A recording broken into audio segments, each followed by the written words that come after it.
Buenos días a todos. Good morning, everyone. It's a great honor to participate in this opening ceremony of SOLACI-CACI Congress, such a representative and big Congress, not only in Latin America, in other countries outside of our continent. It is a great honor as a SOLACI president to participate, and I would also like to congratulate the scientific committee for their high performance of their talks and sessions, and our guest speakers from Latin America and also international speakers, this top-notch Congress. And I would also like to thank the organizing committee for their work, endless work for many, many months to put together this Congress virtually, which is different from what we're accustomed to. And I would also like to thank all of the businesses, all of the companies and the industry that have supported us and sponsored this Congress. Many thanks to all of them. I am confident that this will be a very fruitful conference, given the level of our speakers, the organization of the Congress.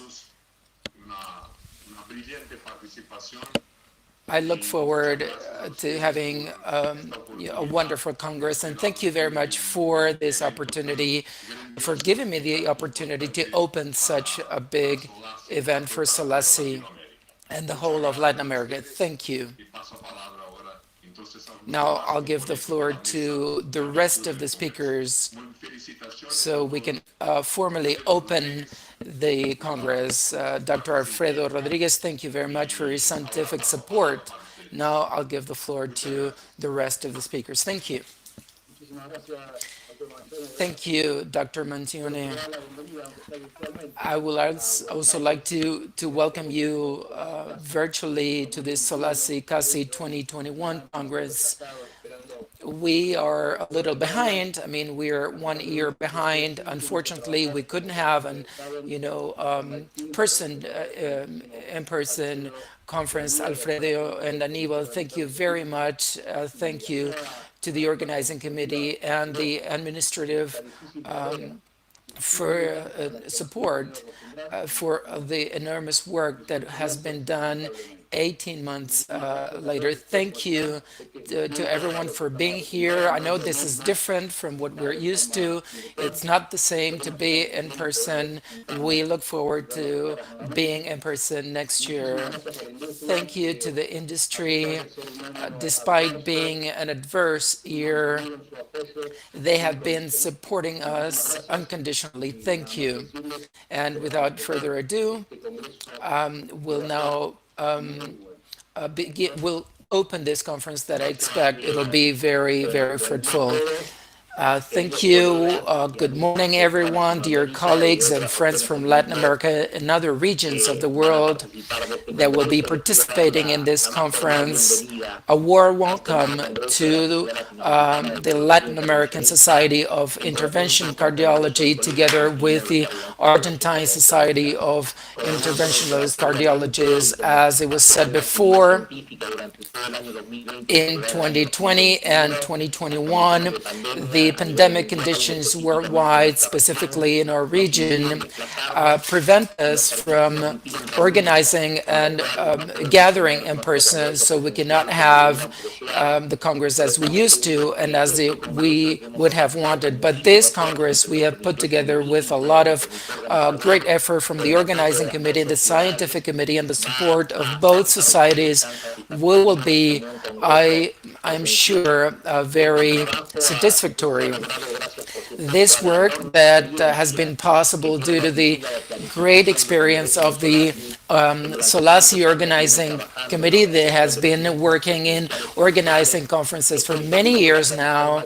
I am sure that the platform we have selected to develop this virtual activity will give us the the right setting for us to enjoy this Congress. Alfredo Rodriguez has put together an extremely appealing program, and also the innovation in interventional cardiologists. We'll have a session together with innovation in cardiovascular intervention to promote innovation in Latin America, and also thank all of the Congress office, SOLACI members, all of the SOLACI Argentine members, and all of the industries that are always supporting us and giving us the materials so as to develop and put together interventional cardiology conferences in Latin America.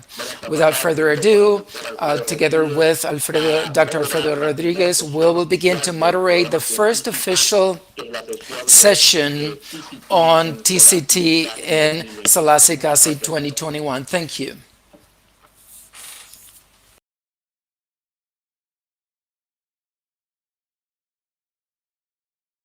The first speaker of this session will be our friend, Greg Stone.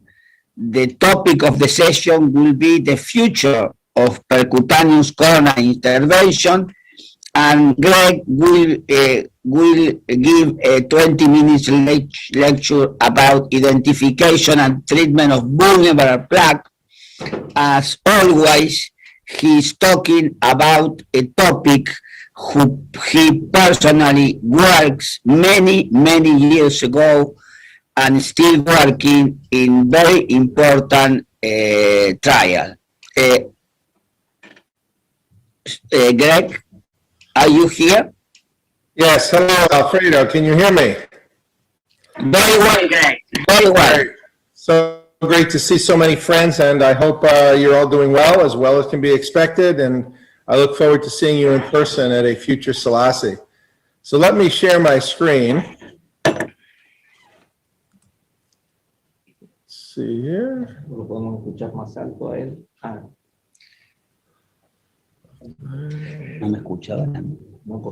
Okay, you should be seeing my screen now. Yes, we can see it clearly. Yeah, we can see very well. Well, thank you. So I'm going to share our most recent insights on diagnosing and treating vulnerable plaque over the next 15 to 20 minutes. And as everybody knows here, the number of PCIs are actually slowly going down. And the reason is primarily because in stable coronary disease, we've been unable to have a major effect on patients' prognosis. There's no doubt that we improve symptoms, we make people feel better, but from courage to Berry 2D to ischemia, we've been not able to show that we have a mortality benefit, and we haven't clearly been able to demonstrate that we prevent myocardial infarctions. Acute coronary syndromes, yes, and the number of PCIs for ACS continues to increase. But for stable coronary disease, many of these patients are being treated medically now until they develop refractory symptoms, because we've not been able to treat the right kind of lesions to prevent cardiovascular death and myocardial infarction. So the reason is because most of the lesions that cause cardiovascular death and myocardial infarction are not flow-limiting lesions. So we've learned from preclinical studies that the so-called thin cap fibroatheroma is the precursor lesion that causes plaque ruptures leading to acute coronary syndromes, myocardial infarction, and cardiovascular death. So this is a prototypical TICFA, thin cap fibroatheroma. And as you can see, the lumen is relatively large, but there's a lot of plaque. This is a positively remodeled vessel, and the plaque develops this very organized necrotic core, which consists of cholesterol, cholesterol esters, dead macrophages, and T lymphocytes. And it is separated from the lumen by a very thin fibrous cap. And that fibrous cap is very metabolically active. It's got abnormal collagen. It's infused with, again, macrophages, and particularly that release matrix metalloproteinases and other digestive enzymes. And when that happens, the cap can rupture, exposing the necrotic core to the lumen. And the necrotic core is very rich in tissue factor 4 and other prothrombotic molecules, and it can turn this 40% stenosis into a total occlusion in a matter of minutes. So here you can see the ruptured necrotic core and a thrombus that forms over it. And depending on whether or not that thrombus is totally occlusive or partially occlusive or actually resolves from the body's own endogenous fibrinolytic system, the patient can prevent either with, again, sudden death or a big myocardial infarction or unstable angina or even atypical chest pain or being asymptomatic, and it just then organizes and leads to plaque progression. So this is how plaques actually progress in most patients. Suddenly, not by a gradual like 1% a year. It's usually a stair-step progression. So the question is, most of these, again, angiographically appear mild, and most of them are not full limiting. So can we identify them before they rupture? And we call these vulnerable plaques because they place patients and that particular lesion at risk for future adverse cardiovascular events. Well, I won't go into the first prospect study, but we performed the first multimodality imaging natural history study, in which with prospect 1, we took 700 patients who had all their major lesions treated. And then we did 3-vessel grayscale and virtual histology imaging. That's radio frequency imaging. And we characterized more than 2,000 untreated plaques at baseline. And we followed the patients for about 3.5 years. And we looked to see what kind of plaques were causing future events. As you can see from this little picture in the upper corner, a nearly normal appearing artery, which then suddenly closes several years later. Then we would go back and look at what that plaque looked like several years earlier. And we saw that there were 3 predictors of those vulnerable plaque type lesions. There were no clinical predictors. The only predictors were a very large plaque burden of greater than or equal to 70% was the most powerful predictor. And it tells you that even though these plaques look very mild, angiographically they're severe. Okay, I'm sorry, angiographically they're mild, but in reality they're severe because they have all this positive remodeling and all this plaque, but you can't see it angiographically. The second multivariable factor was a thin cap fibroatheroma as defined by virtual histology. Now, this is not the best tool to detect TICFAs because TICFAs have a fibrous cap thickness of less than about 60 or 65 microns, and virtual histology can only say if it's less than about 150 microns. But nonetheless, it was quite predictive with a multivariable hazard of 3.35 for those types of lesions.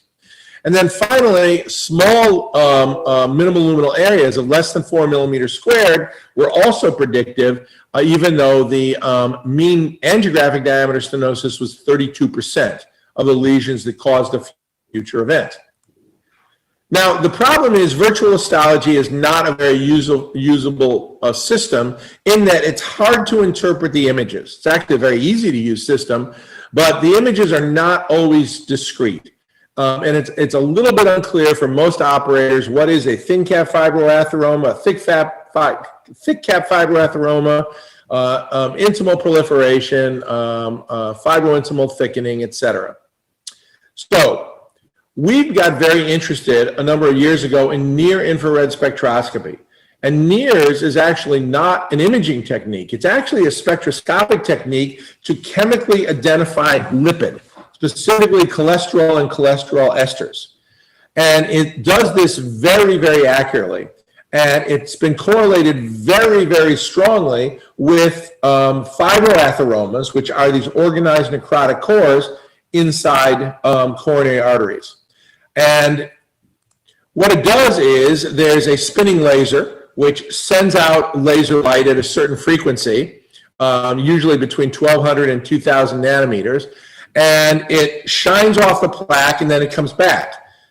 And you can analyze the wavelength of the light that comes back and determine if it's lipid or not lipid.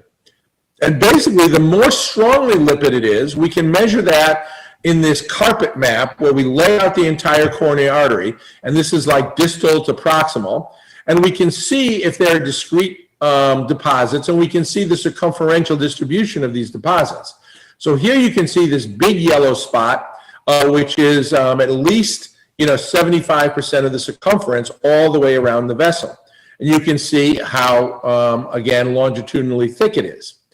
Now, this is called the lipid core burden index. And we can look at the lipid core burden index over every 4 millimeter section in a continuous sweep. And we can develop what's called the maximum lipid core burden index, or max LCBI 4mm, which is the worst lipid core in any 4 millimeter segment. And this is on a scale of 0 to 1,000, which basically is 0 to 100% lipid. So this lipid deposit in this 4 millimeter segment gives a max LCBI of 625, meaning it's about 62.5% lipid within that rectangle.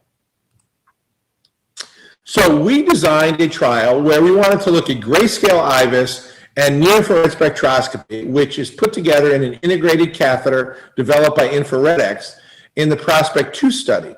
And we worked with our friends in Scandinavia, with David Erling and his colleagues, to enroll 902 patients with troponin-positive acute coronary syndromes.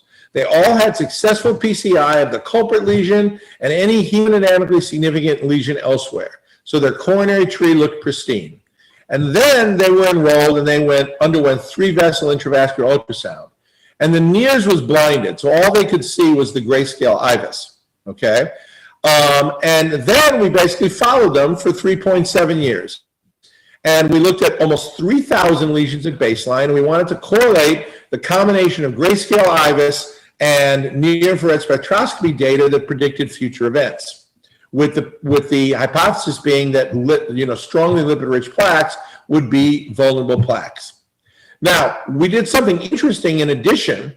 The question is, once you see one of these vulnerable plaques, should you treat them? Should you intensify pharmacology with, say, a PCSK9 inhibitor, or should you put in a stent? So we actually did a pilot study where we took patients that had one or more non-flow limiting lesions, as proven by FFR or IFR, with at least 65% plaque burden, and we randomized 182 such lesions to an absorbed bioabsorbable vascular scaffold versus medical therapy alone. And we did repeat 3-vessel imaging, including across the randomized lesion at 25 months, to see if we could safely enlarge the lumen and to look for the progressive nature of disease elsewhere. So first of all, let's look at the entire untreated coronary tree from Prospect 2.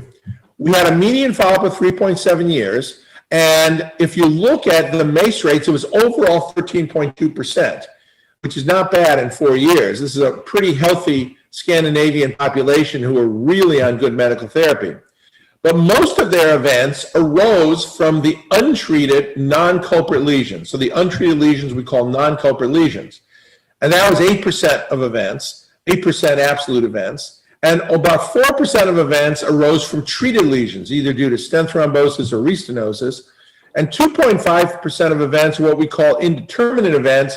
These are mostly the deaths that didn't have follow-up angiography, so we can't relate them back to which lesion was responsible for that event at baseline.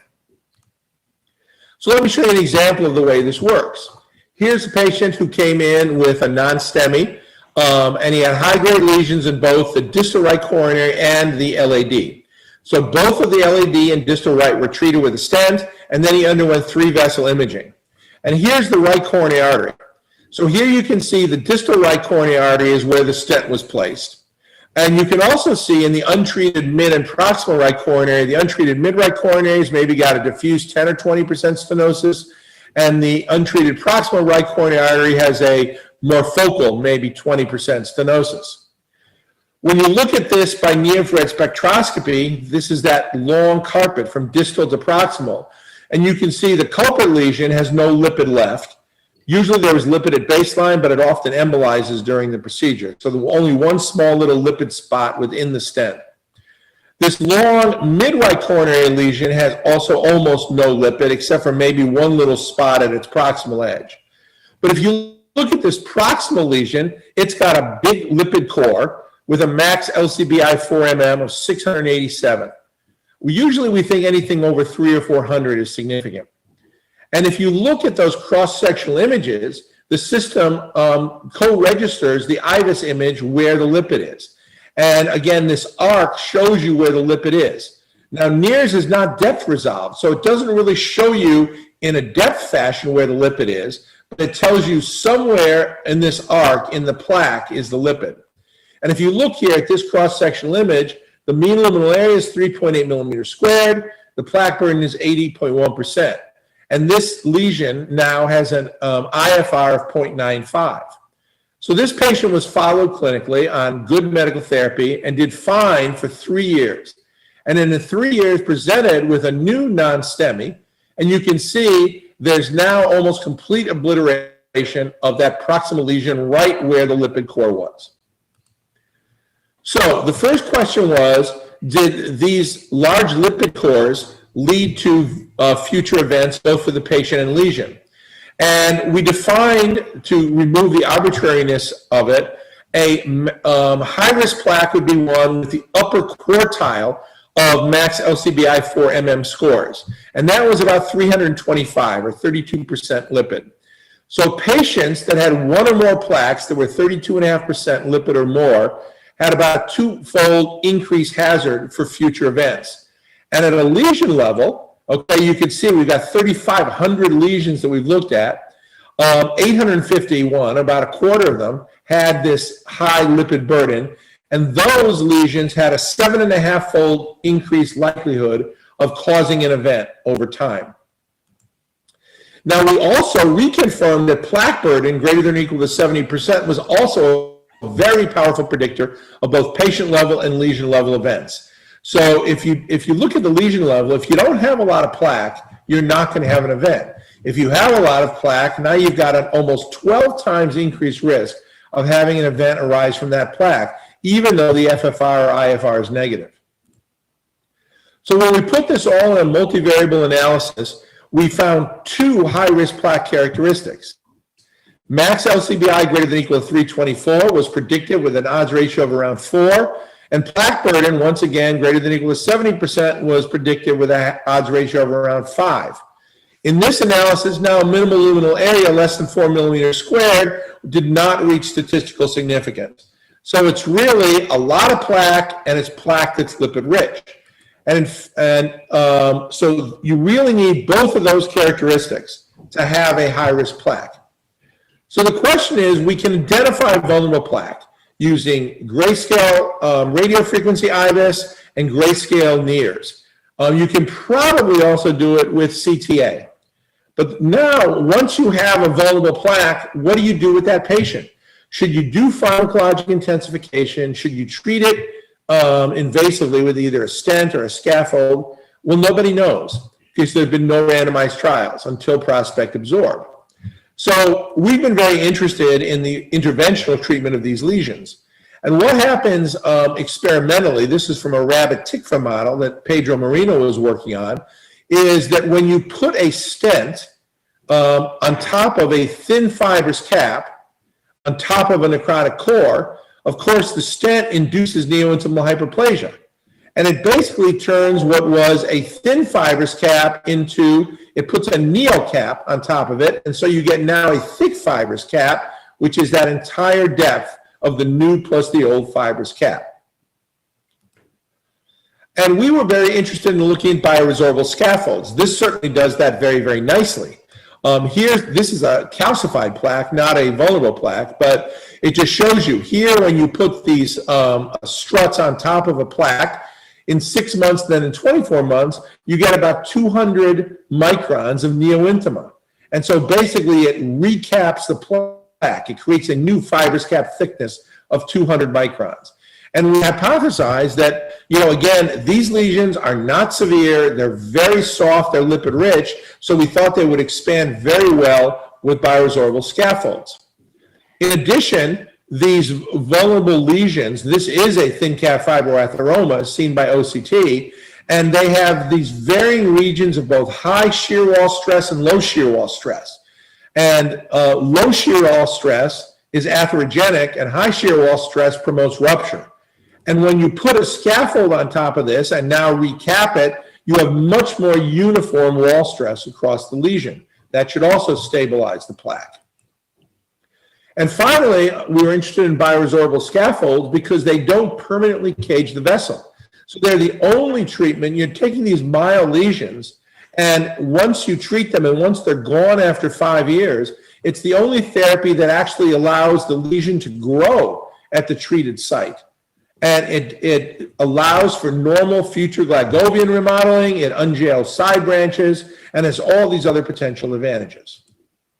So in Prospect Absorb, we took 182 of these lesions that were vulnerable just because they had a high plaque burden, even though the FFR and IFR were negative. And these were about, in this study, about 38% diameter stenosis. And you can see of the lesions in which FFR and IFR were done, 98% of them were basically negative. And they were randomized 1-to-1 to an absorbed BVS plus medical therapy alone. And we have very high rates of almost 90% angiographic follow-up at 25 months. So by QCA, the diameter stenosis was like 41%, but the maximum plaque burden was actually about 74%. The lesion length was relatively long, 23 millimeters, even though you don't see this angiographically. And by NIRS, the max LCBI, remember 325 is what we considered a high-risk plaque. This was blinded to the operator, but the medians were about 325. So about half of them were lipid-rich plaques and half of them weren't.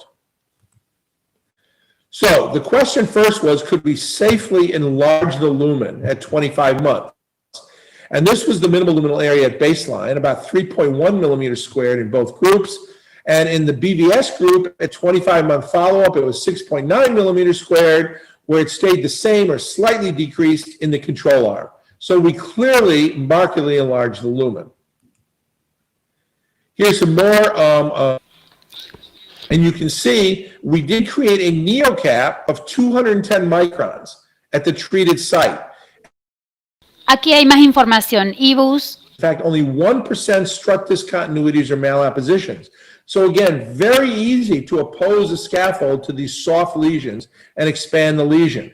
And you can see the max LCBI 4 millimeters at 25-month follow-up was 62, so very little lipid at the treated site compared to 269 at the medically treated site. So again, the reason we think is that in most cases, the scaffold actually embolizes most of the lipid. All these patients, though, did not have peri-procedural myocardial infarctions. Here's some of the angiographic data, and the restenosis rate was only 4.7%, whereas in the control arm, if you look at a diameter stenosis of greater than 50%, that was actually present in 15% of lesions. So actually, severe lesions were less common after BVS than with medical therapy alone. And most provocatively, even though this trial was not powered for clinical events, if we looked at the incidence of MACE arising from the randomized lesions, it was 10.7% in those treated medically from that individual lesion, and that was reduced about 60% at the treated site of the BVS. So an odds ratio of 0.38, the p-value is only 0.12. Clearly, you know, again, only 182 patients, but very suggestive of a 60% reduction in MACE coming from the randomized lesion itself. If you look at all clinically driven MACE, here it is. So let me give you an example of this. Here's a patient that came in with a non-STEMI due to an LAD stenosis. The LAD was treated, and there were two potential lesions that the operator found 65% plaque burden, and both of these lesions had an FFR of 0.90. So here's one in the second obtuse marginal branch. This one looks like it's at least 50% stenotic. And here's one in the right coronary artery. This one looks like it may be 60% stenotic. But again, you know, there's some vasoconstriction in the acute phase, and the FFR is 0.9 in both of these. And here is the cross-sectional images. Both of these were highly lipidic plaques. This one, 944. This one, 459. And you can see plaque burden 83%, plaque burden 81%, in small luminal areas, despite both being FFR negative. So these were treated medically, and when there were two lesions, we asked the operator to randomize the lesion that supplied the most amount of myocardium. So he randomized the right coronary artery. And here's the right coronary artery pre. A 3.5 millimeter scaffold was placed and then expanded with a 4 millimeter NC balloon. And here you can see the max LCBI went from 459 to almost 0. So all that lipid embolized, okay? And the scaffold area is 5.2 millimeters squared. Not perfect, but acceptable. It went from 1.8 lumen area to 5.2 millimeters squared. So the patient was fine and was maintained on high-dose statins, ACE, beta blockers, and dual antiplatelet therapy with aspirin and ticagrelor, and did fine for 9 months. And in 9 months, he came back with progressive class 3 angina and was recapped. And the right coronary artery looked perfect, so I'm not going to show you that. But here's what the circ looked like. This was the circ at baseline, and here's what it looked like at 9 months. You can see the LAD looks perfect, but the circ is occluded right at that site of that very high-rich lipidic plaque. So the operator decided not to open up that occluded OM2 and kept the patient on intensified anti-anginal therapy. The patient remained fine until 25 months when he was brought back per protocol. He had only mild angina, and the protocol follow-up angiography showed the circumflex looked the same, still occluded, and here's the right coronary artery. Baseline, follow immediate post, and now at 25 months. So 25 months, the right coronary artery has been stabilized. It looks great. You can see the luminary is 4.8 millimeters squared. The scaffold has actually grown a little from 5.2 to 6.6, and there is a new cap. So from prospect absorbed, we concluded that BVS implantation in angiographically mild, non-full limiting lesions with large plaque burdens, small lumen areas, and high lipid content was safe and substantially enlarged luminal dimensions during follow-up. The favorable randomized lesion-related MACE events observed after BVS treatment compared with medical therapy alone warrants the performance of an adequately powered randomized trial to determine whether PCI treatment of focal vulnerable plaques improves patient outcomes. So we're trying to get such a study done.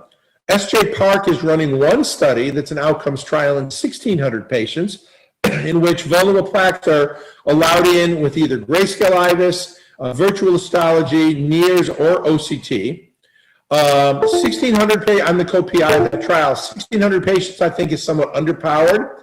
I think it probably is going to take about 3,500 to 4,000 patients with about a 4-year follow-up, but we'll see what that trial shows.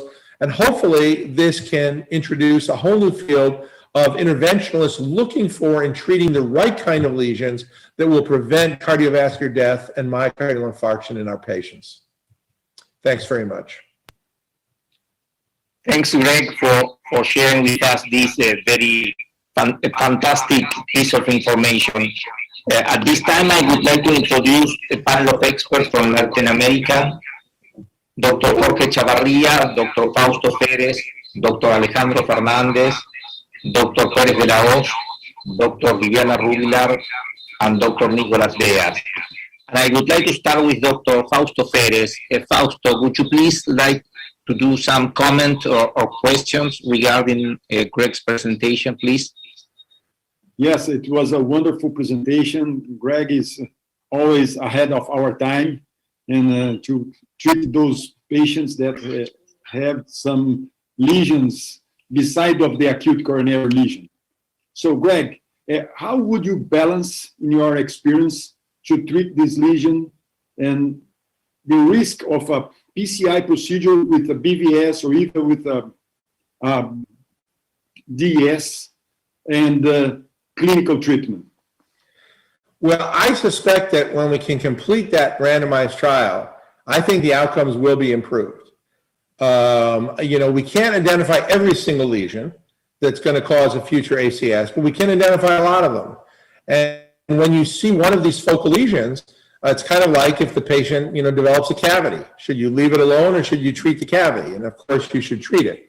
In addition to putting fluoride in the water, we should treat the cavity with a filling. So we need the randomized data, though, before we can say it's clearly safe and effective to do so. So I can't recommend that you do it today.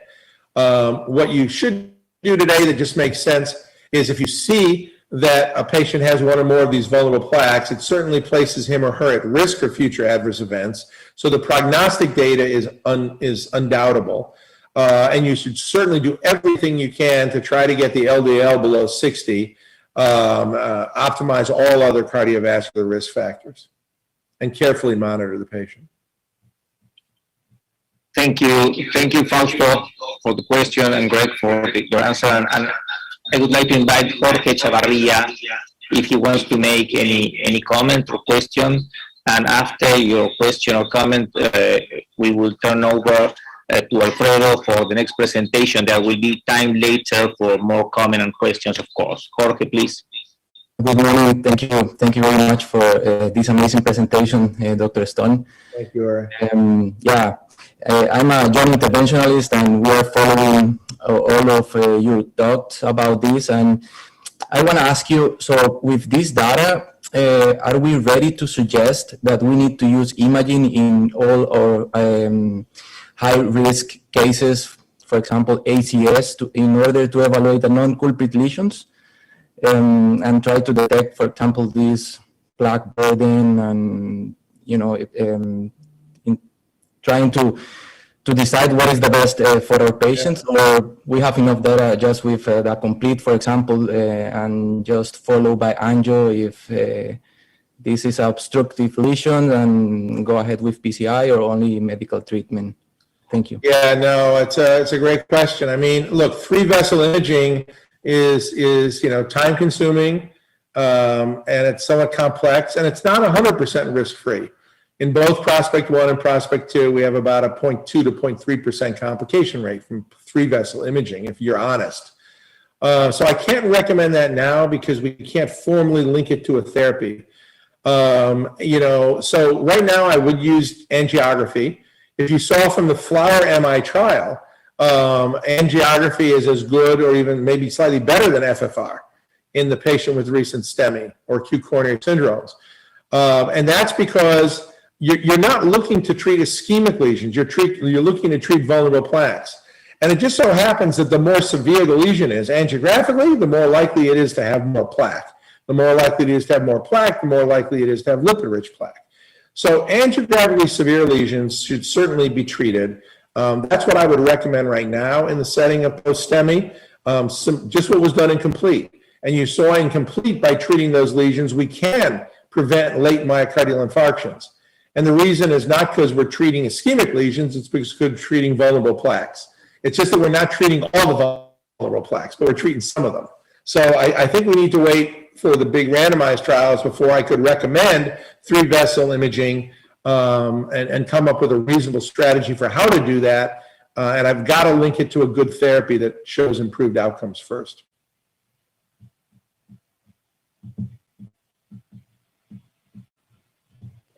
Thank you, Greg. We will go now to our second speaker. He is Dr. Gary Means. Gary is the person, I think, undoubted the person who have the major knowledge of intravascular imaging all over the world. He will be the talk about state of the art of intracoronary imaging, and after that we will have a 10-minute session of discussion. Together with Dr. Damonte and myself, there is with us also Dr. Miguel Larribó, who is the digital moderator of this session, and he will be chair the comments and questions from the audience. I invite Dr. Gary Means to give us his talk. Gary? Thank you, Alfredo.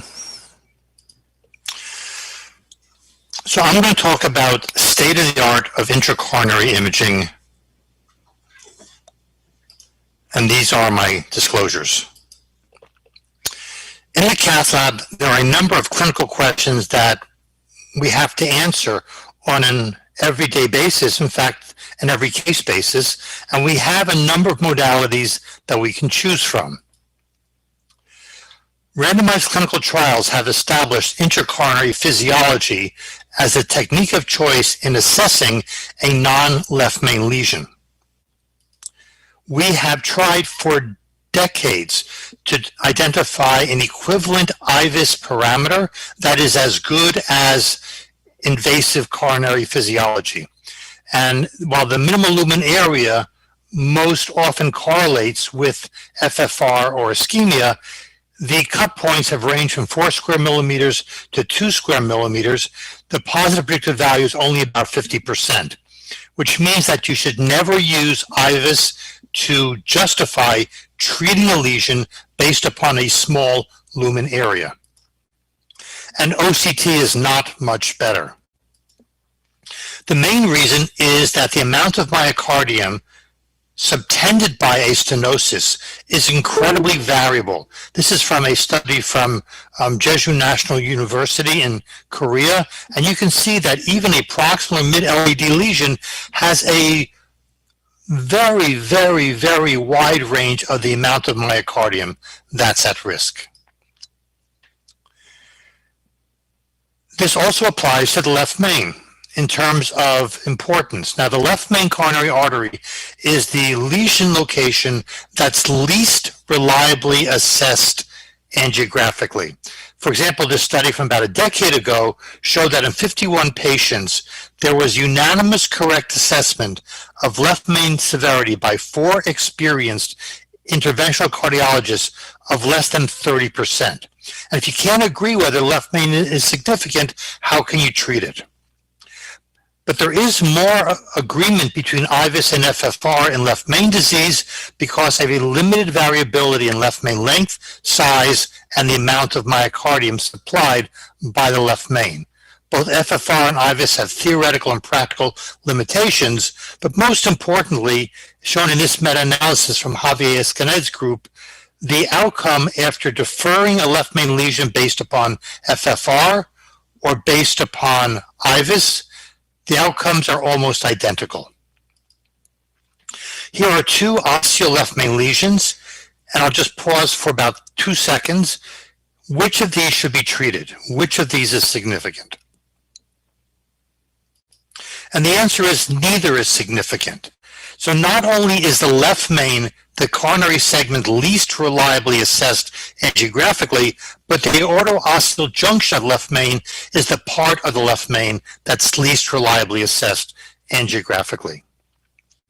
Let's turn our attention to culprit lesions. As was seen in the VANQUISH trial, as many as 50% of non-STEMI patients have either no identifiable culprit or multiple potential culprits. OCT can identify white thrombus, red thrombus, and plaque erosion. OCT or IVUS can detect a calcified nodule and the presence of spontaneous coronary artery dissection. Here's a case of a patient presenting with a non-STEMI, 2 potential culprits in the LAD and the circ. The LAD has a plaque rupture but no thrombus. This is probably old and chronic.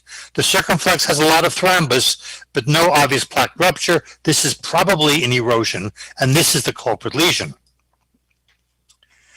Studies going back almost 20 years and more using IVUS and more recently studies using OCT have shown that lesions that have an intact fibrous cap in a patient presenting with ACS-AMI do better than if the culprit lesion has the morphology of plaque rupture.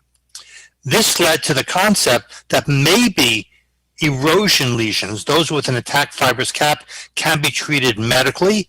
The erosion study was done in Harbin, China, and indeed, a lot of these patients do perfectly okay when treated medically and not with knee-jerk stent implantation. That does not mean that you should stop stenting culprit lesions in MI patients, but there's enough hypothesis-generating data to perhaps warrant a decent randomized trial. And what about less common lesions such as calcified nodules and spontaneous coronary artery dissection? Well, we now know that patients who have a calcified nodule as the culprit lesion when they present with an acute coronary syndrome do worse. So plaque erosion does best, then plaque rupture, and calcified nodules do worse. Not sure I know what to do with this and prevent this, but they clearly do worse. And in terms of spontaneous coronary artery dissection, we have learned over the last decade or so that if at all possible, these should be treated medically. Here's a classic spontaneous coronary dissection. At 6 months of follow-up, this has totally healed.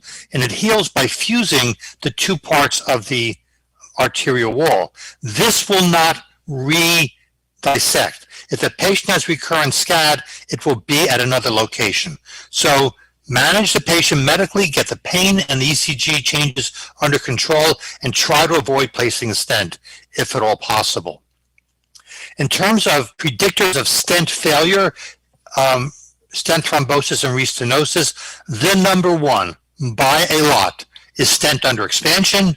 Number two are edge problems, such as geographic miss, large plaque burden, dissections, and so on. Everything else is almost irrelevant. The main culprit in preventing stent expansion is calcium. We have published this calcium score based upon OCT, and we can reliably predict stent under expansion based upon the angle, thickness, and length of calcium determined by OCT. And we now have a paper in press for a calcium score using IVUS as well.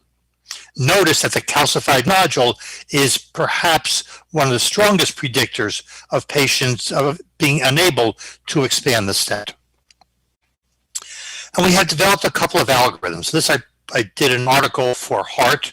This algorithm is published where we have calcium assessment by OCT or IVUS, and depending on the severity morphology, we determine whether or not to use plaque modification.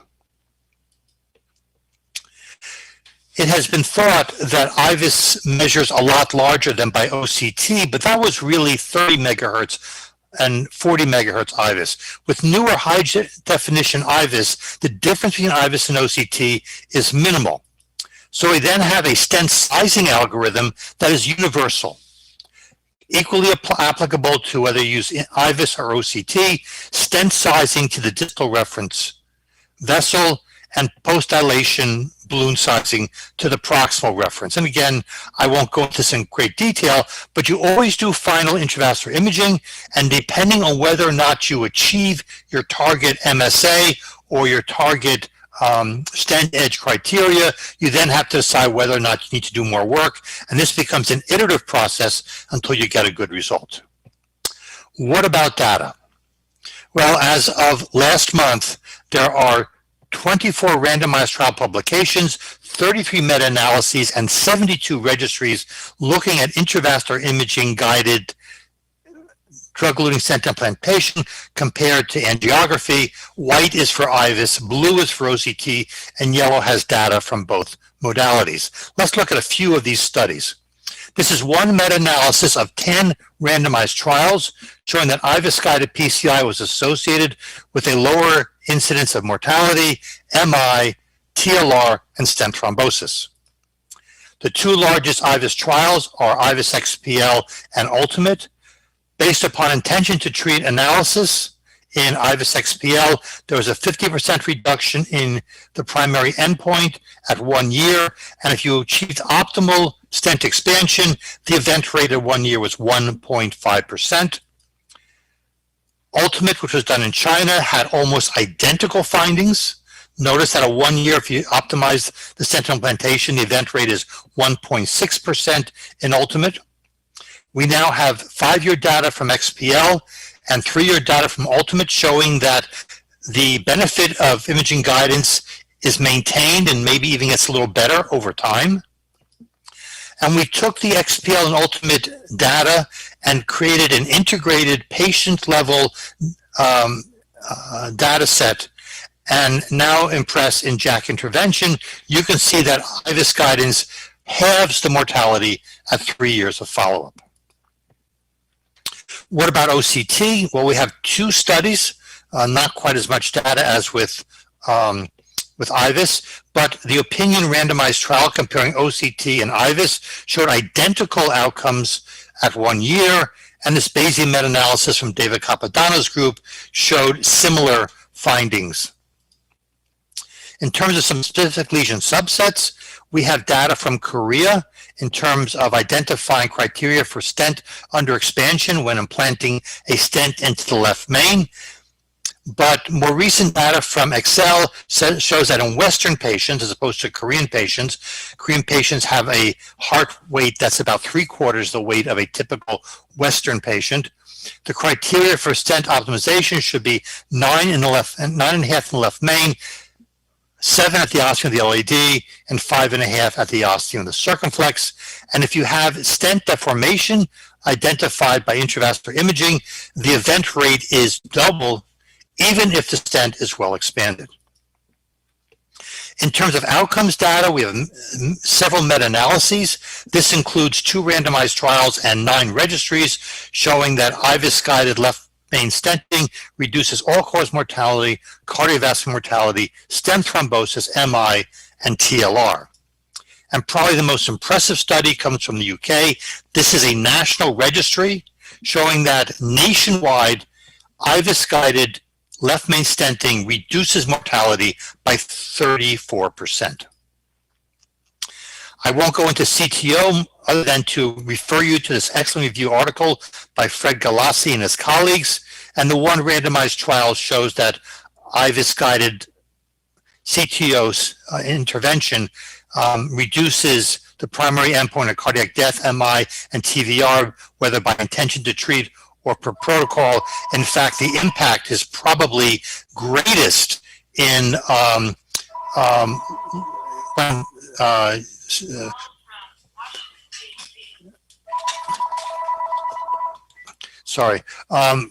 is probably greatest when you're using IVUS to guide a CTO intervention. In terms of MI, the best data comes from Korea, an online CAMIR registry indicating that IVUS or OCT reduces patient or device-oriented cardiac events based on reduction in all-cause mortality or cardiac mortality.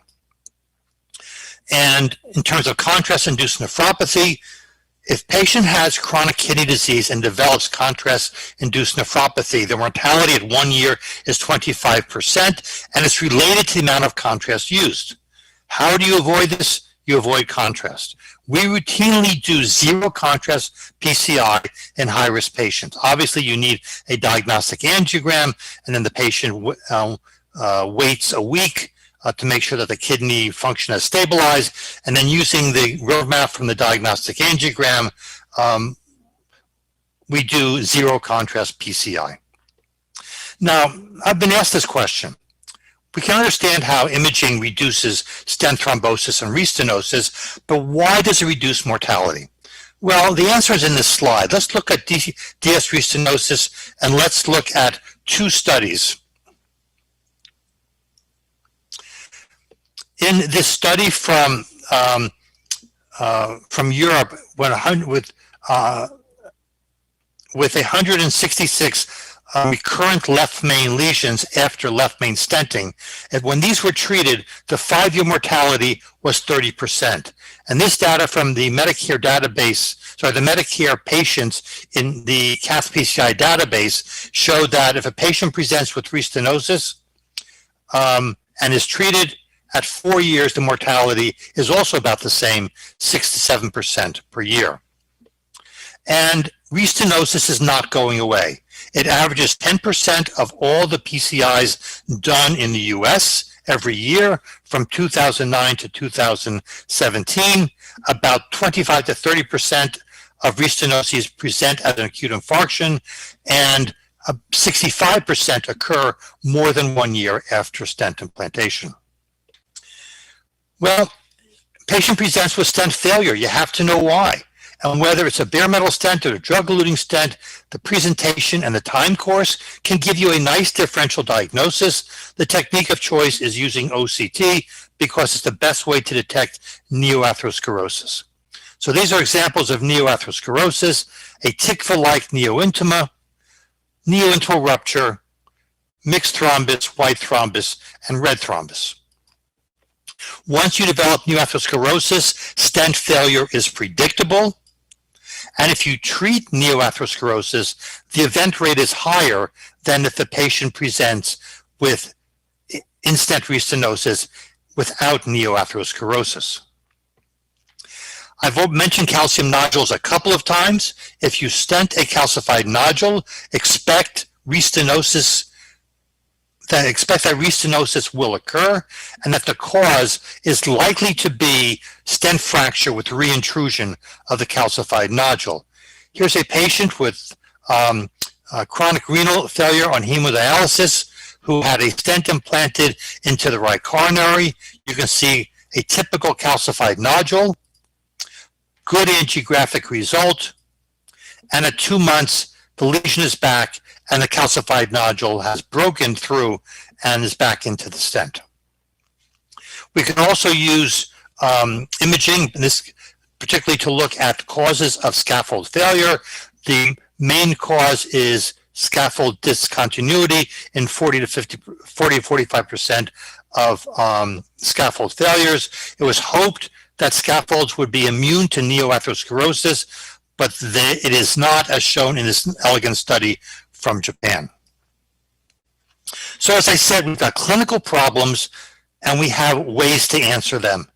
90%, or maybe 80 to 90% of your imaging needs can be done with either IVUS or OCT, specifically for routine DES optimization. So I suggest that you pick one, the one that you like the most, and get good at it. If you are like us and we have more equipment than we have cath labs, and each piece of equipment is a little bit different, we have developed the concept of a cath lab-based imaging program with dedicated personnel. Thank you for your attention. Thank you so much, Dr. Mintz, for this presentation and for sharing with us all this info supporting the role of intracoronary imaging in percutaneous coronary intervention. Now, I would like to invite again the panelists to make comments or questions. I would like to start with Dr. Alejandro Fernandez. Alejandro, please, would you like to make any comment or question? Yes, thank you. At first, I'd like to congratulate both Dr. Mintz and Dr. Stone for those two excellent presentations. And my question to Dr. Mintz is the following. We have always known that those plaques more likely to trigger future cardiovascular events are those vulnerable plaques that were referred to by Dr. Stone in his presentation. I mean, lipidic plaques with thin cap fibroatheromas. But since the advent of coronary computer tomography and angiography, we have acquired another different concept, which is that those plaques more likely to produce future cardiovascular events are those calcific plaques. There is even an Agatston score in which the higher the score, the higher the probability of future cardiovascular events. So at first sight, these two concepts appear to be rather different concepts. So my question is, are really opposite concepts or are complementary concepts? Right. Okay. So you have to understand what the Agatston score is. The Agatston score is assessing overall calcium burden in the coronary tree. And yes, it predicts events, especially useful in asymptomatic patients, but it really predicts the plaque burden, the overall plaque burden. And there are many, many studies that have correlated the Agatston score with overall plaque burden. It's not that the calcium is lesion specific, it's that the overall calcium burden equates with overall plaque burden, and the greater the plaque burden, the more likely you are to have a vulnerable plaque somewhere in that in the diffuse disease. There are CTA lesion-specific correlates, but they're not calcified. They are these napkin ring signs, the attenuated plaque, large plaque burden, and so on. But it's not they're not calcium-specific findings, calcium-specific in terms of applying to an individual lesion. Okay, we have time for one more question. Dr. Vegas, please, before moving on to the next presentation, would you like to make any comment? Yes, thank you very much to CACI for this opportunity to be with three rock stars of interventional cardiology. I have two questions, very short. The first one, Dr. Mintz, you know that in Latin America we have a lot of money issues. So what do you think, in which setting do you think that intravascular image is a must, we must perform? And the second question, if in a dissection coronary disease, do you prefer OCT or do you prefer IBUS? All right, so the second question first. Even people who are OCT, who favor OCT, they say that in spontaneous dissection, you should use IVUS because the necessity of injecting contrast could propagate the spontaneous dissection. And you're really not looking for the site of entry, you're just trying to make the diagnosis because then you want to leave the patient unstented as much as possible. In terms of financial issues, you know, we're lucky we don't have that. In fact, just to go on record, at Columbia University, which is the primary clinical affiliate of CRF, 90+% of all studies are imaging guided, and sometimes more than one imaging technique. So what I would tell you is for left mains, the data is so strong. For example, that British National Registry, I think that all left main procedures should be imaging guided, and particularly IVUS guided. Beyond that, I think you have to look at your patient population and look at high-risk patients and lesions. If a patient is young with focal lesion in a 4mm right coronary artery, fine, skip it. But the more risk factors for events that are related to an individual patient or an individual lesion, the more you should reach for intravascular imaging. It's based on the clinical case. Yes, I 100% agree with you, Gary.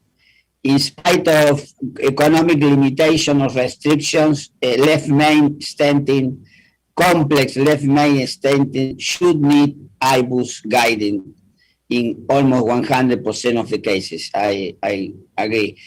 Okay, we will move to the next speaker. The next speaker will be our friend, Roxana Mera. I met Roxana many years ago when she and George were both strong and young fellows at the Mount Sinai Hospital. Roxana is also a great supporter for all of our meetings, so he will give a talk today and beyond. And we have, after her last talk, the last discussion with the panelists. Roxana? Hola, amigos, amigas, and thank you for inviting me on this incredible meeting that I've always loved to be at, SOLACI and CACI, both, especially my Argentinian dear friends, Dr. Rodriguez and Dr. Damonte. Thank you so much for this invitation. It's really truly my pleasure to talk to you today about dual antiplatelet therapies today and beyond. And I am glad that you're all thinking about the beyond, because I think we're really making a lot of progress there. It's important for you to note my disclosures specifically to the Twilight study that I will be discussing, where I led as the PI for the global leader of that trial, which was a trial that was sponsored by the ICAD School of Medicine at Mount Sinai, but through a significant grant from AstraZeneca. So where are we today? We just heard two of the most amazing talks by two of my mentors, Dr. Stone and Dr. Mintz, and especially listening to Gary Mintz. I'm always in awe of his beautiful presentations and delivery of how important intravascular imaging is. But we've advanced And we've come a long way over the last 4 decades with advanced stent technologies, much better potent antiplatelet regimens, intravascular imaging, physiology, the use of physiology to guide what gets stented and what doesn't. And then, of course, very, very important secondary prevention therapies. But let's kind of go back to the stent technologies, because that's why we are now can be a little bit more lax about our dual antiplatelet therapies. First and foremost, the fact that we now have long-term data of BMS versus drug-eluting stents first and second generation, but then really good performance and midterm data on thin strut versus thicker struts, durable polymer versus biodegradable polymer, kind of like a very, very interesting data sets that are coming through that's giving us a lot of insight on the types of stents we should be using in our practice. So first and foremost, versus bare metal stents, drug-eluting stents reign supreme, in fact, in reducing cardiac death and MI, in reducing target vessel revascularization. There really should be no reason that we should be using bare metal stents, especially when you see a lower stent thrombosis even with these drug-eluting stent platforms, especially the second generation.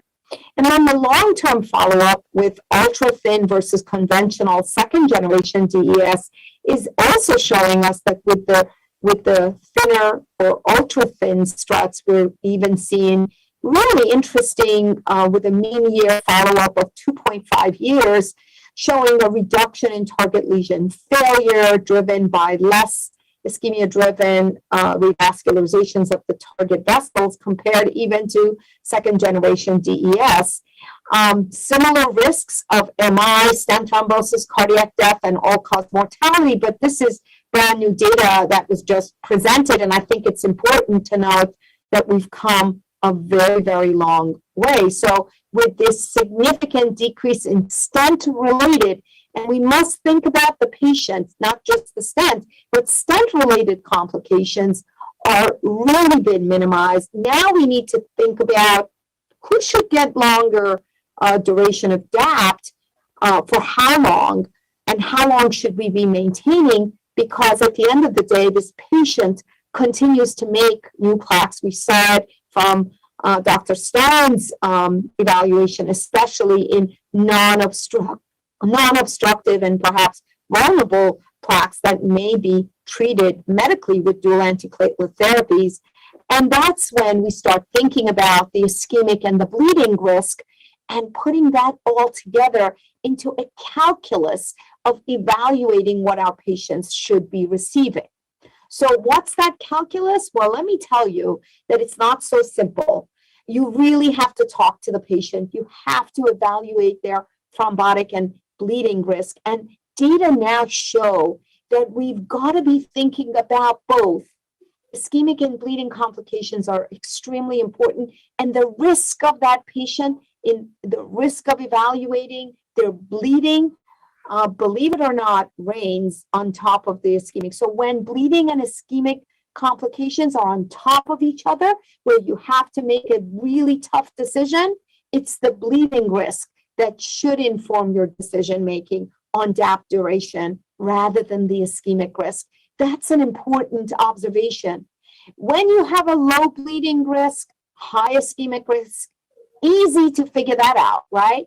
High bleeding risk, low ischemic risk, that's easy too. But when they're both high, you've got to think about the bleeding, because it happens, the patients bleed more often than they would have these adverse MI or stent thrombosis. That's why it's important to think about that. So where are we with our current recommendations? Less is more. We're shortening the duration of DAPT. If you even look at it, at the first look of the stable and acute coronary syndromes, we evaluate the patient's bleeding risk. If they're not at a high bleeding risk in a stable patient population, we're now down to 6 months of DAPT as opposed to 12 months. In the high bleeding risk patient, though, in stable, We can even go as low as 1 month. The Europeans are giving up to 1 month with the 2B recommendation. In the US, 2B recommendation has now been down to 3 months, 2A, 3 months for European recommendations. In acute coronary syndromes, it's a different story. That patient comes in with an acute event, and it's about the patient, not the stent. That patient has more events for probably their non-culprit vessels, and the fact that there's inflammation and there could be more new lesions coming in. And there we still are saying if the patient is not at a high bleeding risk, that's when you go to 12 months. When they're at higher bleeding risk, you go down to 6 months for those patients. But there are now new DAPT strategies, aspirin-free strategies. Who would imagine that even up to 2 years ago? And important de-escalation or guided de-escalation, guided escalation. Let's talk about those. Let's start with aspirin-free strategies. Now, dropping aspirin, who would imagine that 10 years ago? We would never even think about it. And I can tell you that about 8 years ago, when we designed and tried to implement the Twilight study, there were a lot of naysayers. A lot of hospitals and executive committees and review committees and safety committees said, no, we can't drop aspirin, especially when you have these high-risk patients. But there are 3 good reasons. Number 1 is the bleeding risk, especially the gastrotoxicity of aspirin. Number 2 is the fact that we have novel drugs, potent antiplatelet regimens that aren't able to be continued for a long period of time, because when you combine them with aspirin, you have a higher bleeding risk. And so therefore you stop them and you say, oh, it's really terrible to use these potent agents. And so is it necessary to continue aspirin when you have a potent agent on board that's doing its job of platelet inhibition? And then, as I discussed, the secondary prevention that we now have, as opposed to what we had 20 years ago when the aspirin trials came out with great results. We should never underestimate how great aspirin was for secondary prevention. Those new therapies like ACE inhibitors, ARNI, statins, PCSK9 inhibitors have all come about. And now SGLT2 inhibitors reducing the risk of that patients for cardiovascular event. So the magnitude of benefit from aspirin reduces now. It's not as big because you're really using other ways to mitigate the risk. So really makes sense. Why do we need aspirin on board when you have other agents on board? And the global leaders investigators really with an experimental strategy of ticagrelor alone after a month of aspirin and ticagrelor versus DAPT for 12 months with aspirin showed that overall all-cause death and new Q-wave MI was numerically lower. They didn't meet statistical significance. They were very much. But look, most important thing that I want to say is there was no difference. There wasn't a signal of harm when you went and dropped aspirin when ticagrelor was on board. That's an important, significant contribution from global leaders. And in fact, in the adjudicated sub-study GLASSI, you see similar all-cause mortality, MI, stroke, and TVR at 2 years when you drop aspirin in presence of ticagrelor. The clopidogrel monotherapy story in the East Asian population is also a very interesting one, actually. The STOP DAPT-2 trial on using the Zion stent as a background stent and looking at the net adverse clinical events, which were lower in patients who received only clopidogrel and aspirin for a month, followed by clopidogrel monotherapy compared to DAPT at 12 months with aspirin and clopidogrel, lower rates driven all by reducing bleeding, no change in ischemic events. And smart choice investigators with 3 in Korea with 3 different stent platforms, the kinds of stents that are newer generation biodegradable and thinner struts, found that at 3 months, aspirin clopidogrel for 3 months, followed by clopidogrel monotherapy at 3 months, compared to DAPT for 12 months, similar results in ischemic events, and of course a reduction in bleeding, which was separated. Here they only looked at ischemic events. Both of these trials enrolled 3,000 patients each, and we looked at the Twilight study, designed the Twilight study, thinking about those high-risk patients in whom the physician wants to give aspirin and ticagrelor. And we said, well, you go in an open label enrollment period for 3 months with aspirin and ticagrelor. If the patient is compliant, doesn't have major BARC3C or more bleed, or a major ischemic event, they are clear to be randomized to aspirin plus ticagrelor versus a matching placebo plus ticagrelor, the only double-blind placebo-controlled trial. We counted pills, we followed these patients every 3 months, and we looked at 12 months post-randomization, and what we found, we were powered for separating ischemic and bleeding events. Our primary endpoint was focused on bleeding events, and in fact, in 7,119 patients randomized, we showed a significant 44% reduction in bleeding of BARC 2, 3, and 5. Bleeding of BARC 3 and 5 was 50% reduced. Similarly, this is an ITT analysis, only needs to treat 33 patients to show this benefit in those patients who meet these criteria. But this was a no-brainer. Of course, you reduce bleeding if you do a double-blind placebo-controlled trial and you drop aspirin from aspirin ticagrelor. What's great about this study is having 7,119 patients with a power for non-inferiority in the hard endpoint of death, MI, and stroke, which was exactly equal across the board for both of them, meeting the non-inferiority p-value, and we were able to put that in the New England Journal article in the abstract, even though it was a key secondary endpoint. Our investigators in Korea were even more, I think, very, very excellent in looking at ticagrelor monotherapy after 3 months in STEMI and non-STEMI. In Twilight, we excluded STEMI patients, so this is the only trial that has the acute coronary syndrome patients of STEMI and non-STEMI, 3,000 patients. The experimental strategy, everything was done, it was open label, but at the time of PCI, they randomized them to 3 months of aspirin ticagrelor followed by ticagrelor monotherapy versus 12 months, which is standard of care, and they showed the net adverse cardiac events in favor of the experimental strategy, very similar to what we did in Twilight, a little different because we didn't randomize at the time of PCI. All of this was driven not by reducing ischemic events, but actually by reducing bleeding events individually in these trials.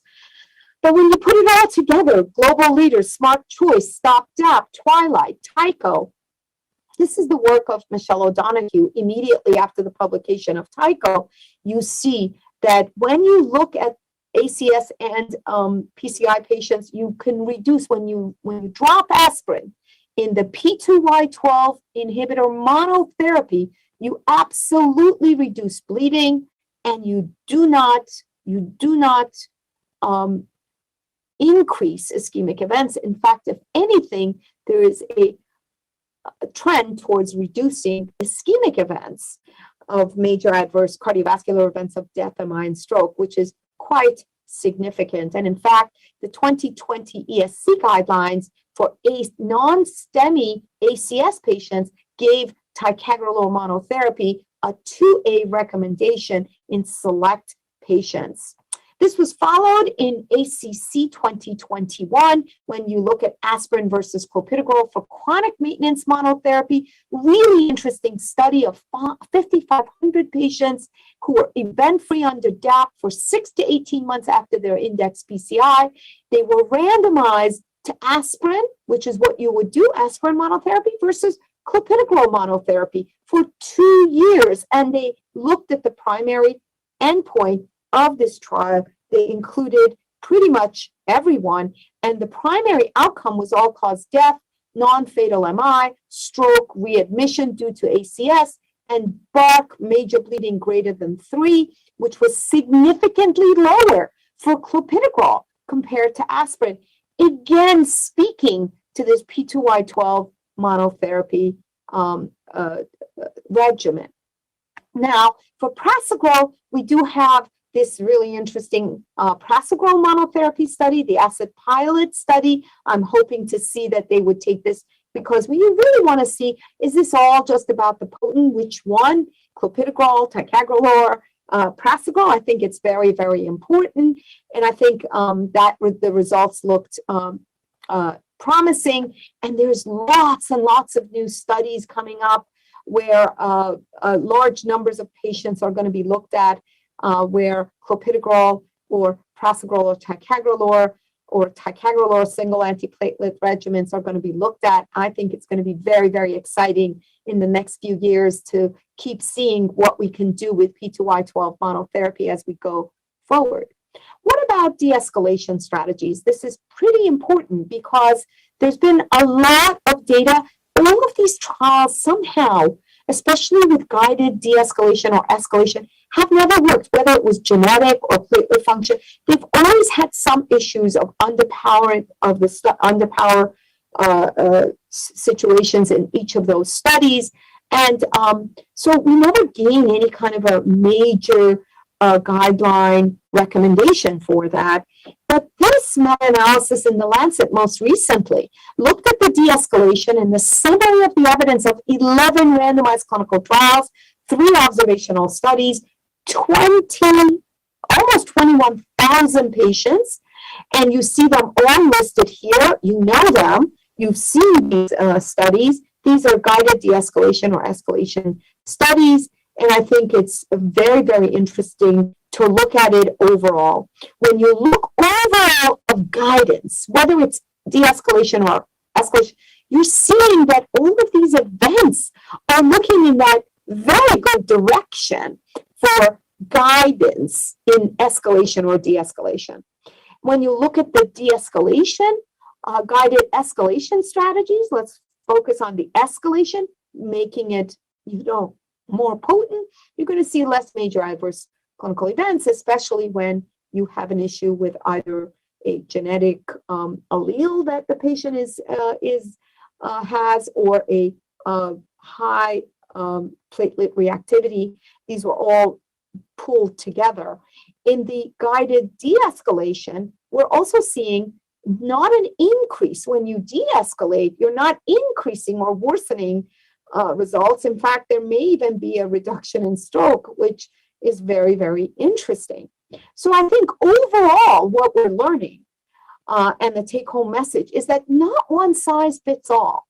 There are all kinds of strategies that we need to do, and we have to evaluate our patients in terms of ischemic and bleeding risk, and wherever they fit, whichever quadrant they fit, we can have a lot of interesting new strategies for these patients, whether it be genotyping or guided P2Y12 de-escalation by using platelet function tests. And I think it's a very, very interesting place for the future. And I truly look forward to how we could address some of these. And I'll tell you that since these trials have come out, I feel like my email and my phone is ringing almost every day. This is a problem we have every day, where we have to make a decision, and not one size fits all. None of these are telling you what to do with your individual patient that comes to see you. We as clinicians are in the driver's seat, where we make decisions based on these risks and proceed. So I want to thank you, gracias, obrigado, and especially por su atención. Thank you. Thank you. Thank you. Thank you, Roxana, for this very comprehensive review about the present and future of this always changing world of DAPT and antiplatelet therapy. And that's why I'm very interested to listen the opinion of a very experienced clinical cardiologist that we have in the panel. I would like to invite Dr. Pérez de la Hoz to make his comment about Roxana's presentation, please. Gracias, buen día. Thank you. I'm surprised to think 20 years ago in suspending aspirin, it was unthinkable. The truth is that the current work, the current trials. Can you hear it, Roxana? Give us a thumbs up if you can hear.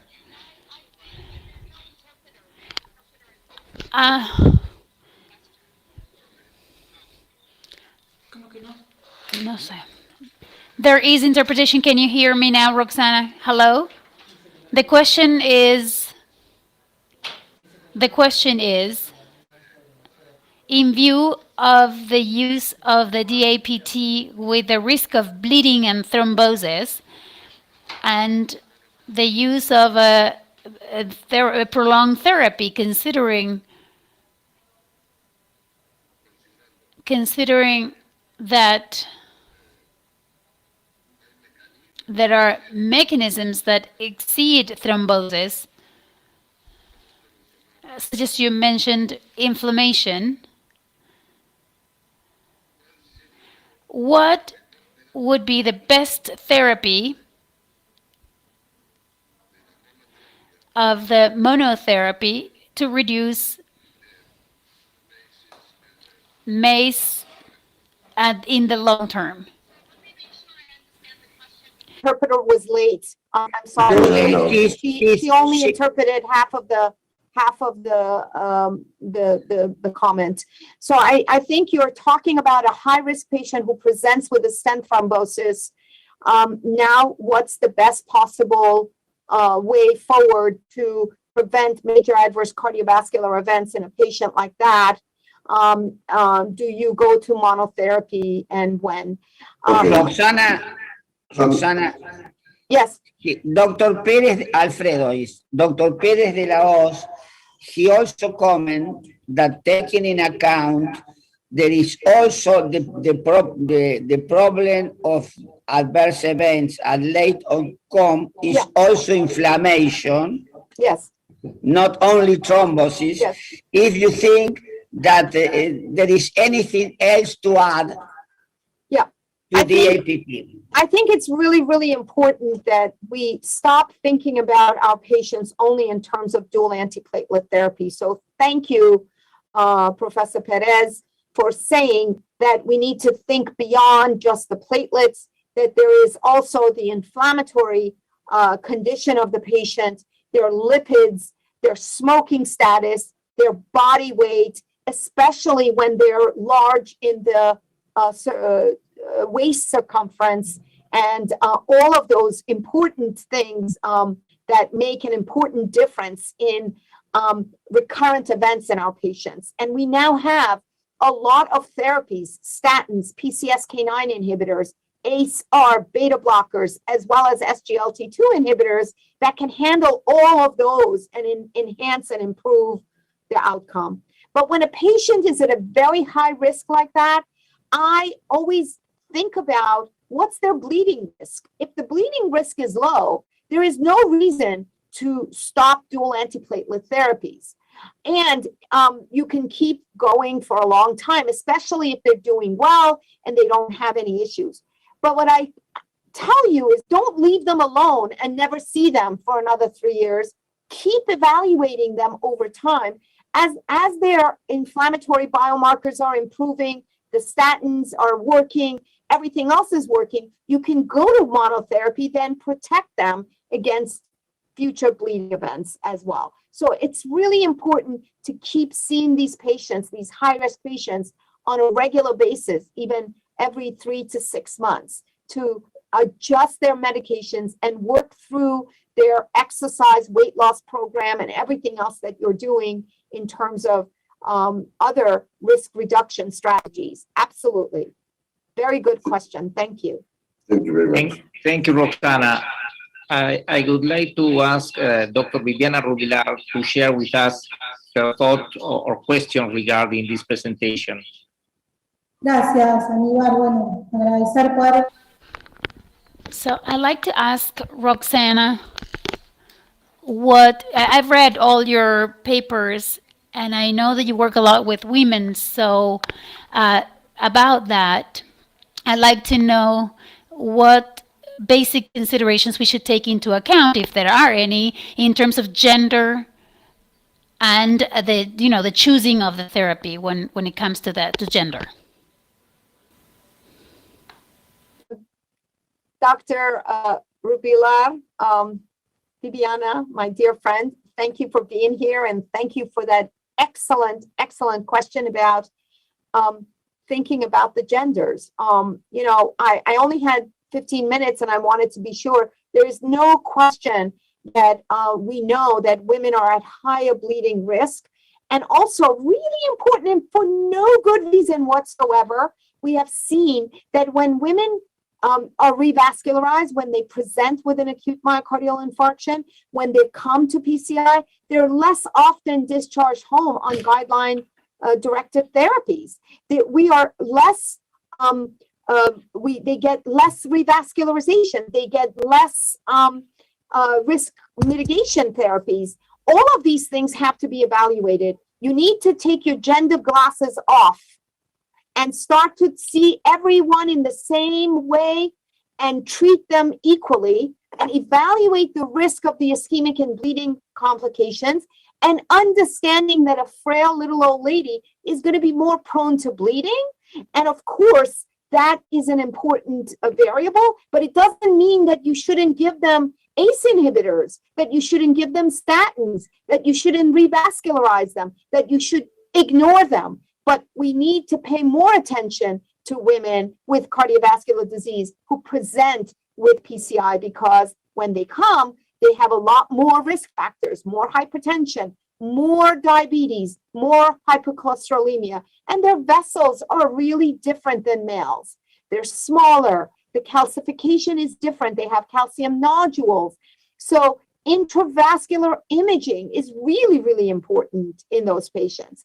So it's really taking a very holistic approach to both men and women, treating them with gender equality and closing the gaps in treatment assignments and evaluations, but also thinking about the female gender as an important risk factor for bleeding complications, and understanding that their vessels and their atherosclerotic process is different than our male patients. Thank you for that question, Dr. Rubilar.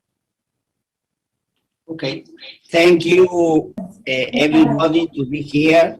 Thank you, Dr. Greg, Gary, and Roxana for the support and for the 3 great lectures and the discussion. Thank you very much.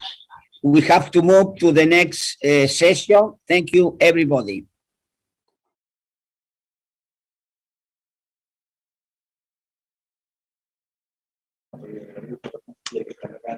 Okay, good morning, everybody. It's my name is Jean Fajadet. I'm co-chairman of PCR with William Wins, and really today it's really a special day, because this is the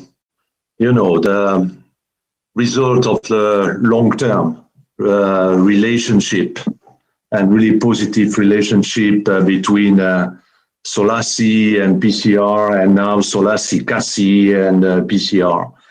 And I would like first to thank all the speakers for South America, and particularly Argentina, to perform a fantastic job in the last PCR meeting.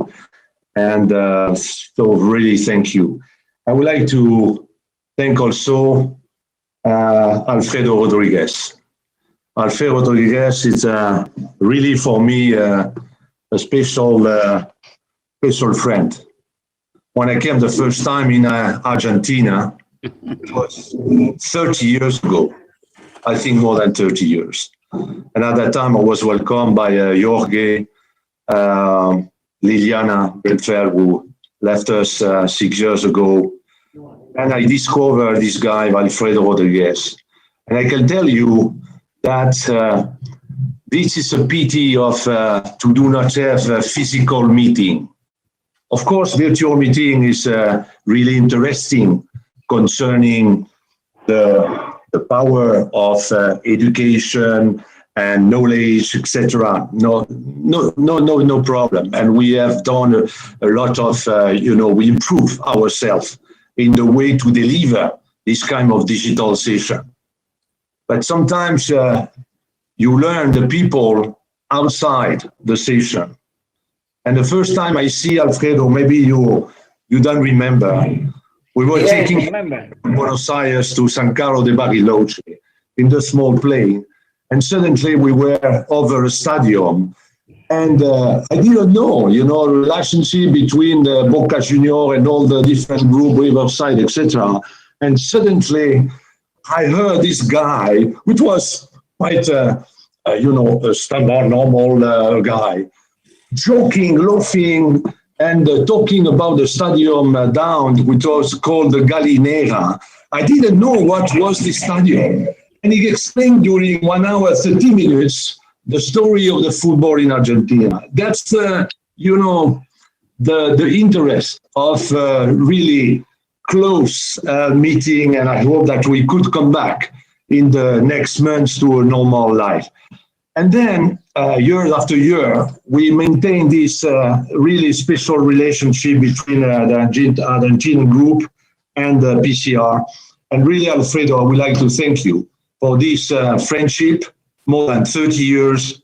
And today, really special for me, for all the group, Nicolas Dumontet, know the stories, and Lars also.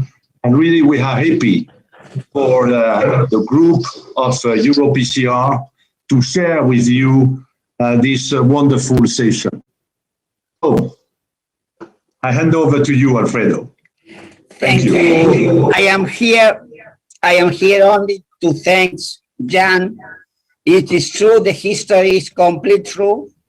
Was almost 30 years ago. I saw him the River Plate Stadium, and I say that is the Gallinero. And he looked like now. Jorge Velarde is not logging because she is a fan from the Gallinero. But I came here to this session only to thank you, only to thank all the PCR for all this year we have enjoyed our friendship. And okay, the session will be in charge of you, Jorge, and Ben Hadassi. So thank you again to be here and support the SOLACI-CACI meeting, Jan.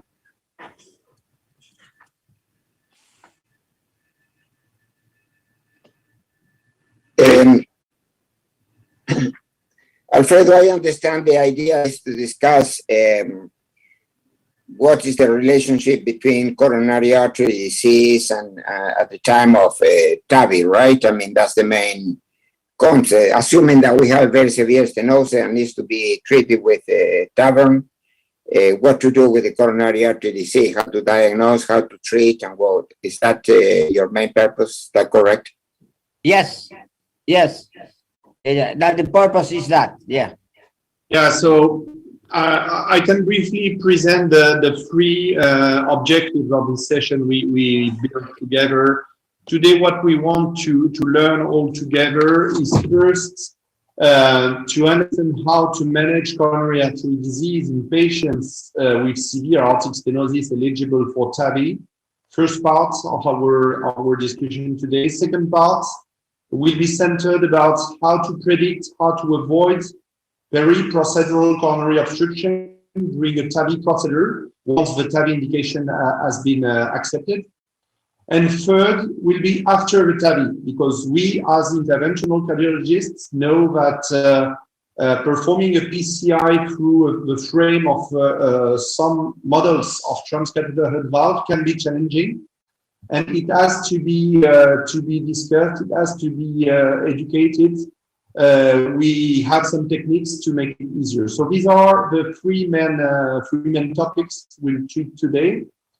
I invite you to ask questions through the chat system. We have our colleague Gaspar Caponi who will be here to handle your questions, to transmit them to us. You will have several presenters who have recorded presentations about those topics. But maybe let's start directly with the first one, how to manage coronary artery disease in patients with severe aortic stenosis eligible for TAVI. And before to go to the first lecture, I would like maybe to have your opinion on that. Maybe Dr. Malwenda, on your intermediate to low risk patients in which surgery is still an option, when you discover some significant coronary, let's say free vessel disease, does it influence your choice towards TAVI or towards surgery? Well, thank you very much for the question. I would say yes. I mean, especially in the low risk population. I would say if the syntax score, generally speaking, is very, very high, perhaps that will be something definitely important to consider surgery. Although on those patients who syntax score is not that high, we will be more prompted to resolve everything with PCI before undergoing TAVR. So that would be my position in general, in very general. Thank you very much. Dr. Belardi, on the opposite side, for high risk or almost inoperable patient, when you find some significant coronary artery disease and you plan to do a TAVI, does it influence your decision-making process? Do you take care to the coronary artery disease or only focused on the aortic stenosis? Well, actually, in our routine, first we do a tomography to see what's the anatomic situation before entering the patient for TAVI.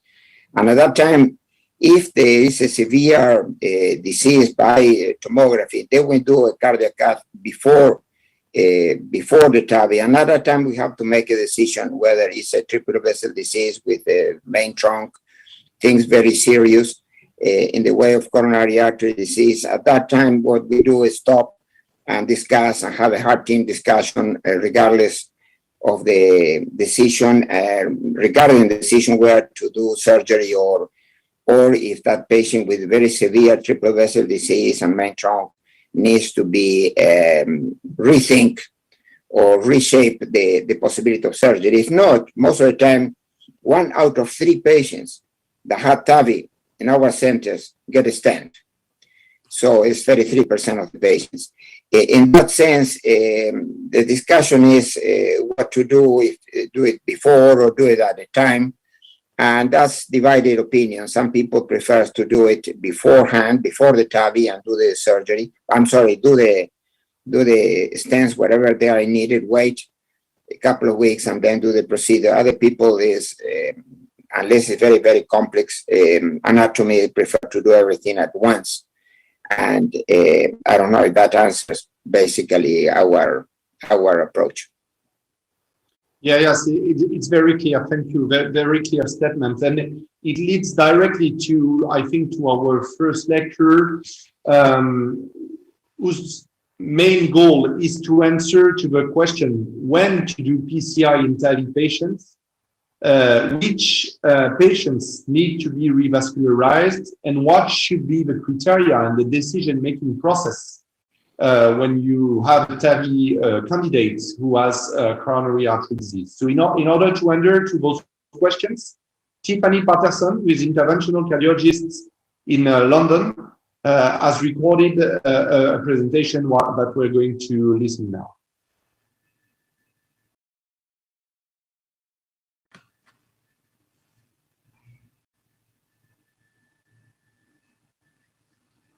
My name is Tiffany Patterson. I'm one of the consultant interventional cardiologists at St Thomas's Hospital. I'm going to talk to you about the activation trial, which is the percutaneous coronary intervention prior to TAVI trial. The background is that coronary artery disease coexists in 2/3 of aortic stenosis cases. And when performing surgical AVR, coronary revascularization is recommended. In other words, if you undergo surgical AVR, you undergo coronary artery bypass grafting as well, because in this scenario, it's a predictor of mortality and outcome.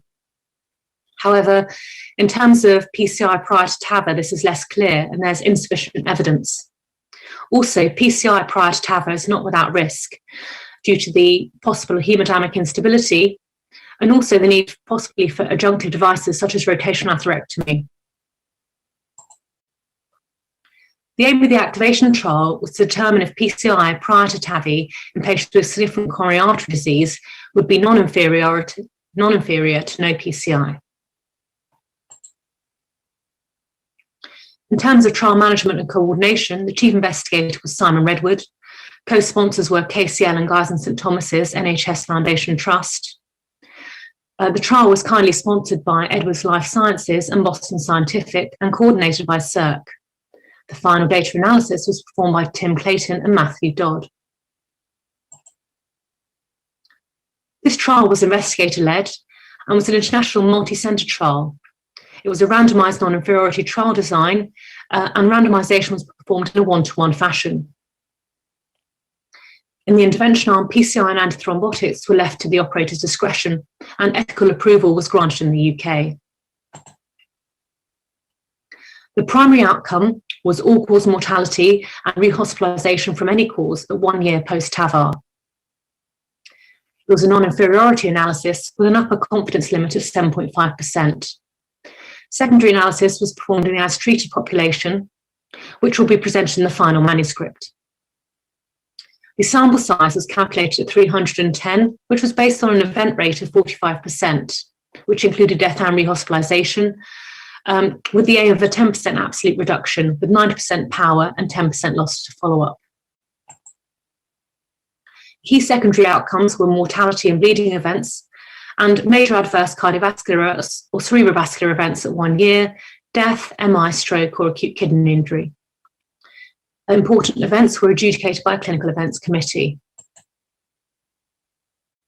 The inclusion criteria for the activation trial were severe aortic stenosis, deemed suitable for TAVI based on heart team discussion, and at least one stenosis of more than 70%, either in a major epicardial artery or more than 50% in a vein graft. Exclusion criteria were acute coronary syndrome within 30 days, CCS class 3 or more angina, unprotected left main, or if the patient was unable to take dual antiplatelet therapy. So the results starting with enrolment. 235 patients were enrolled in the trial and 235 were randomized. The graph enrolment can be seen on the right-hand side, enrolment over time. 119 patients were assigned to PCI and 116 to no PCI. Importantly, the sample size was not met. The original sample size was estimated at 310, but in this trial, we recruited 235 patients. These patients were recruited from 17 centres, and the reason for discontinuation was due to a marked reduction in recruitment rate in the last 2 years. Baseline characteristics of the patients are described in this table, and as you can see, patients were very similarly matched between the PCI and no PCI arm. Characteristics were typical of that of a TAVI cohort, with logistic Euroscore between 13 and 16. Male sex predominated in this cohort, and patients were breathless with minimal angina.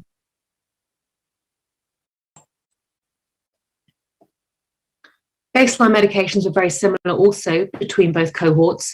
However, there was an increase in warfarin use in the PCI arm at baseline compared to the no PCI arm, and this was despite randomization.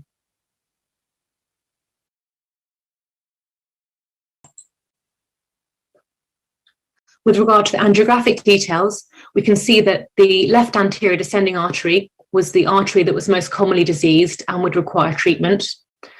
followed by the circumflex and right coronary artery.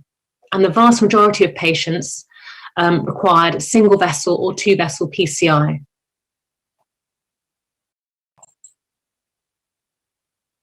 So in terms of primary outcome analysis, which was, if I can remind you, death and rehospitalization at 1 year, you can see that the events are very similar between the PCI and no PCI arm. In the PCI arm, there were 48 events, and in the no PCI arm, there were 47 events. The risk difference went to the upper limit of 8.5%, which just missed the upper limit set, the pre-specified upper limit set at 7.5% with a p-value of 0.067. If we look at this graphically, you can see the event rate is very similar between PCI and no PCI.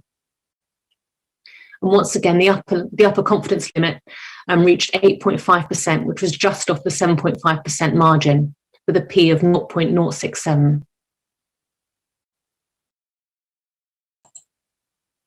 If we look at secondary outcomes, including MACE rate, you can see again, the MACE rate events were very similar between PCI and no PCI. There was a numerically higher instance of acute kidney injury in the PCI arm compared to the no PCI arm.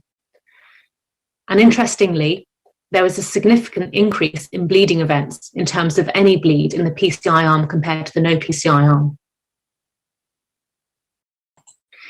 If we look at this graphically as a cumulative risk of any bleed at 1 year, you can see quite markedly the difference between the PCI and no PCI arm, with a cumulative risk of bleeding much higher in the PCI compared to the no PCI arm, and this reaching significance.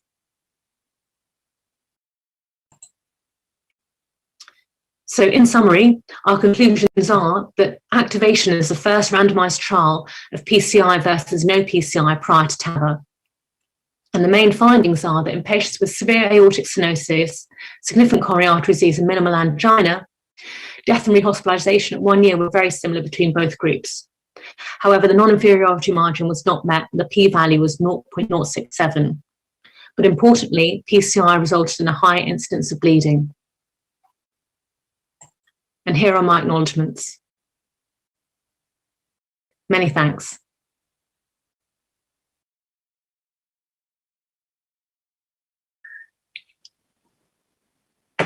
Thank you very much, Tiffany. I think very interesting results and that will integrate in our reflection on how to handle patients with coronary artery disease. I think maybe we can now listen to Flavio Ribicchini's lecture, and afterwards we'll discuss, we'll have a final discussion on that.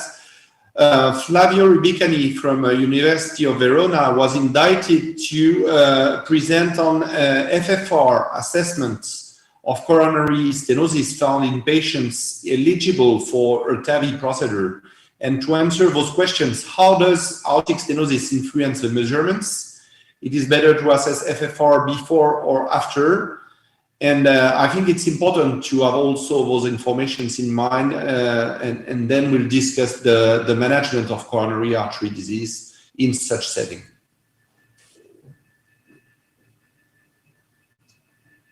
FFR assessment of coronary stenosis in patients undergoing TAVI procedure.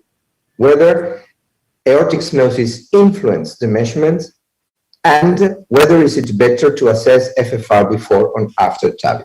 Well, in the next 5 minutes, I will try to explain a very difficult issue, which is the complex matter of the interaction in between microcirculation and aortic stenosis. In aortic stenosis, there is a microvascular dysfunction and a reduction of the coronary flow reserve that, of course, will impact the results of any physiologic intravascular assessment in the coronary circulation. It has been hypothesized that aortic stenosis may impair the possibility of maximal hyperemia in the microcirculation, and therefore that the FFR results may not be reliable. The first thing we did in Verona with our clinical investigations was indeed verify whether the PDPA is different to the FFR values in patients with aortic stenosis by providing intracoronary bolus of adenosine. And what we found, as you can see in the picture, is that indeed the FFR is totally different, significantly different to the PDPA. So despite this theoretical assumption, the microcirculation might respond to intracoronary adenosine. There are, however, some clinical conditions like a long history of diabetes, CKD, and peripheral vascular disease that may impair the possibility of measuring FFR by reducing the microvascular response. So the first concept is that although coronary physiology is complex in aortic stenosis, adenosine is actually able to induce hyperemia, and the FFR values are lower than PDPA, suggesting that FFR measurements can be reliable in aortic stenosis.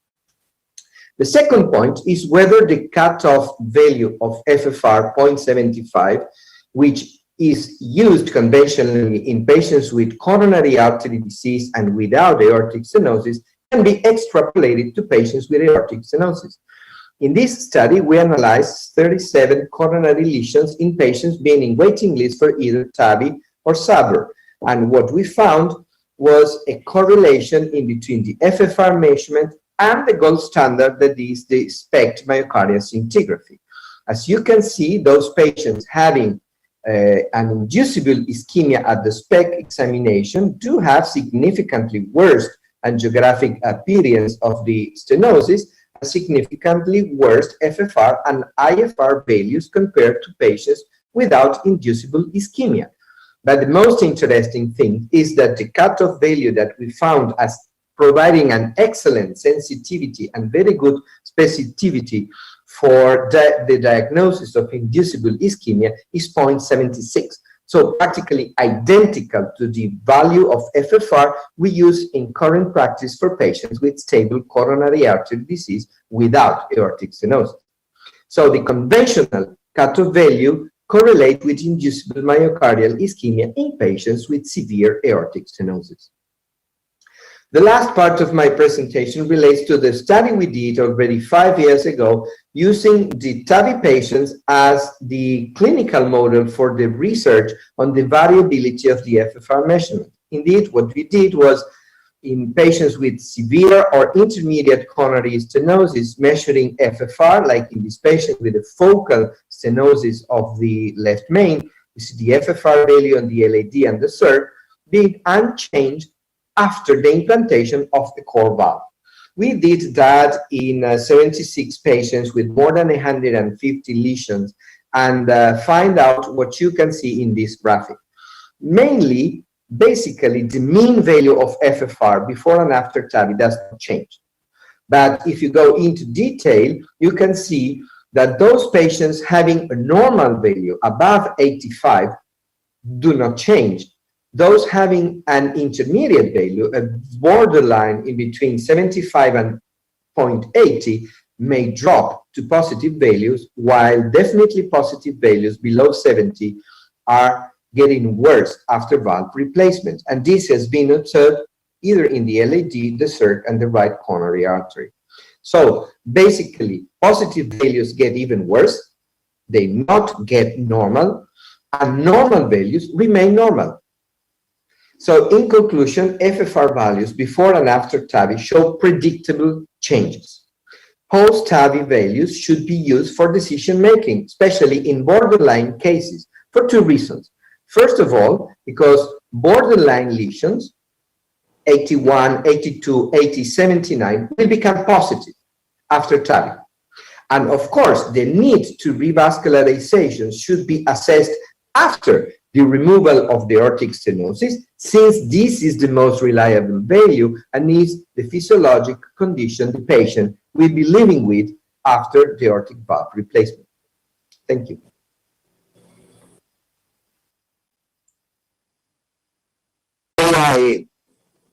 May I ask a question or a comment, please?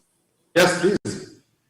Well, I think here in the activation and the talk, I still think that this is still to be decision making in patient to patient. I think we have to consider each situation, and we don't have real data to go for still 50% of the patients we are treating have coronary artery disease. So this is a very daily practice. And I think it has to go patient by patient basis unless somebody has some other strong feelings about it.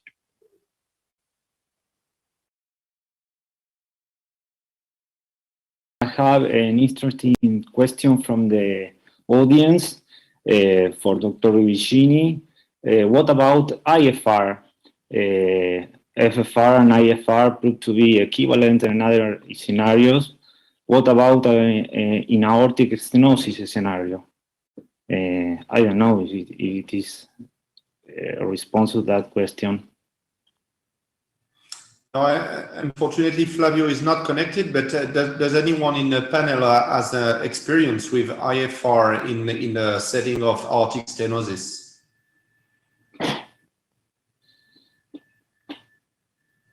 I will say that we commonly use it because with the idea that the negative value will be also predictable and we avoid the adenosine bolus or the infusion.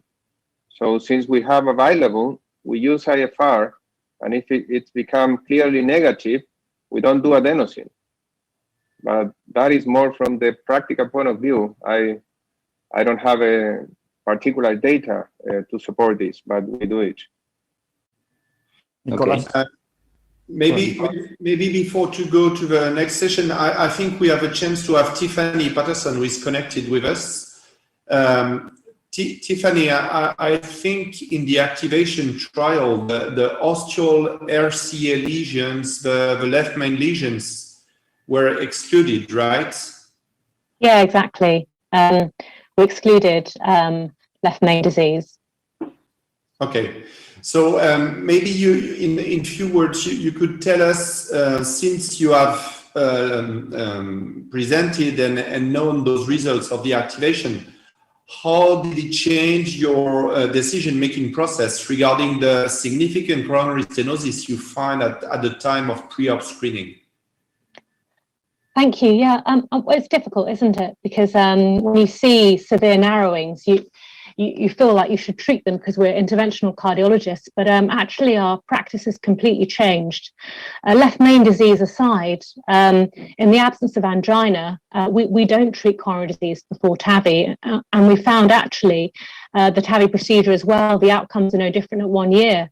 And now most of the time, we don't do coronary angiograms prior to TAVI. If someone hasn't had a coronary angiogram, we may do it on the table. So actually our practice has dramatically changed. Okay, thank you. One question for Tiffany as well.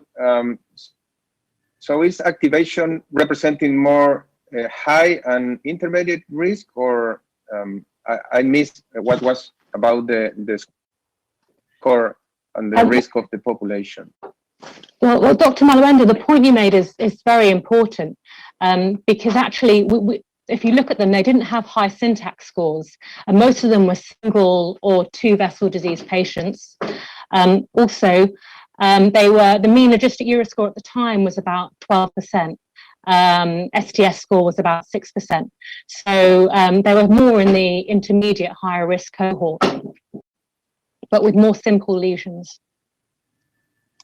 I see. Well, so low risk is not completely represented in the activation trial. No, and I think it's something to do with the duration of the trial. It started in 2012. Was recruiting, took 10 years to recruit, and the pattern of patients that we've been treating over that time have changed as well. Right. Thank you. Maybe Dr. Banayashi, you want to summarize this first part of the session before we go to the second? Oh, yes. Thank you very much. Very interesting lecture, especially the activation trial. And I have a doubt because this is very important. What is, Dr. Patterson, what is your forecast after 1 year after TAVI? The activation results are very interesting at 1 year follow-up.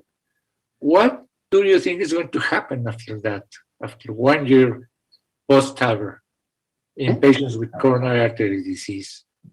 How are they going to behave? Do they will need a PCI intervention? What is your forecast after 1 year? No, you're absolutely right. And what we'd like to do is actually look at the 2-year and then the 5-year data, because I think that's where we might start to see the difference. Particularly in the surgical patients, I think a lot of the outcome data show the 5-year benefit, mortality benefit in these patients with coronary artery disease. In terms of patients that have come back, we have had patients come back and who do need intervention for angina, and I think that data does really need to be looked at. Your point's very, very accurate. Thank you very much. I will just add that surgery results are about quite the same when Salver is done and CABG is done. It's about the same results. So it's very interesting, that matter. And about FFR is quite interesting because sometimes, as Dr. Velarde told us, sometimes it's a very individual matter between patients. And it's very interesting about, I would like to have, because there are slight differences between IFR and FFR, it could be very interesting for Flavio Revicini trying to figure out what's going to happen with IFR, because it's so much comfortable to make a IFR than FFR, especially because you're avoiding the use of adenosine. So thank you very much for your participation. I personally was very interested about the activation trial results because it's very important for the clinical practice. And I think, Nicolas, we can move on with your lecture. That is as well as interesting as the previous one. So, Nicolas.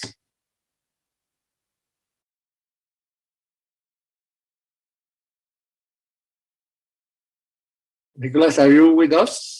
Yeah, yes, my lecture has been recorded, so it should start promptly. Okay.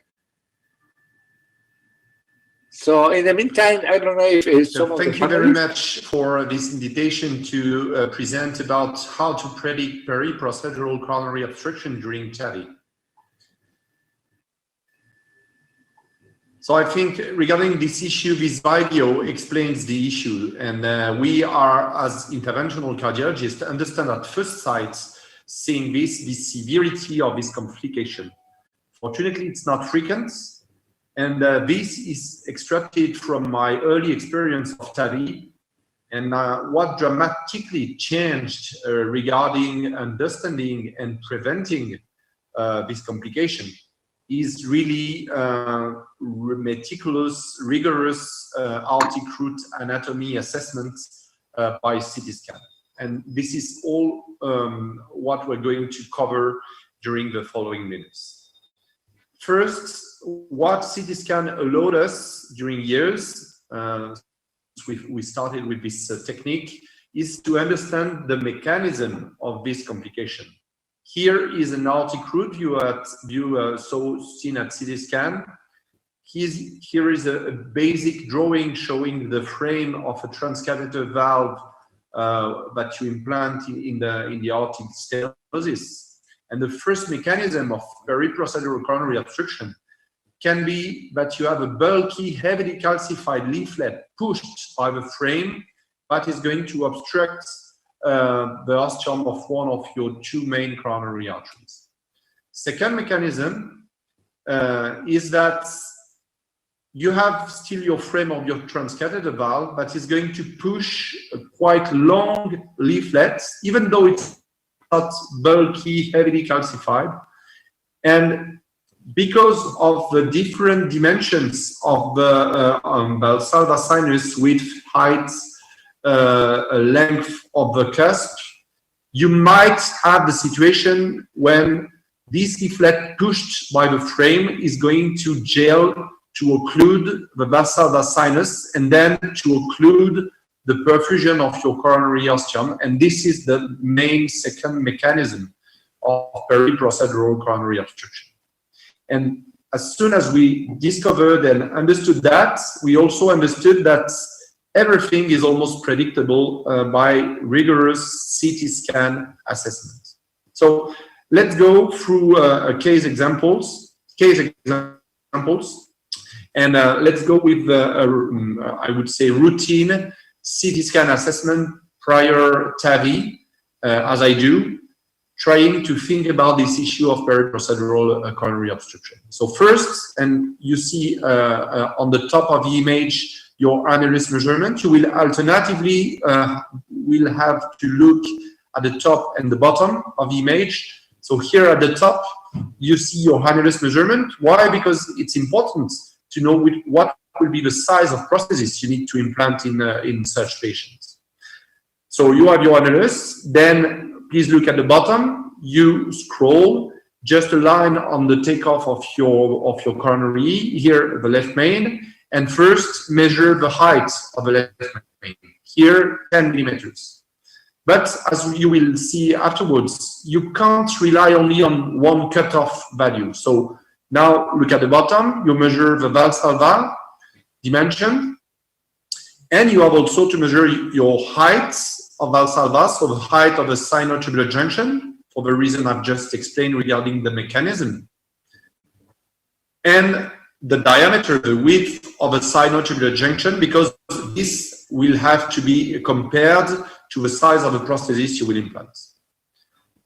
So same patient here, but let's now try to imagine how would behave the virtual transcatheter valve implanted in such patient based on the annulus measurement we've done. And please have a look at the top of a CT scan of image. You will see appearing few seconds in blue, a blue circle. This is the virtual transcatheter valve that would be implanted in such patients according to the annulus measurement that was done. And you see just in front of the left main, I made a measurement of the distance between this virtual valve and the takeoff of the left main. This is what we call the VTC, virtual transcatheter to coronary distance. And this is a strong predictor of potential peri-procedural coronary obstruction. We'll come back to that. Now, please have a look at the bottom, and you see what you want to do is just to understand what will be the relative relationship between the cusp and the frame. So what I'm doing now at the bottom, I'm measuring the cusp that will be pushed by the frame, measuring its length, and now reporting its length as if it was pushed by the frame just in front of the left main, in the left valsalva. And doing this, you're able to see whether you have a remaining reasonable distance between your cusp and the sinotubular junction or not.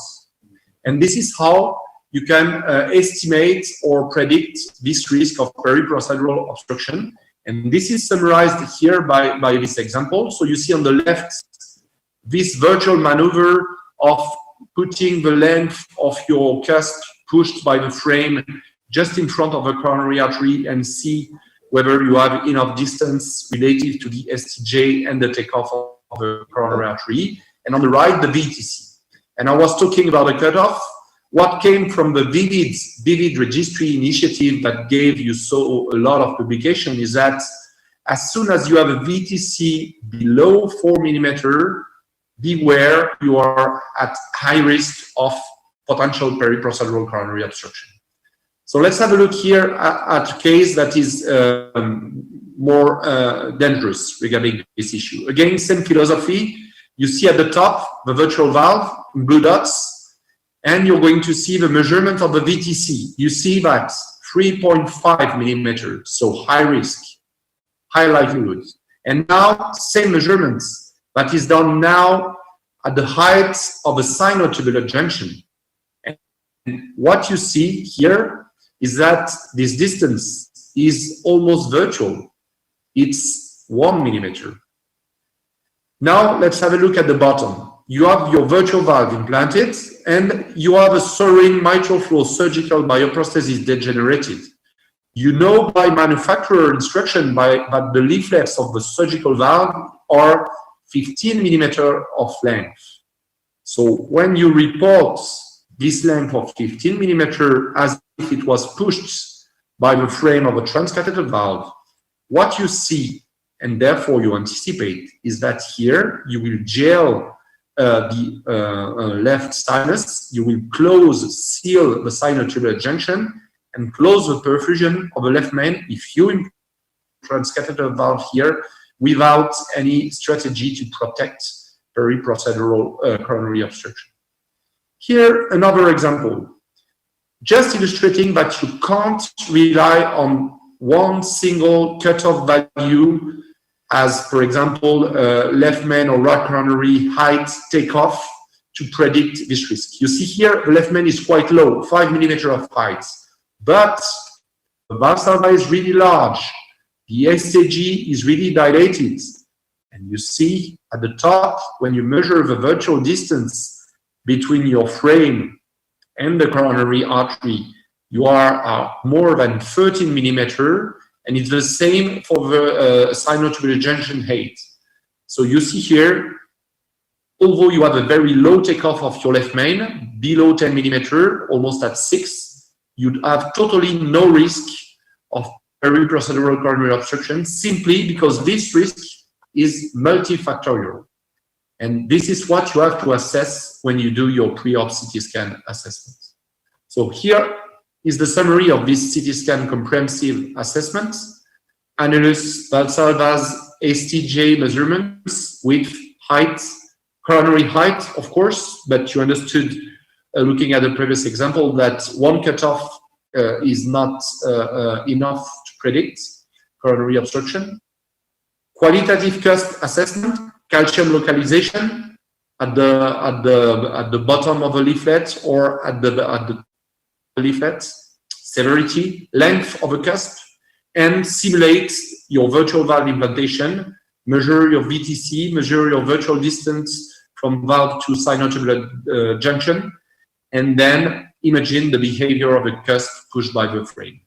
But sometimes, despite those very, very accurate measurements, you're still in a gray zone, and you're not sure at 100% that you have a high risk of peri-procedural obstruction. Two additional techniques to help you. First, during your procedure, to inject during your balloon angioplasty. And you perfectly see here in this case, that was actually the first case I shown during this presentation, the CT scan with the left main at 10 millimeters and the leaflet that were pushed close to the left main. You perfectly assess by this dynamic peri-procedural maneuver the behavior of the frame pushed, the leaflet pushed by the balloon here and the subsequent transcatheter valve, and your valsalva anatomy and the takeoff of the left main. And here, for example, we perfectly simply confirmed that we didn't have any high risk of peri-procedural obstruction.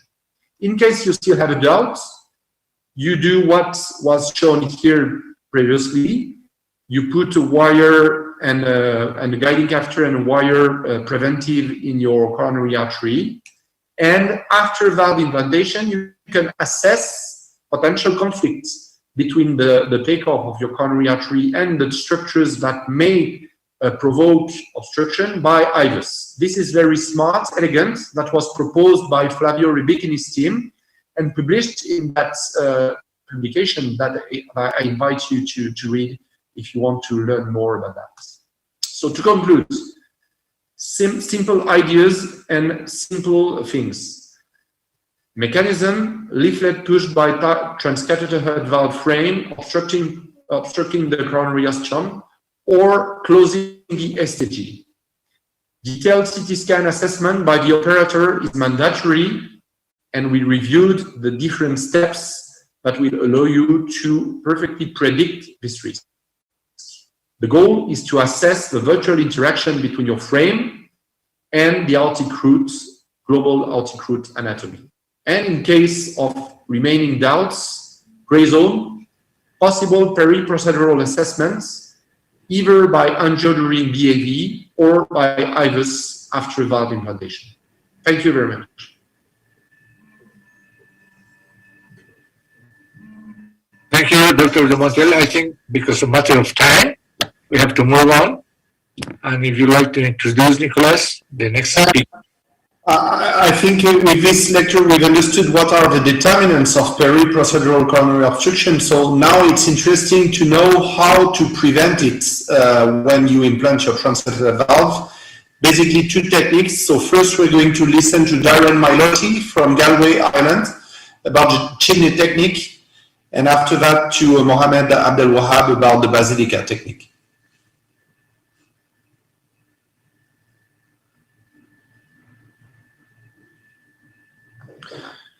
So thank you very much.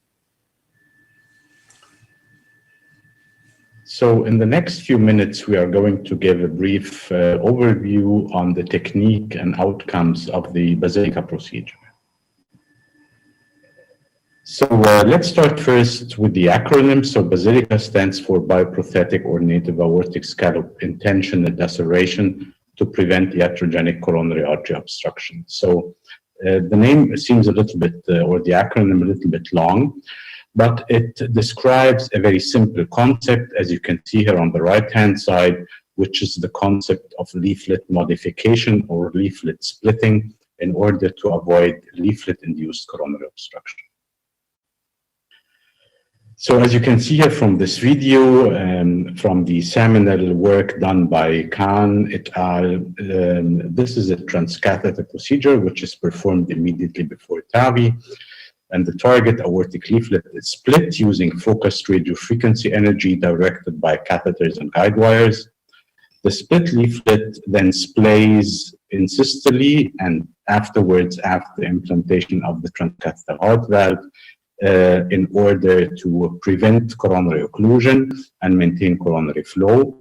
And on the other side, and this is the theoretical concept that lies behind leaflet splitting and not leaflet avulsion, that the leaflet should coapt or usually coapts in diastole to prevent massive aortic regurgitation in the brief period between basilica.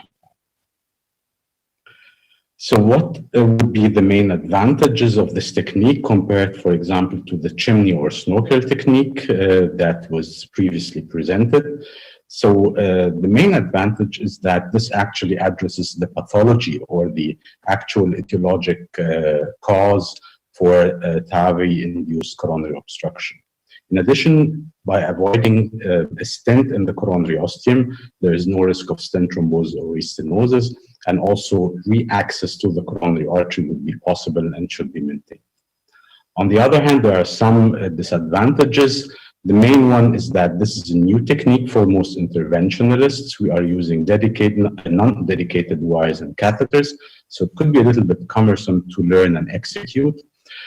There may be a potential risk of thromboembolic complications because we are manipulating the usually degenerated leaflets of the valve, and efficacy may potentially be reduced if the commissures of the implanted bioprothesis are malaligned. What are the essential steps of basilica? You can see this on this cartoon. So the first step would be to cross the target aortic valve and place a snare in the LVOT.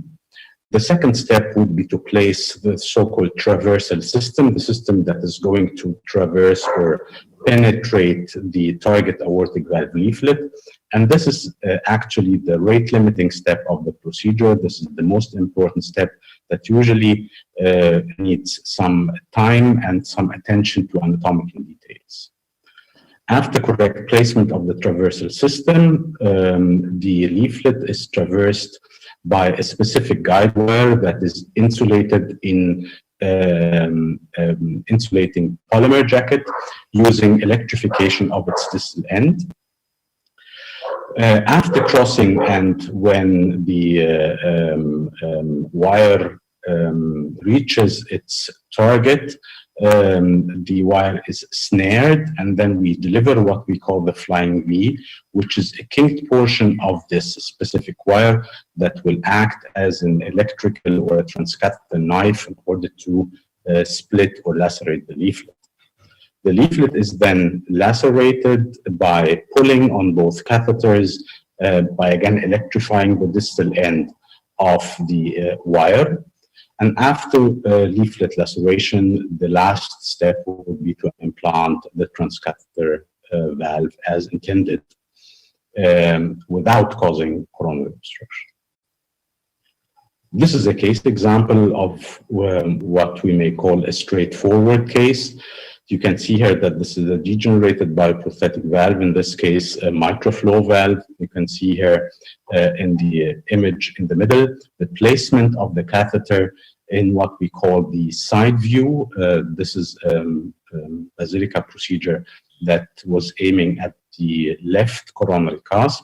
So this is placement of the catheter, what we call the side view, and then we check the position to be central in what we call the front view. These two views are the most important views that we use in order to perform this procedure. Here you can see leaflet traversal with the electrified wire. Then you can see here leaflet snaring and formation of the loop, and then leaflet laceration, which is then followed by implantation of the transcatheter valve. You can see here that after gaining some experience, this more or less straightforward case does not take a lot of time and does not require a lot of contrast. Of course, there are some factors that may increase procedural complexity. Some of these are mentioned on this slide. For example, if you're going to lacerate both leaflets, this increases complexity. If the valve you are going to target is not opaque, that is fluoroscopically not visible. If you're going to treat a degenerated transcatheter valve, if you have some unfavorable fluoroscopic angulations, or the coronary ostia are eccentric, or the landing zone is severely calcified, and there are some techniques and tips and tricks, for example, using transesophageal echocardiography or by modification of the basilica technique, as you can see here with the so-called balloon-assisted basilica, that may help you to overcome these difficulties. The slide shows you some possible complications. You can see here on the left-hand side some complications related to failure or inappropriate leaflet traversal. There are other complications, as you can see here on the right-hand side, that relate to the use of electricity or electrification in different catheters. But the available evidence so far is very encouraging. You can see on this slide the first and seminal publication of the 30 patients included in the Basilica trial, which shows here a technical success rate of 95%, low death rates but high stroke rates and no coronary obstructions. The 1-year mortality here was 10%. We have published last year our single center experience with very similar technical success rates, no death or stroke rates. Importantly, these cases done at our center were all done with embolic protection, and only one case of partial coronary obstruction. And the most recent data of 214 patients, also with a very high technical success rate in multiple North American centers, no death and stroke rates. But there are some cases that still suffer from coronary obstruction. This is my final slide. So what are the open questions? The open questions relate to optimal patient selection, also to how to best predict success and identify cases that may need some ancillary procedures despite basilica, because the risk of coronary obstruction, even with the use of basilica, is not 0%. There are some questions about the technical success outside of high volume centers, and there are some dedicated devices that are under development that hopefully will make this procedure a little bit more simple. And thank you very much for your attention.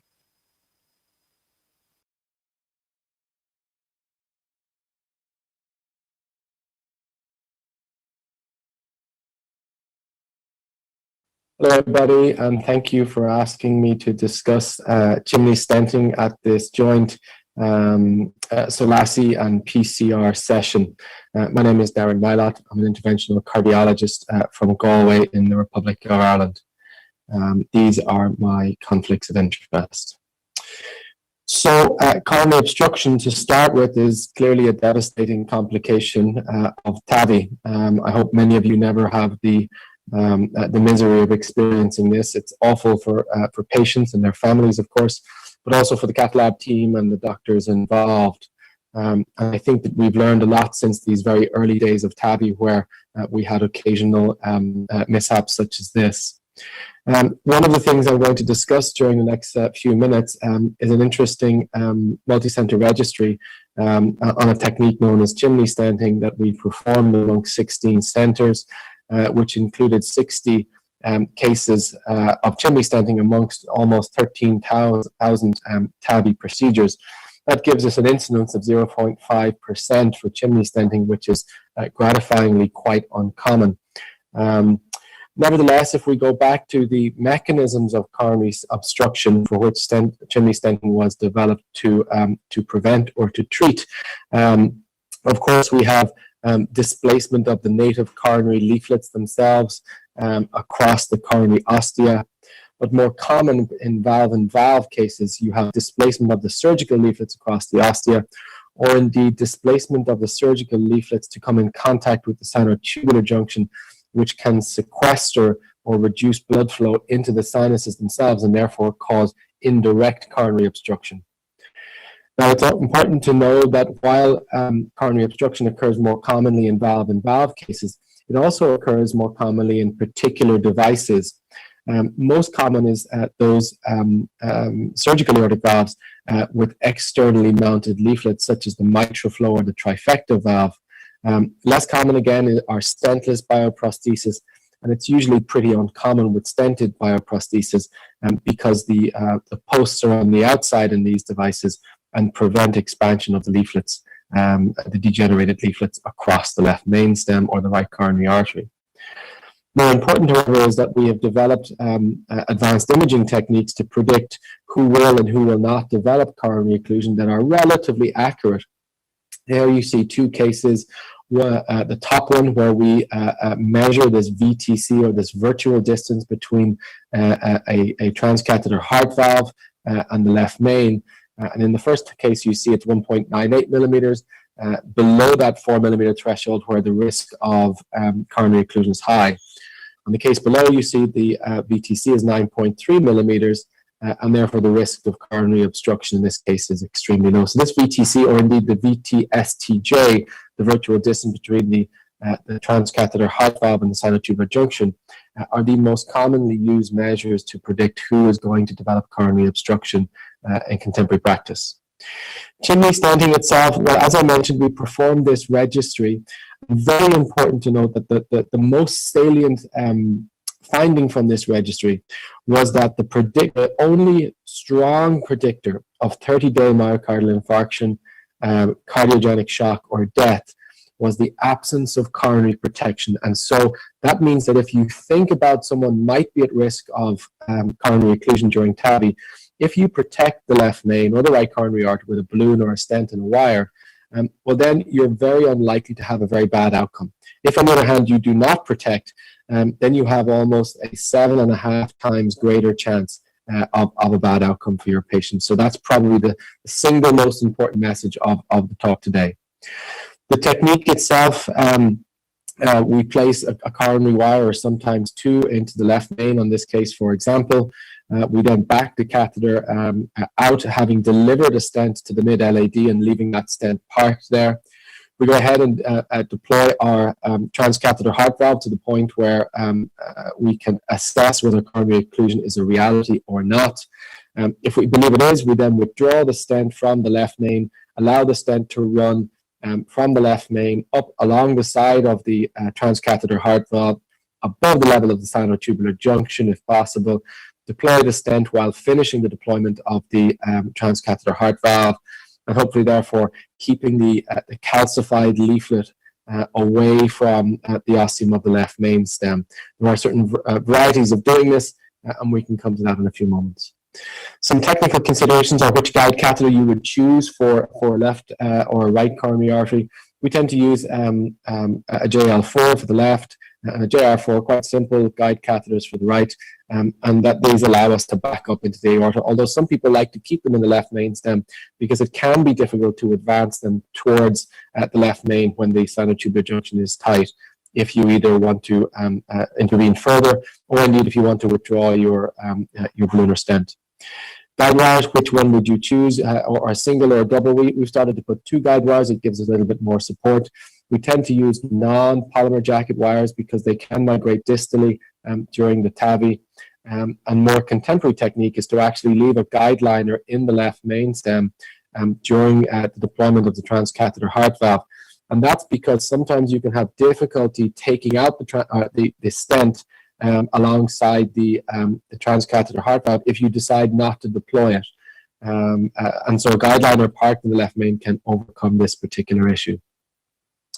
Whether you park a balloon or a stent in the LAD or the right coronary artery depends on your, I suppose, your comfort with the case. If you think it's a high risk of occlusion, I would use a stent, and if not, low risk, I would use a balloon. And of course, the stent should be sized for the proximal right coronary artery or the left main. The length of the stent, as I mentioned, if it's the leaflet that is you're worried about, just get it above the leaflet.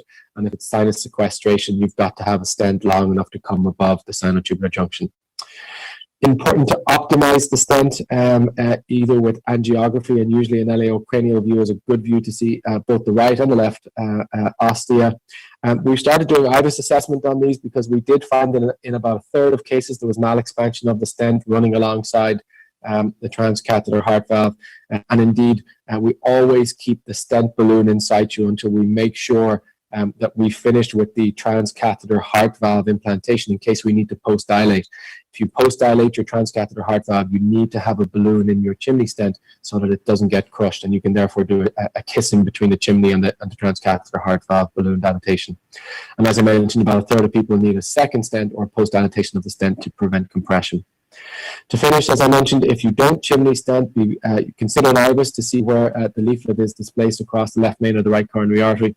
Careful retraction of that stent into the left main, and if you're, into the guide catheter, and if you're having difficulty getting it out, simply push the stent forward and deploy it in the mid-LAD, for example. If you have them in the chimney, you need to consider the IVUS again to assess the results, and you need to consider what's your optimal DAP duration, and we don't have any information on that. A quick case, this was a lady who had severe aortic stenosis, a prior 21mm trifecta. We were unable to use contrast in her case because she had previous anaphylaxis. You'll note that the VTC in this case is 2mm and her VTSTJ is even smaller. We went ahead and performed the TAVI, and what you'll see here is simultaneous inflation of 2 chimney stents in the right and left coronaries while deploying her transcatheter heart valve very, very slowly towards the end. Post-dilatation of those and a short IVUS run to show you that the stents are patent and not compressed at the end of the case. A final word on the registry. We had a median follow-up of approximately 2 years.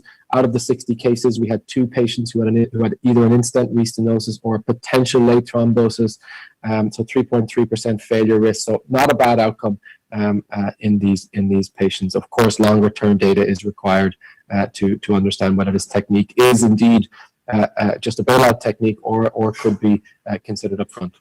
Final thoughts, left main and right coronary ostial occlusion can be predicted using CT analysis. Coronary protection should always be performed in at-risk cases. Chimney stenting is straightforward, it's effective, but we do need more long-term data. So thank you for your attention. I hope you enjoy the rest of the conference and greetings from Ireland. So thank you. I think we have a very clear overview of what is possible to protect coronary perfusion.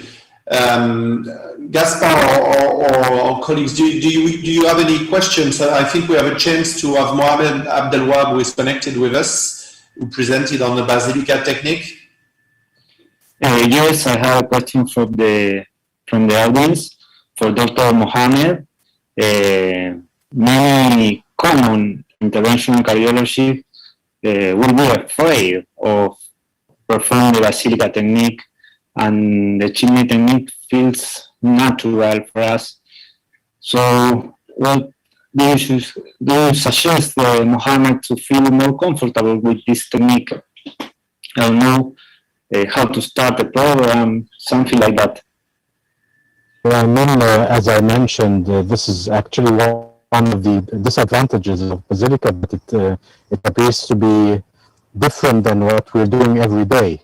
compared to the chimney technique.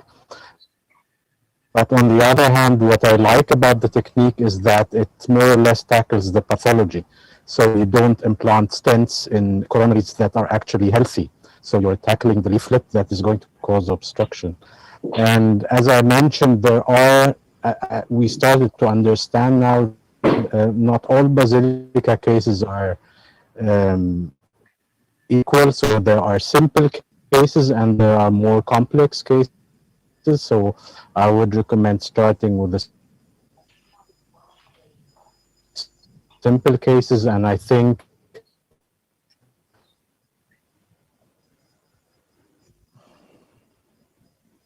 proctoring in the beginning of the experience would be very helpful. There are a lot of first 3 or 4 cases will be very helpful, but you shouldn't be afraid. Mohammed, just a brief question. Does the mode of degeneration of your surgical bioprosthesis influence the possibility to do a basilica? What I mean is that if you have a pannus on leaflets, very thickened leaflets, can it be a contraindication to basilica or not?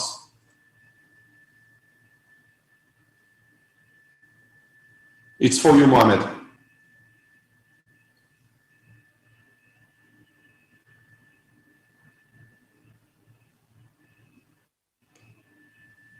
Did you have a question, Mohammed? No. So we have to wrap up this section. I think we had a clear overview of the predictors of peri-procedural coronary obstruction. You understood that it's all about CT scan assessments with quite a standardized methodology. And you see that we have 2 techniques available to protect coronary perfusion during your TAVI procedure. On one side, the chimney, quite simple for any interventional cardiologists, maybe less satisfactory regarding concepts and long-term follow-up.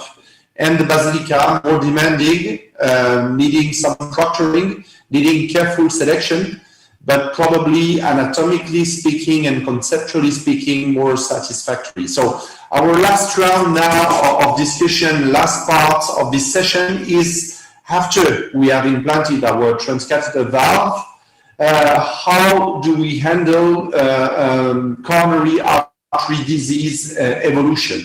So how to solve technical issues during a PCI in a patient who already has have a transcatheter head valve. And I think before to discuss that, first is interesting to understand what is the epidemiology. And for that, we have a chance to have Marco Barbanti from Catania, Italy, will give us some data. Thank you very much for the invitation. My name is Marco Barbanti. I'm an interventional cardiologist in Catania. And today talks is a very important, is a very timely talk, is about PCI of the TAVI. So the question is how if this is a frequent issue and what are the outcomes? So, but before starting talking about PCI and TAVI, it's important to address the issue of coronary artery disease and the acute and the clinical presentation of the acute coronary syndrome in TAVI patients. We know that in TAVI patients suffering from CAPS, acute coronary syndrome might happen anytime, and this is associated with a very poor prognosis. According to the data we have available today, its incidence is about 4.7 to 10%, and post-TAVI ACS also is important that can be underestimated because not all patients are seen within a TAVI centers. And because of their life, longer life expectancy, lower risk in younger patients are more likely of having a coronary events after TAVI. So maintaining the access to the coronaries is a critical for patients' lifetime management. So having said that, this is a short meta-analysis gathering all the data, previous data on coronary cannulation after transcatheter valve implantation. The authors basically included 11 retrospective studies, And what they saw on the primary endpoint, that successful right coronary angiography and left coronary angiography, as you can see here, was much higher in patients receiving a balloon expandable valve. But not just this, of these patients, 287 underwent PCI with a success rate of 93% with Edwards and Medtronic, so which was similar according to this. But one of the most important paper and the most larger we have is this about acute coronary syndrome, the TAVI, is this analysis by Mantias published in JACC Intervention, in which the incidence of acute coronary syndrome was not very high, about 5%, and after a median time of almost 1 year. And according to this, what is important that clinical presentation of coronary artery disease has an impact on prognosis of these patients, with the patients presenting with non-STEMI and STEMI having a poorer prognosis as compared with patients having just unstable angina. And it's not important only the clinical presentation, but also whether or not this patient may undergo a revascularization in case of acute coronary syndrome. And in this paper by Farouk's published in JACC in Circulation Intervention, we can see here that invasive strategy was achieved in 163 patients. A PCI was performed in almost 100 patients. The coronary access was an issue in 2.5, 2.1% of coronary angiography and PCI respectively, but very importantly, revascularization of ACS time was associated with a reduction of all risk of all-cause death. So it's very important these patients after TAVI presenting with acute coronary syndrome to go ahead with a revascularization. But what we saw, and this is a big registry from the group from Joseph Rodriguez-Cabot, which enrolled basically patients with STEMI after TAVI, in which the incidence was almost 0.3%, so not very frequent, but we basically compare the outcomes of patients with STEMI in those who had a TAVI in a control group of patients who had no TAVI. And it was interesting to see that the door-to-balloon time, procedural time, fluoroscopy time, but also the contrast volume time was much higher in patients having TAVI. So this is a marker of a more complex procedure. But more importantly, this was associated the STEMI in patients with TAVI was associated with a 33% longer door-to-balloon time and a 4-fold higher PCI failure rate. And this is associated also with a very poor prognosis, with 33% of patients dying at 1 year. So it means that in these patients that with TAVI inside the acute coronary syndrome, PCI may be a more challenging issue. And this is data from Revival Registry, which is a retrospective multi-center study, including patients undergoing unplanned PCI after TAVI. So the cumulative incidence was 0.9%, and these are the PCI indication, with most of them with acute coronary syndrome, non-STEMI, followed by unstable angina, STEMI, cardiac arrest, and also coronary syndrome in 40%.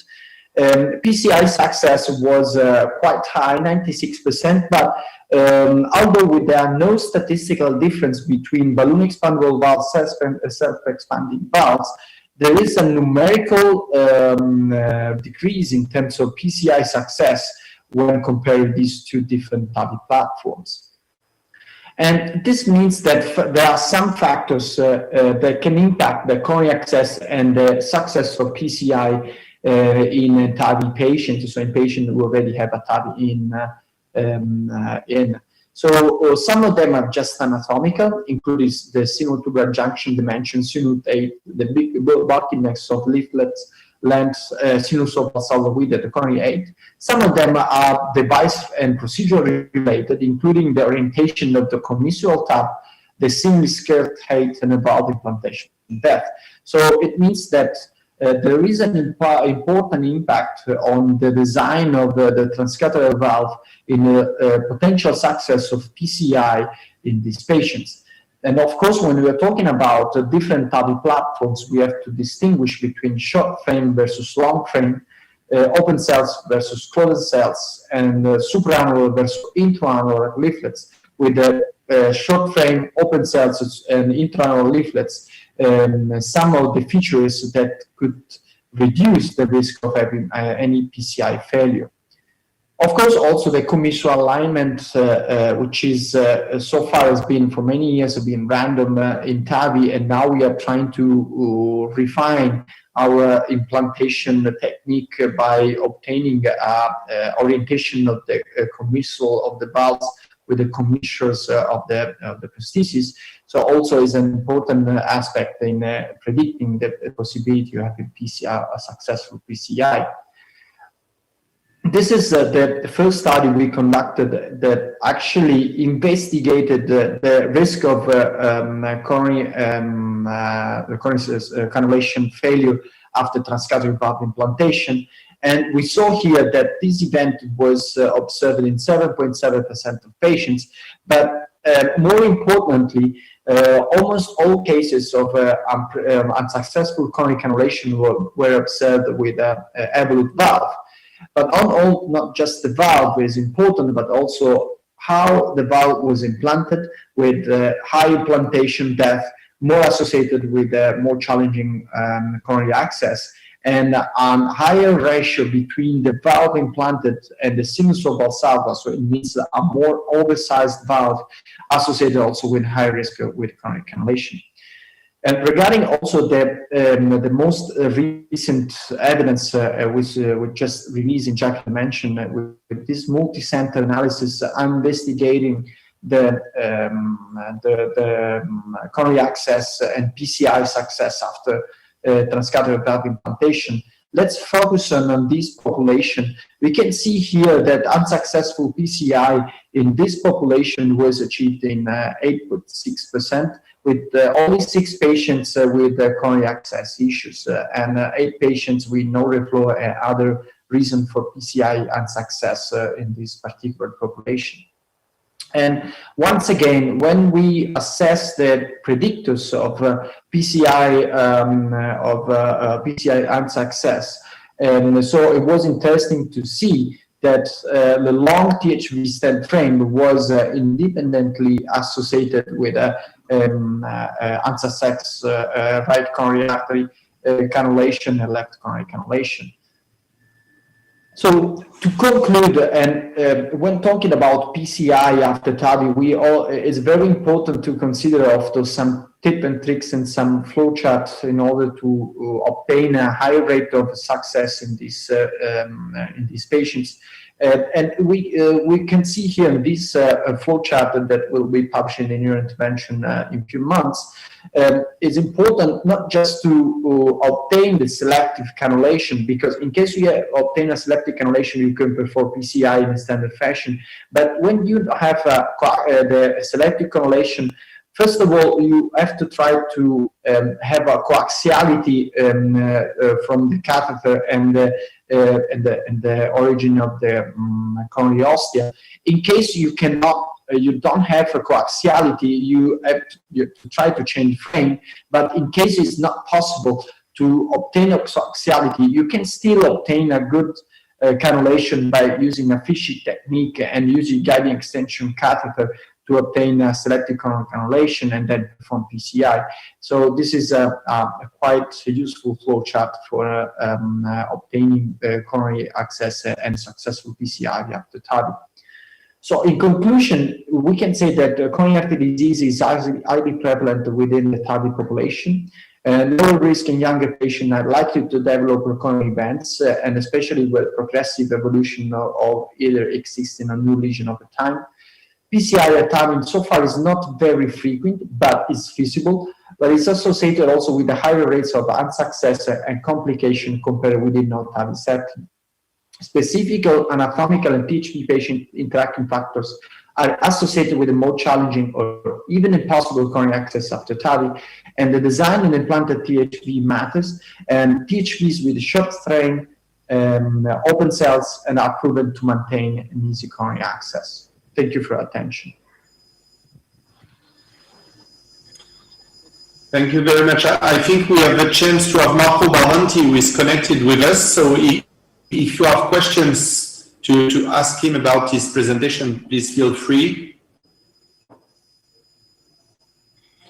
Marco, based on your results and the review of the epidemiology that you perfectly done, could you tell us, in your experience, when you have a patient who has preliminary history of coronary artery disease or high likelihood of evolution of coronary artery disease, I understand that you prefer to implant short frame, large open cell transcatheter valve, right?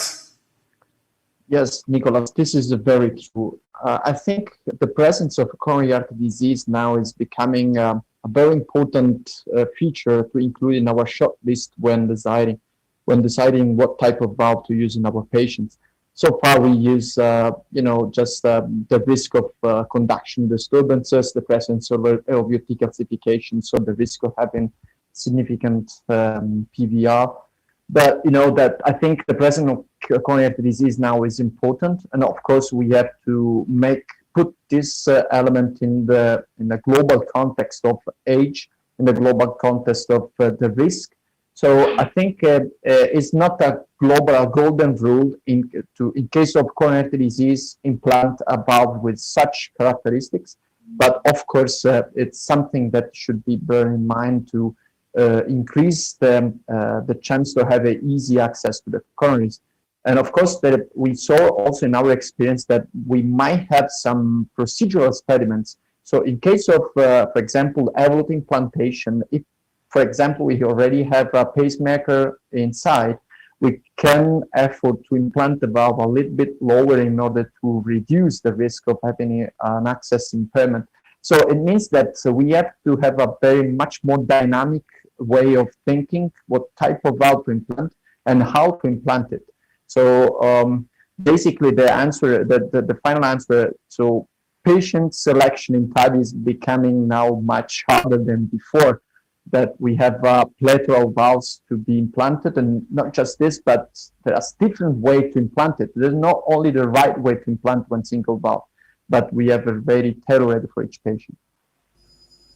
Thank you very much, very clear. So let's now listen to my partner, Didier Cheche, interventional cardiologist in Toulouse, who is going to present on the tips and tricks that we have to know as interventional cardiologists to intervene in some anatomically difficult situation of patients having long frame transcatheter valve and who need a PCI.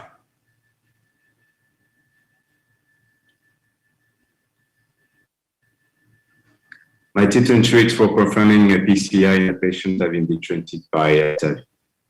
So these are my disclosure.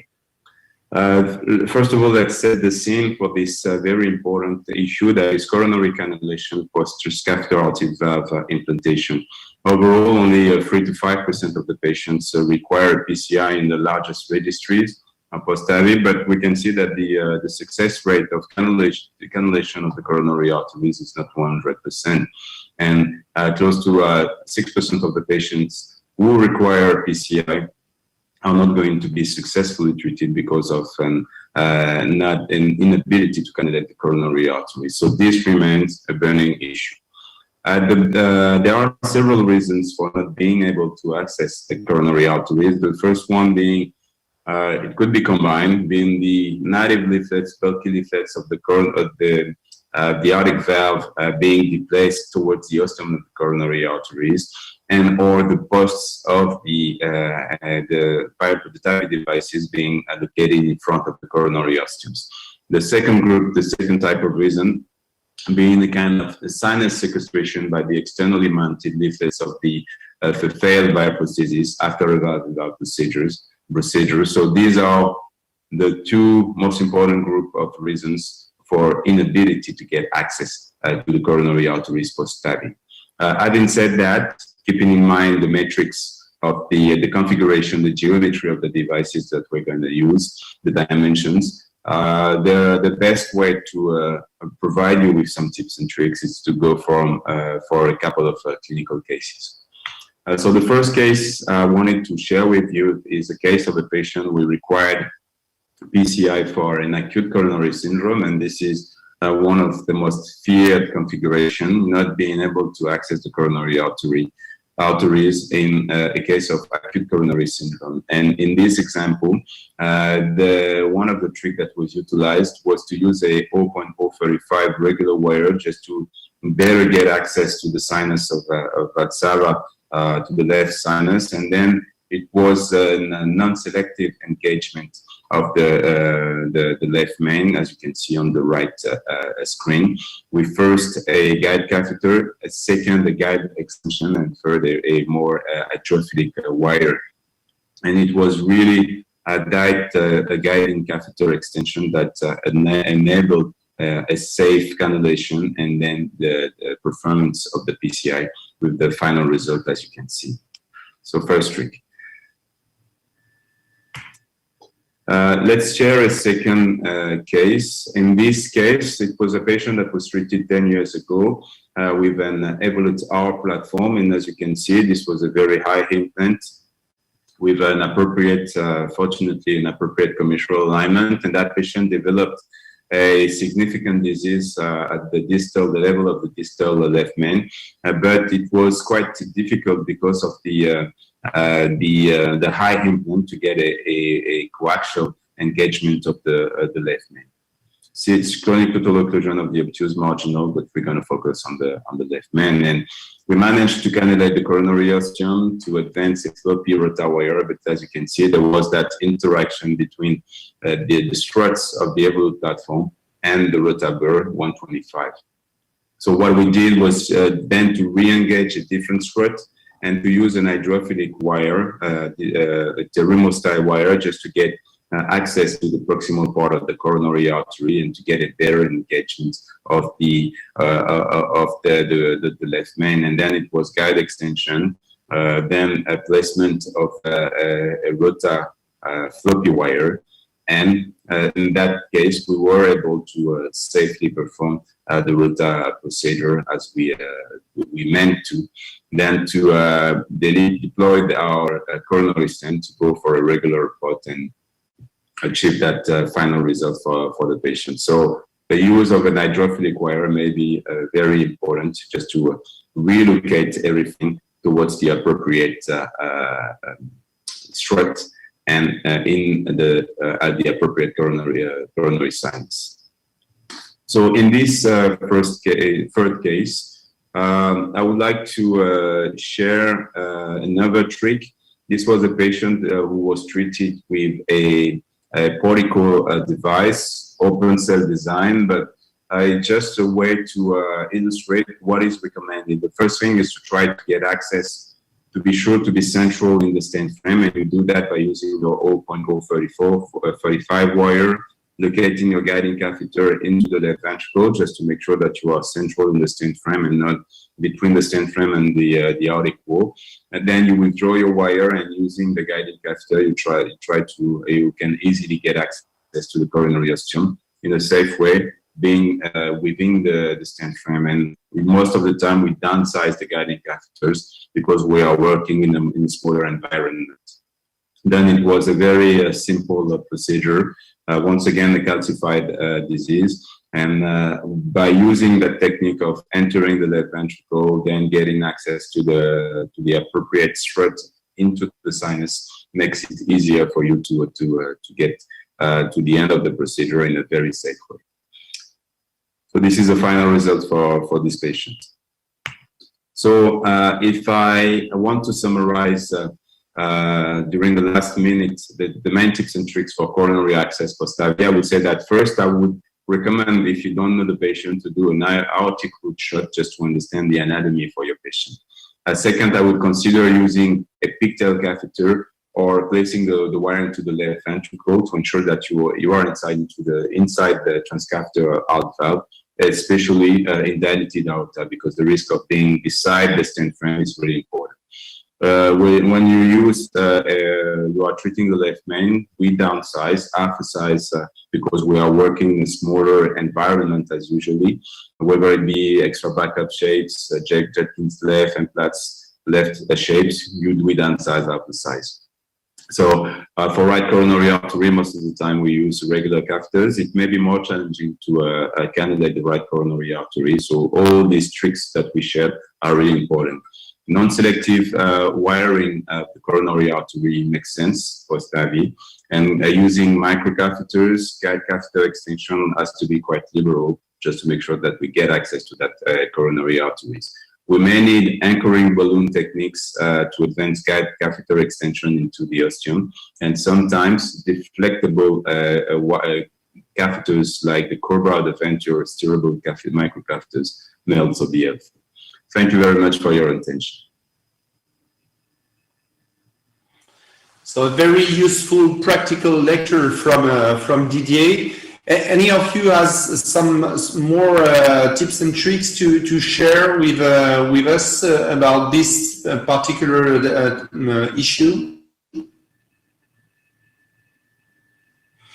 Now, what I would just add before to go to the next lecture is that I think the most interesting and important thing I learned with time and experience in this setting, performing PCI through core valve or Evolut, because to say the things, I think it's the situation that is technically the most difficult, is not to waste too much time to try to be selective. Just try to be in front of your coronary ostium, inject, and if you're in front but you're pushed by the frame or by your straps, it's not the issue. Advance your wire, and along with your wire, you will advance your balloon, you will advance your stent. If you have some frictions, you will put a guiding catheter extension, as Didier mentioned. I think, to my opinion, it's the most useful thing to share. So, to finish this last part, we just saw that it can be tricky to perform PCI through the frame of a transcatheter valve. So, why not making things simpler at the time of initial transcatheter valve implantation? And this is what we are going to learn while listening to Lars Sonnegaard now.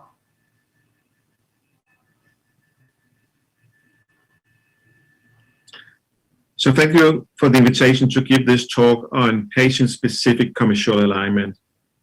We know as we're going to move to patients with longer life expectancy, it's important to be able to access the coronary arteries after a TAVI procedure. And you can divide all TAVI valve into three groups: those with a low stent frame and intra-annular leaflet position, those with a high stent frame with either an intra-annular or supra-annular leaflet position. And particularly for those with a supra-annular leaflet position, it may be difficult to access the coronary arteries after a TAVI procedure. And we recently saw this re-access study, 300 patients undergoing TAVI. All patients had cannulation of the left and the right coronary arteries right before valve implantation and then after valve implantation. And maybe surprisingly, in 23 patients, 7.7%, it was not possible to access both coronary arteries afterwards. And out of those 23 patients, 22 patients was actually treated with the Evento platform with a supra-annular leaflet position. And again, one of the reasons it's not possible to access the coronary arteries is that when the valve is implanted, it's going to be randomly rotated in the aortic annulus. So you may have commissural misalignment, as shown here on the left-hand side, where the leaflet posts are positioned right in the front of the coronary arteries. And that, of course, is going to make it difficult or even impossible to access the coronary arteries.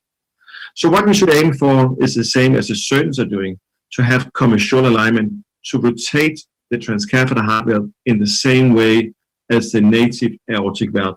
That's going to facilitate easier access to the coronary arteries.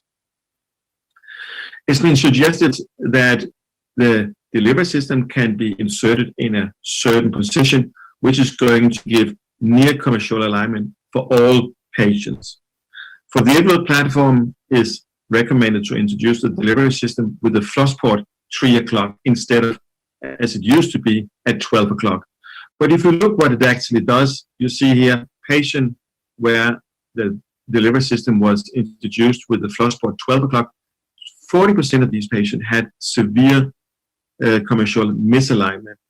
And going to 3 o'clock, it's still 20% of the patients who have severe commissural misalignment, exactly the same number as you saw in the re-access trial. So we should try to aim for patient-specific commissural alignment. And one way to do it is to use this left-right cusp overlap view. So in order to reduce the rate of conduction abnormality, many sites have now moved away from a classical three-cusp coplanar view to a left-right cusp overlap view, again with the purpose to have a higher valve implantation and thereby a lower rate of conduction abnormality. But this view is actually a perfect view to have patient-specific commissural alignment. Because if you have this view, you know that on the right-hand side of the screen, you're going to have the commissure between the left and the right coronary cusp. So if you can position one of the leaflet posts at that position, you know you're going to have patient-specific commissural alignment. For the Evento platform, it's a C paddle which is located right over one of the leaflet posts. So as you cross the valve, go to a left-right cusp overlap view and try to rotate the delivery system so the C paddle is oriented to the right-hand side of the screen, and you have this head mark configuration, as you can see in the inflow part of the delivery system.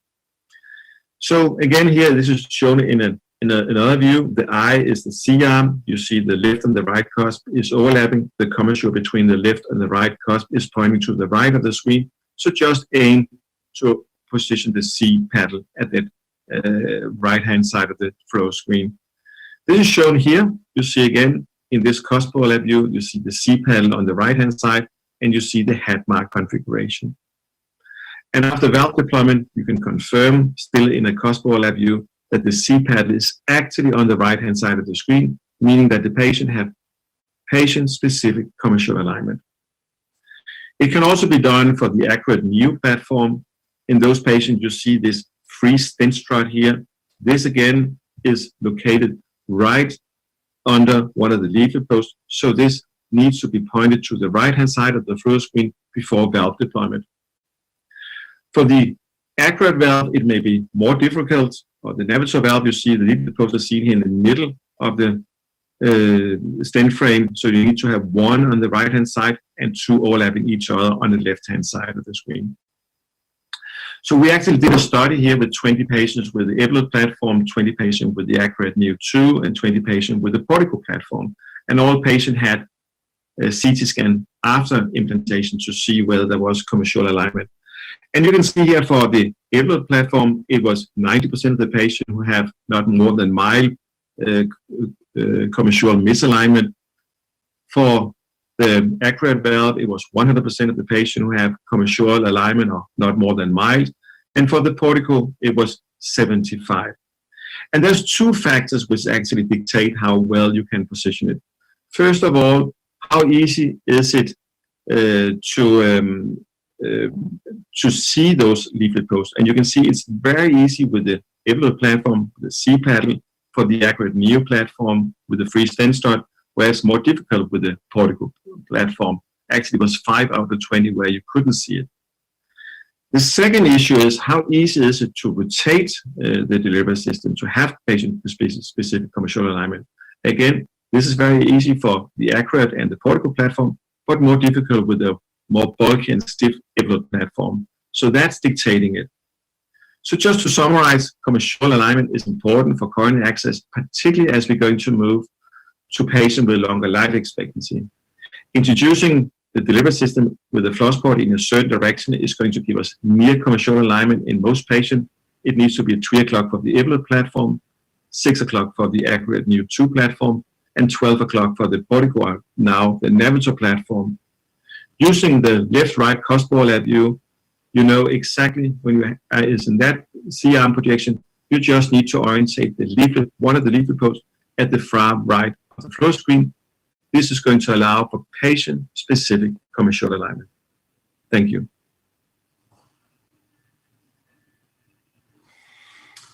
Dr. Banayashi, if you want to conclude. Thank you very very much. I don't know if there are some additional comments for our panelists. Otherwise, I think it was an excellent PCR SOLACI meeting. Very interesting because it's every day more frequent to find patients with coronary heart disease and aortic stenosis. That's not surprising. And the message is that, first of all, as Dr. Sondergaard told us, the most important thing of TAVR is alignment in order to avoid complications if you need to intervene coronary arteries. And my question again is, which is going to be more important? Pre-PCI, or I mean, PCI before TAVR, or PCI after TAVR? Looking at the lectures of Dr. Patterson and from Marco Barbanti is quite interesting because we confront many unsolved problems, especially pre-PCI is results are quite similar, making or not making a PCI peri-procedural, but on the other hand, technical issues and complications making PCI after TAVI is a very important issue. So I think this was a very, very interesting meeting. I don't know if you have some comment, Nicholas, or from the panelists. No, thank you. I don't know if Abdallah or Jorge Velarde or other ones from the panel. Otherwise, if we don't have any additional further comments, I think we may end the meeting. Just congratulate all the participants. And the take-home message is a very neat technique, looking for a nice alignment. This is going to be one of the very important things about TAVR. As Marco Barbanti said, maybe by these days it's more complicated to make the right selection because we become more fine, we become more exigent in our results. And coronary heart disease, coronary artery disease in this type of patients is an issue. It's a very important issue before or after TAVR implantation because coronary artery disease is going to progress even if you put a TAVR. So we have to take this into account. Nicholas, if you can close the meeting. Yeah, so I just have to thank you all, thank the SOLACI-CACI, thank PCR, all those representatives for having worked on this session, having attended this session. I think all the topics were really, really relevant to our clinical practice. So I wish you a good day and a good meeting. Thank you very much. Thank you very much to all. Bye-bye.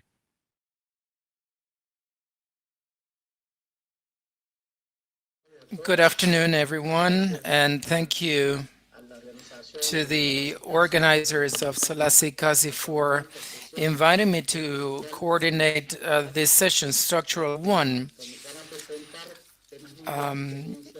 Experiences from our colleagues will be presented in this session.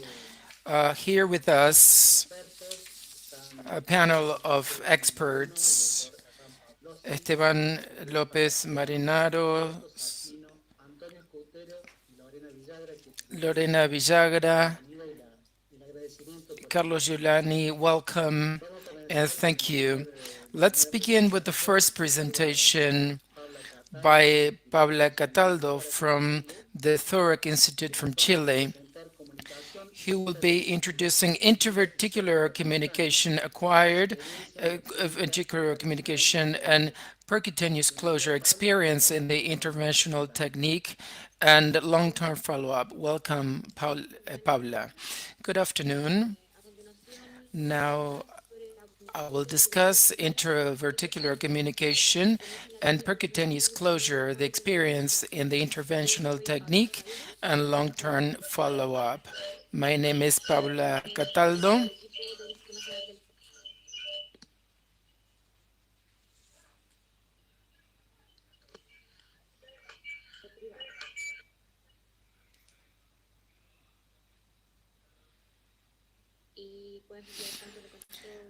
That can take place both in a myocardial infection or post-surgical procedures. It has a high morbidity and morbidity rate in general. As we review the literature, the gold standard is surgery that has a high mortality despite being the optimal management. And percutaneous closure has been an alternative for patients that had a residual shunt. As we all know, if we search the literature, both percutaneous closure and seb rupture has 32 results, and out of these results, we can see that this was published in Heart, 53 patients, and when we look at the post-traumatic patients, they're very, very few. Post-surgical patients mainly. What's the purpose of our work? To evaluate safety and efficiency of percutaneous closure. This is a retrospective study that was performed in the center between 2007-2020. We revised the electrocardiograms and regards mortality morbidity. This was registered in the civil registry, and we also conducted telephone follow-up. And the success of the procedure was defined by electrocardiogram, 24 hours, and after that, the absence of complication regarding the procedure. Our patients, 11 patients we enrolled, average age 63 years, mean age 70, gender, male mostly, most of them hypertension and one of them with previous coronary disease, and we rejected a patient. When we talk about the different types of communication, 6 post-infarction, 2 post-surgical, and 3 traumatic. Regarding post-surgical, a patient with valve replacement, and the other patient with an infarction that had a residual shunt, and 3 traumatic, bullet and screwdriver and knife. Results, we can see fluctuation 35 plus minus 10, then diameter of the right ventricle 43, and the QP/QS 2.6. All of the patients were, they had to undergo multi-image testings. The procedure was guided in most of the patients and with esophageal contrast in 1 patient. And transapical in 1 patient. The procedure was performed with Amplatzer, fluctuating 12-2. And most of them used 14 Amplatzer, and the contrast dosage was 212. And regarding peri-procedural complications, there was 1 AV temporary block, and the Hospital state was 6 days on average and mean of 3 days. 3-month follow-up, we can see that patients improved their functional capability. QP/QS improved a lot. FEVI also improved, and also the right ventricle diameter also improved. As regards the electrocardiogram, the residual shunt, 8 of them were without a residual shunt, and 2 had a slight one and 1 moderate. Then the follow-up up to May, 740 days, and we only documented a death up to date. There was a sudden death 5 months of the procedure. The patient had a massive infarction. As regards limitation, this is a retrospective study that was conducted with a multimodal evaluation in all patients and a limited number of patients. Conclusions: interventricular communications with appropriate anatomy with percutaneous closure and is safe and possible. The procedure can be performed safely with local anesthesia and transthoracic echography, and the result is encouraging. Thank you.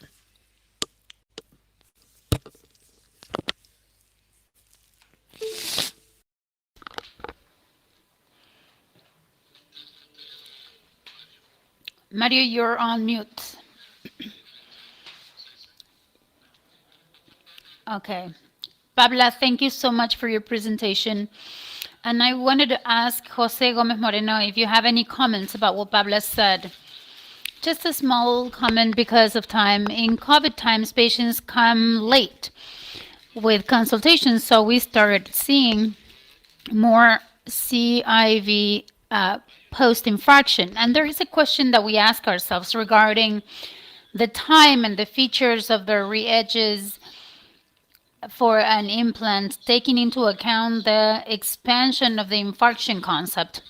I wanted to ask Dr. Cataldo if they considered the criteria of the edges that we have, thinking about the possible infarction.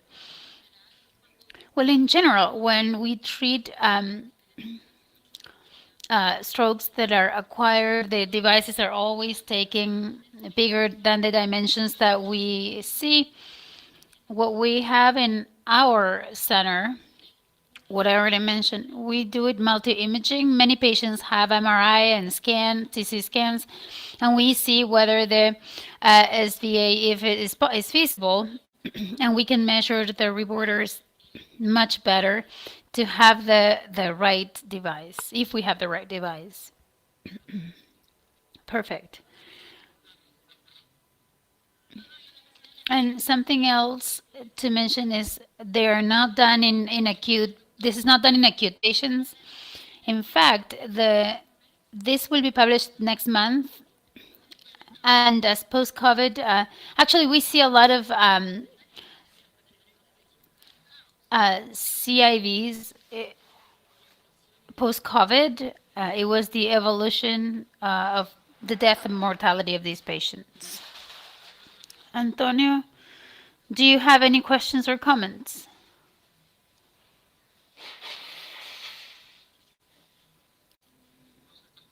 We can't hear you, so if you do, please unmute.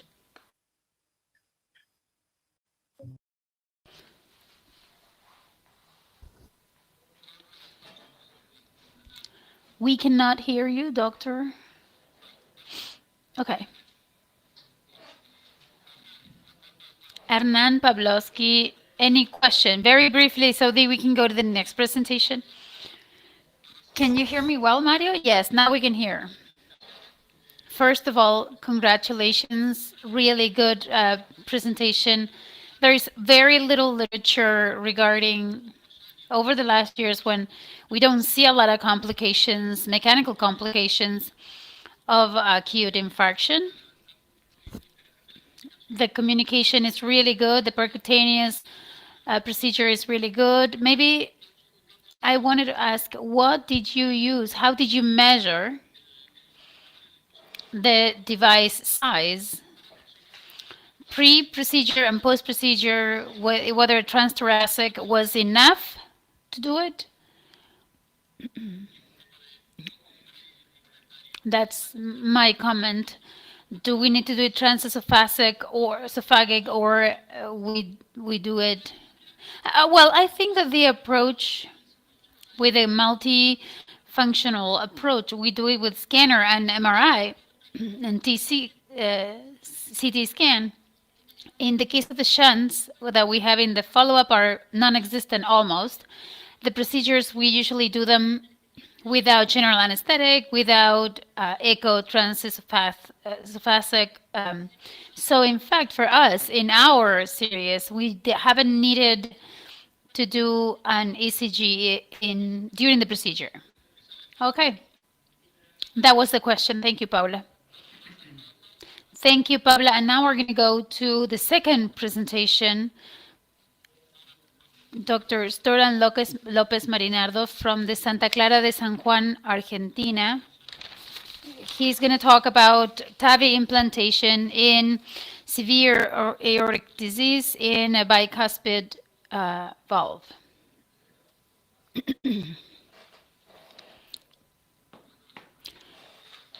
The case that I'm going to present today is a patient that had aortic stenosis with a bicuspid valve. We did a TAVI implant in San Juan, in Santa Clara, the clinic where I work, in Argentina. The patient is a male, 55 years old, without pathological background that came to the ward with dyspnea and CF3, NYHA.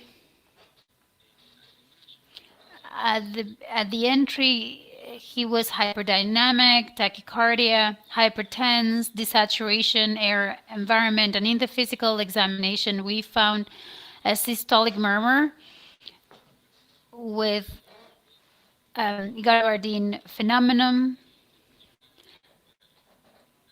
and as an aortic stenosis murmur.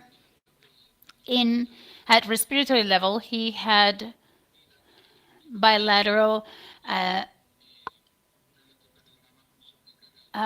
rates, and associated to that, in the lab test, we found kidney dysfunction, 41 milliliters, and slight increase above the troponins rates. The patient came to the coronary unit. We did an initial ECG, and we found that he had an HCVI, systolic deficiency, FEBI 34% by Simpson, dilation of both auriculas, and in the aortic valve, he had a bi-leaflet aortic valve, 78 millimeters Hg, and added to the body surface of 0.6 square centimeters with an clinical aortic stenosis with a mild aortic insufficiency. We assessed the contractile resistance of this patient. We do the stress with the butamine echocardiogram, and with a mid gradient that increased up to 70 millimeters. In this context, the patient is, we give him an initial treatment with good results, and we decide to discharge them to finish the evaluation due to the external consultation. In the evolution, the patient came back to the hospital twice, once through an emergency, and had to be admitted to the coronary unit because of insufficient cardiac insufficiency, with a cardiogenic shock. We find a FEBI of up to 28% and the development of pulmonary hypertension of up to 89% in the systolic, and the kidney dysfunction clearance of 39 milliliters, and a severe restrictive respiratory pattern. And we take the surgical scores, and the patient was was inserted in the heart team, and due to the high risk, the patient is rejected for having surgery. We start the assessment, the TAVI assessment, where we request an angiotac pre-TAVI with an angio-TAC of 2.647 with an area of 638 square centimeters of the annual valve, and we describe an aortic valve type 1 with a 0.9 surface. When we assess the vascular accesses, we had an assessment of the left subclavian left artery, and he had nonsacculary aneurysms, 1.6 centimeters of bifurcation in iliac, and the other one 3 centimeters from the bifurcation, iliac bifurcation on the left.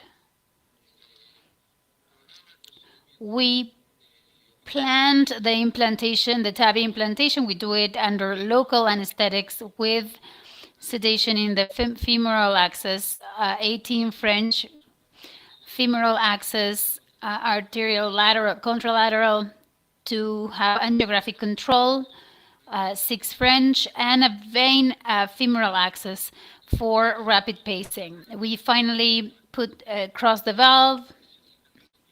We leave it with a we do it with a Safari wired, and we leave it in the left ventricle, and we do a direct TAVI implantation. But since we had the presence of the orthopathia, aortic pathia with the bicuspid valve, and the severe angle that we found at the valve level angle, we were unable to bring the TAVI down. That means the valve. So we exchanged it with another wired, with a Landequest extra stiff with 18 millimeters. And in that moment, we decided to do an injection, simultaneous injection for the balloon and to define the size of the valve. We finally advanced. We passed the TAVI. With the requirement of several trials, because this valve in the prosthetics wanted to go to the aortic, and we finally in the third attempt, we freed the device with a slight implantation, maybe a little bit deeper, and avoiding the possibility of obstruction in the outlet tract. We have absence of the final gradient of obstruction in the TSVI, and a perivalve insufficiency is mild at the beginning in the first echocardiogram. We initially left in a prophylactic way for the first hours the pacemaker wire, and with UCO with support of initial dobutamine. The patient was released, discharged 48 hours after the procedure. The clinical evolution that the patient had, we have a checkup, and 11 months later he was in CF1 NIHA without consultations or urgencies. We found a clear improvement in FEBI, up to 58% post-implant, and in the coronary unit we found up to 40% improvement without significant insufficiencies. We also do the control at an MRI. In the left ventricle we find a VFD normal, completely normal segmented mobility. That's it. Thank you so much for the opportunity to present this. Thank you, Esteban. Is Dr. Magallanes online? I'm not sure he's online.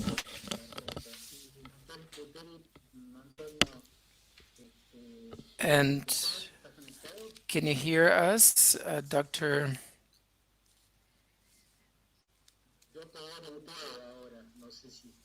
I see that you're on mute.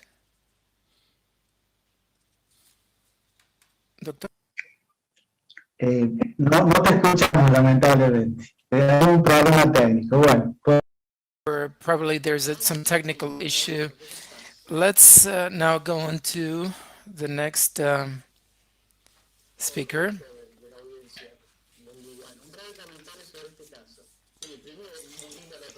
The presentation was really very nice, and my question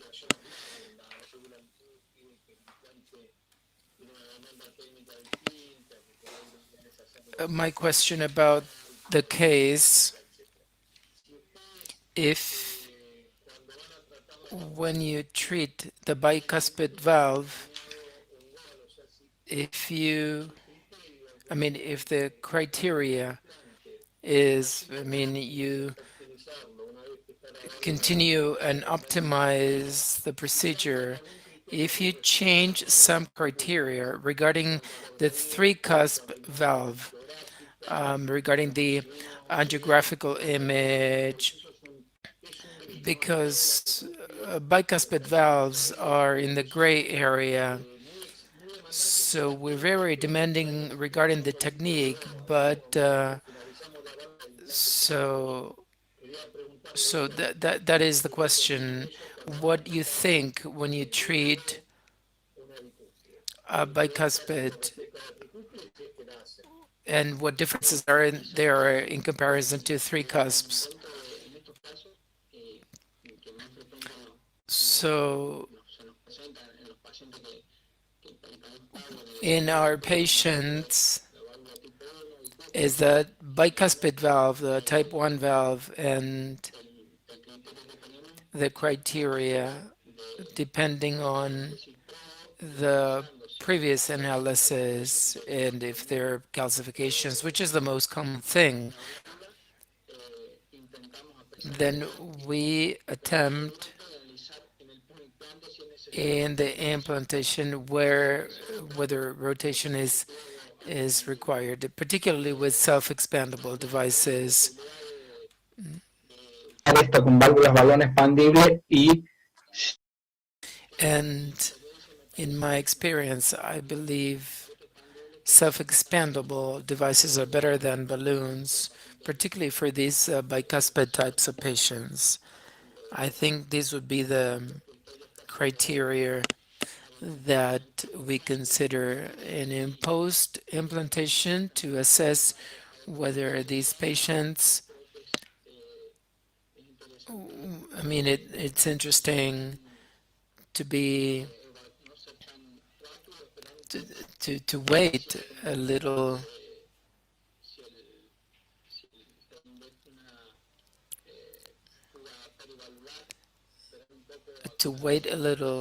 until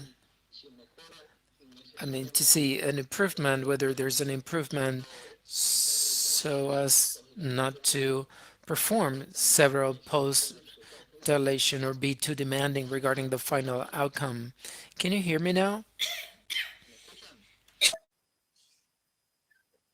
¿Me están escuchando?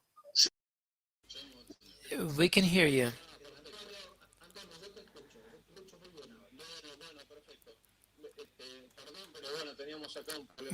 We just had some technical issues. I was looking at this case, and as Alberto said, bicuspid valves are quite challenging. Both Evolute is a valve that you use for this case, and they prove to be very efficient in patient with bicuspids, but we need to, and I sort of disagree,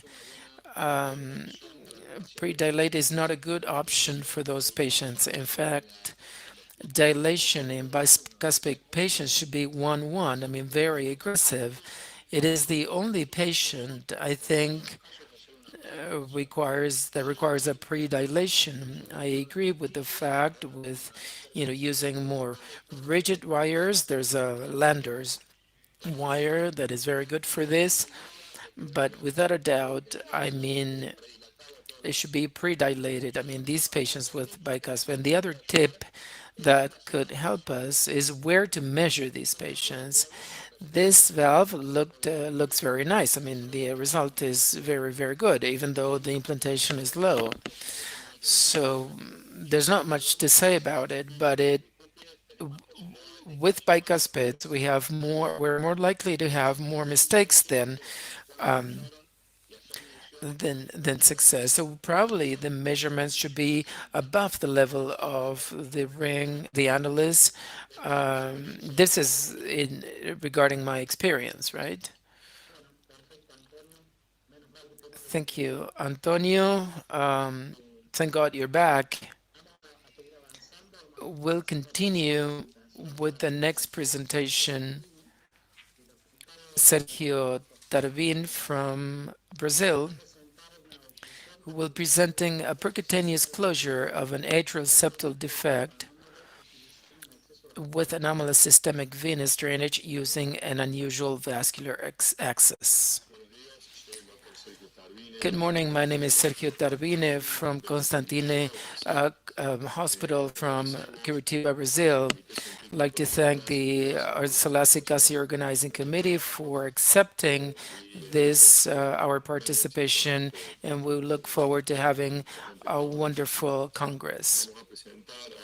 I'd like to show you a case on structural disease. It's interatrial communication closure in a patient with anomalous systemic venous drainage using an unusual vascular access. No conflicts of interest regarding this presentation. This is a young patient, 30 years old, a male patient whose chief complaint was chest pain, atypical chest pain and fatigue with great effort. We checked him, and the transthoracic echocardiography showed ostium secundum, ASD, and a stress treadmill test that was normal. He received a transesophageal echocardiography, and we detected the presence of the communication, the atrial communication, with an increase in the right chambers. Now, this is the echographic assessment. The QPQS was 3.1, and the ICV ASD 20 millimeters, ASD 12 millimeters, 13 millimeters for ASD and SCV. And now we'll have a look at the procedure. So the patient underwent percutaneous closure with general anesthesia, with transesophageal echocardiography. Initial approach was via the right femoral vein. This vein with MP French catheter by left cyclopean vein punction. We're looking for a diagnosis, and we performed a right atriography with an MP catheter in the right atrium. As we diagnosed the anatomy, the right subclavian vein was punctured with an 8 French Implanted delivered catheter through the ASD, delivering the 16 millimeter Amplatzer and closing the defect successfully. The patient was discharged with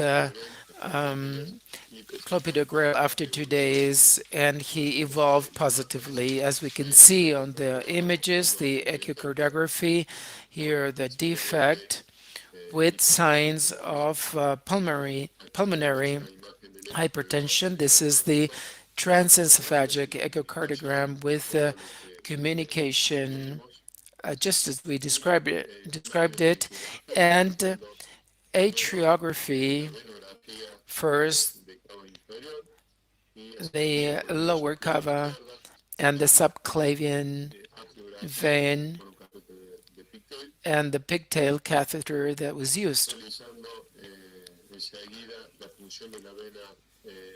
Then we performed a puncture in the subclavian right vein with delivery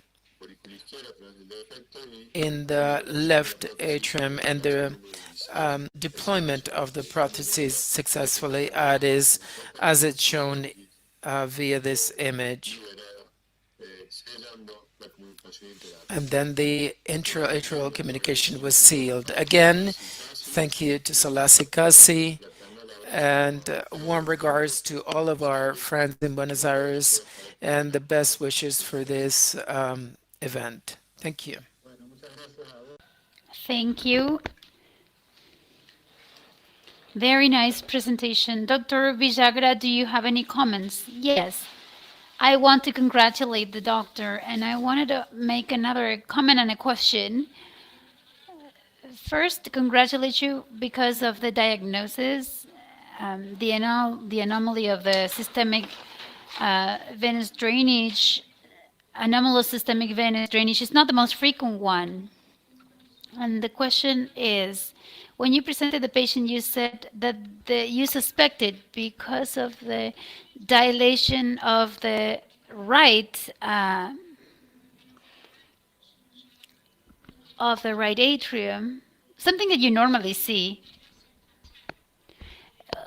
You suspected, you associated it with the anomalous systemic venous drainage due to the increase of the cardiac pressure. I mean, would you ask the transesophagic or something else to document the diagnosis in order to plan the strategy and the approach? For what I understand, they did the vein study, but my question is, if you suspect that, do you ask for another method to say, okay, I'm gonna go in in a transesophagic way? Well, thanks so much. In fact, the colleague that did the echography did not do the diagnosis. Just he told us that he suspected that there may be an anomalous venous drainage. He did not diagnose it. He just said he suspected. And if you see what the first catheter goes through, when we are entering with the MP catheter in the right femoral axis, when it goes into the right atrium, it deviates, and what we thought, and reviewing the literature, was that there is a connection with the K vein connected to the AC2 vein, and that is related usually with the persistence in the left superior K vein, and it drainages in the coronary venous tract in the lateral side. The catheter that was the road, the path that the catheter went through before entering the right atrium. So the catheter went to the subclavian vein. So the diagnosis finally was done angiographically, and we had to change and verify. We control angiographically. We confirmed that the drainage, the access to the right atrium was correct, and then we went to the left atrium, we placed the catheter in the pulmonary artery, and we changed the wires, the 3-meter wire, and we were able to enter with the delivery to place the prosthesis. Once the diagnosis was done, the procedure was pretty easy to do. The problem was before. We didn't know what was happening. I don't know if I answered your question. Yes, perfect. Okay, thank you. All right, thank you. Thank you, Sergio and Lorena. Now we're going to go to the next presentation. Dr. Bernardo Grener-Guinness Gonzalez from Dante Passanese in Brazil.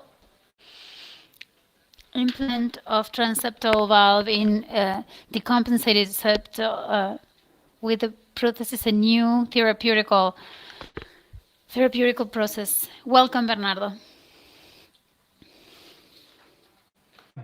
Meu nome é Bernardo. Eu gostaria, em primeiro lugar, agradecer à SOLACI pela oportunidade de compartilhar esse caso no Congresso da SOLACI de 2021. Trata-se de um caso de um implante de válvula mitral transeptal em um paciente com uma insuficiência cardíaca descompensada por uma ruptura de folheto de bioprótese.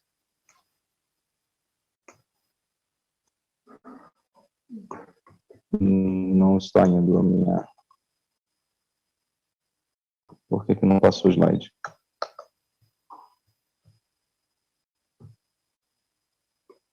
Não há conflito de interesse. Bom, caso clínico. Trata-se de um paciente feminina, de 63 anos, com uma história de hipertensão arterial, de lipidemia, uma fibrilação atrial paroxística, e havia feito uma cirurgia de troca valvar mitral por uma insuficiência mitral há 4 anos, quando colocou uma bioprótese na ocasião. Ficou assintomática por esse período, quando de repente começou a ter uma sintomatologia bastante significativa de dispneia aos mínimos esforços, rapidamente progressiva, tendo eventos, inclusive, de dispneia em repouso. Foi admitido em franca congestão pulmonar, uma insuficiência cardíaca bem relevante, com uma turgência jugular patológica, edema de membros inferiores, um sopro sistólico foco mitral que irradiava para o dorso, uma frequência de 108, ou seja, totalmente descompensada, e 13/8 de pressão. Bom, o ecocardiograma, nitidamente a gente percebe aqui uma falha de coaptação bastante significativa por uma ruptura do folheto. Hoje houve uma degeneração precoce, uma ruptura precoce do folheto, 4 anos apenas após a cirurgia, e essa ruptura de folheto promoveu uma insuficiência mitral bastante significativa, grave, com um fluxo excêntrico direcionado para a parede posterior do átrio esquerdo. Bom, então estávamos diante de um paciente com uma refratariedade do tratamento clínico, um Euroscore de 5.9, e um dos pontos mais fundamentais nessa situação foi a recusa da paciente de submeter-se a uma nova cirurgia, tendo visto que ela tinha 63 anos, e submeter a cirurgia 4 anos depois, ainda havia a possibilidade dela submeter-se de novo num futuro, né? Então, em 10, 15 anos, ela vai submeter a uma terceira cirurgia. Então, ela tinha uma recusa completa de fazer uma nova cirurgia, mas estava completamente descompensada clinicamente. Então, nos procurou para um possível implante transcatéter. Lembrando que esse caso foi feito em 2019, e em 2019 isso era uma estratégia ainda bastante embrionária, havia uma estimativa de uns 50 casos, menos de 50 casos no Brasil, de implante transcatéter de válvula mitral. Então, uma estratégia ainda assim bastante embrionária, né, bem inicial, mas a paciente confiou na equipe e a gente, então, deflagrou o processo e fomos avaliar se ela havia uma condição anatômica favorável para o implante. Isso é o ponto principal, né, da decisão, um dos pontos principais da decisão para o implante da válvula transcatéter, de um valve-in-valve, né? Porque a gente precisa de ter um trato de saída com uma área bastante adequada, pelo menos 250 milímetros quadrados. Por quê? Aqui a gente consegue entender bem, aqui a haste da prótese, da bioprótese colocada cirurgicamente há 4 anos atrás, e a relação dessa prótese com o trato de saída do ventrículo esquerdo. Ou seja, dependendo de como se coloca uma nova prótese aqui, passa a haver uma obstrução do trato de saída do ventrículo esquerdo, e isso pode ser um problema bastante significativo. Então, tem que ser dado uma especial atenção para essa anatomia aqui, quando a gente mede, então, esse novo trato de saída após o implante da válvula biológica que foi colocado anteriormente. Então, essa área aqui que a gente vê à esquerda tem que ser medida, tem que ter uma área favorável para predizer se vai ter uma possibilidade de obstrução do trato de saída do ventrículo esquerdo ou não. Porque se isso for possível, a anatomia for favorável, a gente tem como implantar, senão é um risco bastante grande de obstrução e uma complicação grave para o paciente. Então, isso é uma atenção que tem que ser dada. Lembrando, mais uma vez, que nessa ocasião, em 2019, não havia nenhum programa dedicado de tomografia ao implante mitral. E hoje em dia já existe programas dedicados a isso, para a gente fazer justamente essa simulação e reanalisar o trato de saída para saber se tem alguma possibilidade de obstrução. Né? Nessa ocasião não tinha, nós fizemos uma tomografia normal, de 160 canais, e aí observamos que tem uma área bastante adequada. Bom, mas existia programa de aplicativo de celular para a gente poder ver, comparar e estudar, entender como a aparência da válvula biológica se dá na escopia.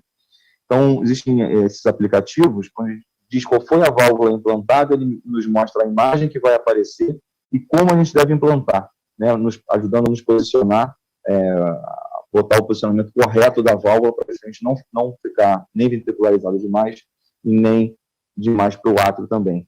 Então, aqui a gente consegue ver a linha da válvula anterior colocada e uma prótese balão expansível, uma prótese da Edwards, sendo posicionada aqui.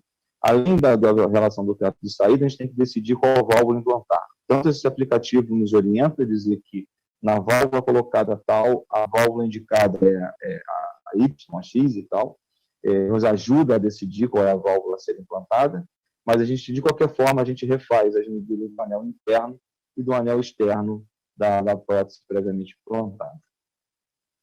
Aqui, então, o procedimento em si, a gente faz uma punção venosa, faz uma punção transeptal, e para conseguir passar toda a bainha, estrutura da válvula e tudo mais, a gente tem que fazer uma dilatação do septo interatrial, e então usa um balão aqui 1040, faz a dilatação do septo, isso dificilmente dá problema ou chance residual significativo no pós, muitas vezes fecha posteriormente, então não é um grande problema ter que dilatar o septo, mas é fundamental porque senão simplesmente não passa os catéteres e a própria válvula.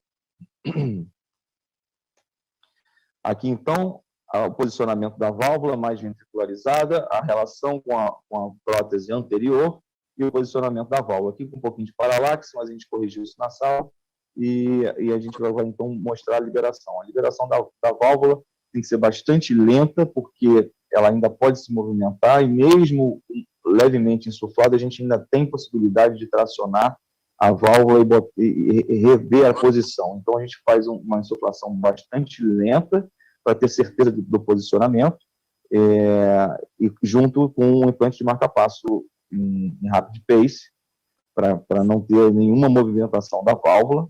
Então, aqui uma liberação bastante controlada, para ter certeza do posicionamento. Então, uma revisão aqui do procedimento, mostrando uma insuficiência mitral grave na ventriculografia pré, enchendo bastante o ato esquerdo aqui. A gente faz a dilatação do septo interatrial, posiciona a válvula, libera a válvula lentamente com rapid pace e faz o controle que eu vou mostrar posteriormente.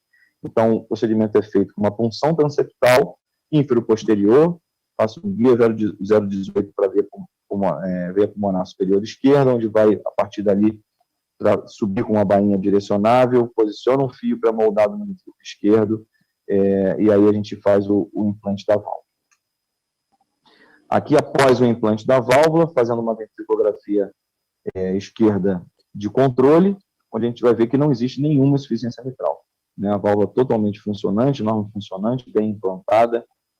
O procedimento é feito com ecocardiograma transesofágico contínuo, para a gente poder fazer tanto diversas avaliações de punção, da punção transeptal, se existe gradiente no trato de saída, após o implante da válvula, regurgitação protética, paraprotética, se a gente tem que fazer alguma coisa a mais, ou pode dilatar a válvula, coisa que vale, o épico é fundamental também nesse momento. Bom, de resultado, o paciente recebeu alta hospitalar após 48 horas de procedimento, inteiramente assintomático, ou seja, período de internação curtíssimo, recuperação bastante rápida, né? No pós, ela recebeu dupla agregação e NOAC, lembrando que ela tinha uma fibrilação atrial paroxística. Fizemos follow-up ecocardiográfico no primeiro, segundo, terceiro e sexto mês, com manutenção do resultado, com gradiente pequeno, menor do que 10 no trato de saída, sem nenhuma repercussão maior, né, para paciente. Então, a conclusão, fizemos um implante valve em valve, né, por via transeptal. Essa técnica tem crescido bastante ao redor do mundo, principalmente pacientes com elevado risco cirúrgico, lembrando que o valve em valve é a melhor indicação, o valve em MEC ou válvula nativa ainda são com resultados bastante questionáveis, mas o valve em valve tem crescido bastante, com resultados bastante promissores. No Brasil, o número ainda pequeno, era muito pequeno em 2019, quando fizemos o caso, agora vem crescendo, mas ainda é um número pequeno. E o procedimento foi realizado de forma minimamente invasiva, com excelente resultado imediato, uma paciente que estava numa classe funcional 3 ou 4, uma ruptura de folheto de prótese mitral. É isso que eu te apresentar. Muito obrigado. Bueno, muchas gracias, Bernardo. Obrigado. Thank you, Bernardo. Very nice presentation, very interesting. Antonio? Yes, can you hear me? Yes, now we can hear you, Antonio. Mario, first, congratulations to the presenter. Excellent case, very nice case. Congratulations. It's true that the valve in MAC in mitral position is giving good results. Here in Argentina, there are a few cases, in fact. I had to do an in-MAC valve in a mitral calcify valve, and when you face this type of challenges, you need to have 2 or 3 tips to take into account that case, and not to fail in this technique to measure the mitral and the aortic valve. That's key when making a decision for the valve that we're going to implant. If possible, to print in 3D, if you have the possibility to print that in 3D and to be able to do a simulation on how it's going to look like after the mitral valve, because the highest risk in this is the obstruction in the exit tract of the left atrium. After that happens, the patient has very good results, and that's my experience. And once again, congratulations. This was very didactic case, and it was excellent. The results, the outcome was perfect. Yes, I agree. I also want to, it's not very usual, of course. I haven't had any case like that, but it's very challenging. Jose Gomez Moreno, anything else to add or any questions? Yes.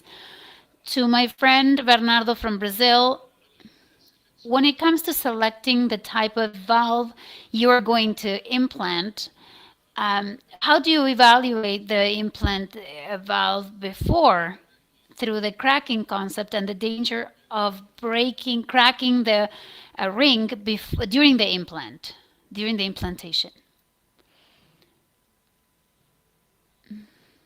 That's a question for, I don't know if the question was understood. Bernardo, did you understand the question, Bernardo?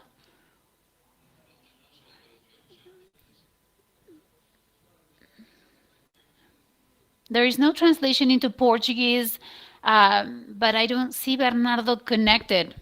Maybe he got disconnected.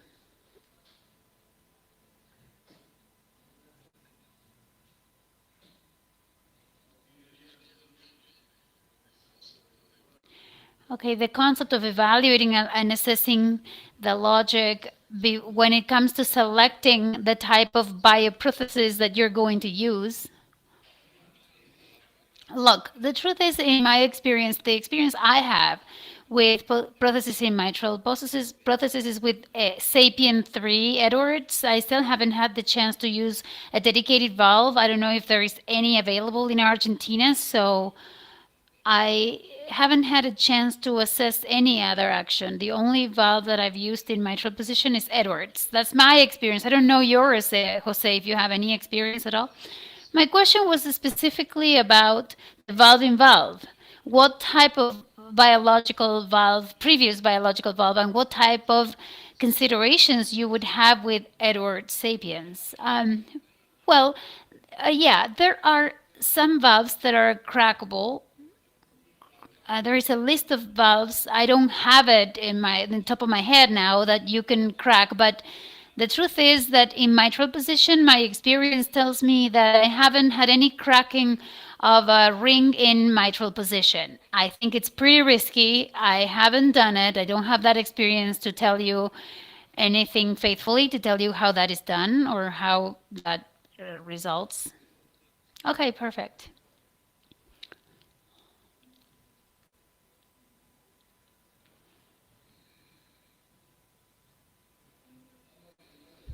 Let's continue with the next presentation then.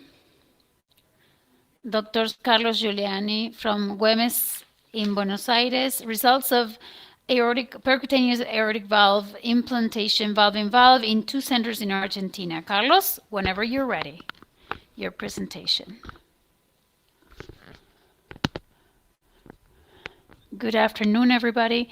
I'm Carlos Giuliani, and I'm part of the interventional cardiology in Güemes Sanatory in Buenos Aires, and I will present the results of percutaneous aortic valve implantation. The technique is valve-in-valve in 2 centers in Argentina.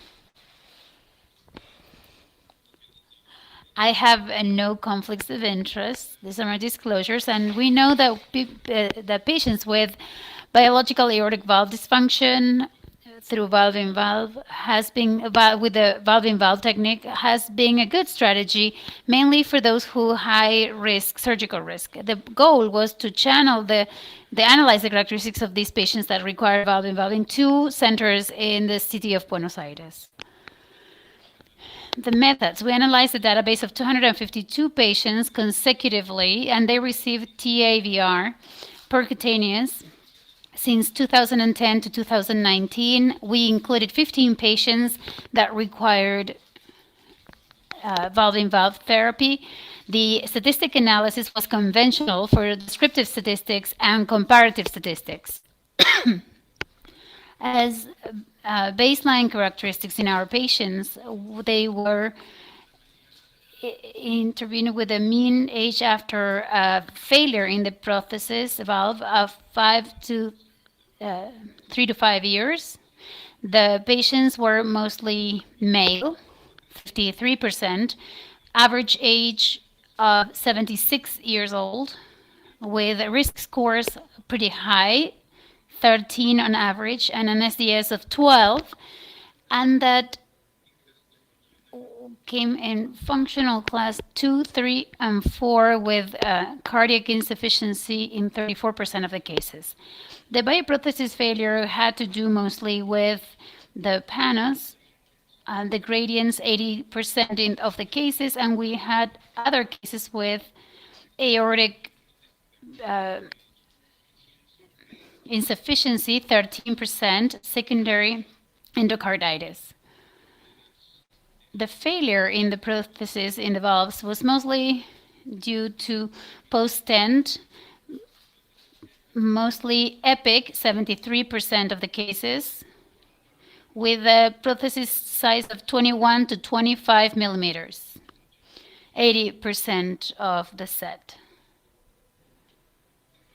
The variables in terms of the procedure were all the procedures had a therapeutical success of 35%, with partial sedatives 35%, only 1 subclavicle, 1 surgical 66%, and percutaneous 33%. Mainly, we placed self-expanding valves, first generation in 2 patients, and new generations recapturable in 10 patients. In terms of the mortality rate, we had very good results regarding the intra-hospital mortality, all causes, and major cardiovascular risks as 3%, and the need for a pacemaker in just 1%, 6.6%, a global mortality of 13%, and a cardiovascular mortality after 1 year of 8%, with rehospitalization after 1 year of 13%, and we didn't have any complications of coronary obstruction type, or no valve embolization, and no cardiovascular mortality. The echocardiogram parameters, baseline and after 30 days, had a clear benefit for the patient, with an average of 40 mercury cubic meters in the baseline, and in the follow-up of 85, with a good aortic area of 0.7 to 1.7 on average. And as conclusions, the results of this cohort in Buenos Aires with valve-in-valve, for patients treated with valve-in-valve, reinforced the indications of TAVR in patients with this profile, with low mortality rates in the re-intervention and in the follow-up. Thank you very much. Thank you, Carlos. Hernan Pawlowski, do you have any questions, any comments you'd like to make? Very good presentation. And the question I have, in how many patients, whether you needed to perform CACing prior to the implantation? No, in these 15 patients, I mean, we had at the time, we didn't perform any cracking. We just had a patient, there was a mismatch case. We pre-dilated with Atlas balloon, and with us, we achieved a quite acceptable gradients.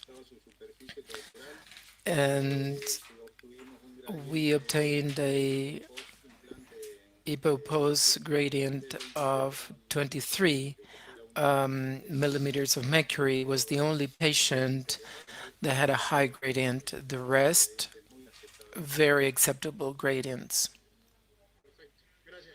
Thank you, Carlos.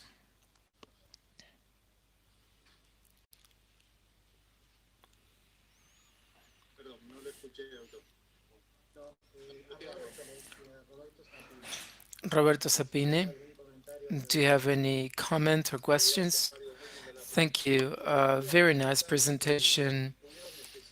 Did you need to provide coronary protection in a standard way? How did you do it? Or what techniques do you use?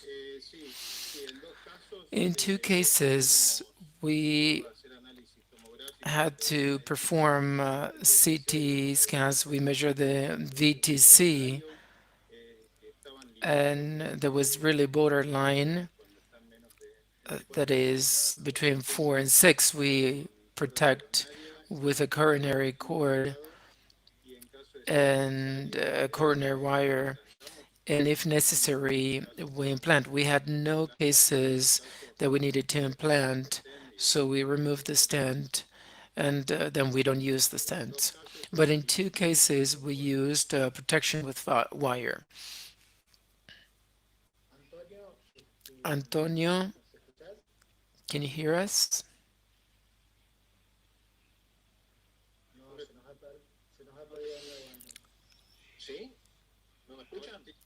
Can you?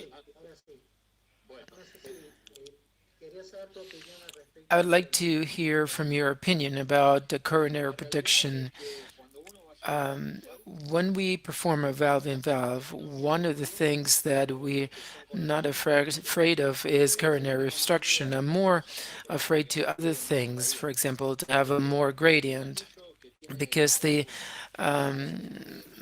ring that the annulus of the implanted valve sort of contains the sinus, and the displacement of material to coronary sinus is much lower than in native valves. So coronary obstruction is very unlikely. We don't perform routine coronary protection, and particularly in valve of valve. The other issue I noticed is that the mean age was 7 years, right? The mean age of the valve. So this gives you an idea that surgical valves last more than 10 years versus TAVI. And I know that there's 35% of the patients that the valves begin to fail before 5 years. So when we perform a TAVI in young patients, we need to consider this, the durability, and this is for both valves, for TAVI. And the other issue is that most patients had a peak valve, and a peak is not a crackable valve. So if the gradient is too high, then we won't be able to reduce it. So we need to lower the expectations when facing these valves. Then patients with aortic failure, because gradients, we cannot reduce them very much despite having high pressure balloons or attempting it to performing a cracking. The results are quite similar to the other statistics, so I believe that it was an issue that was quite challenging at the beginning. Then it became a more routine type of issue with TAVI. It's a very favorable surgery for patients that had been operated on before. Thank you, Antonio. Lorena?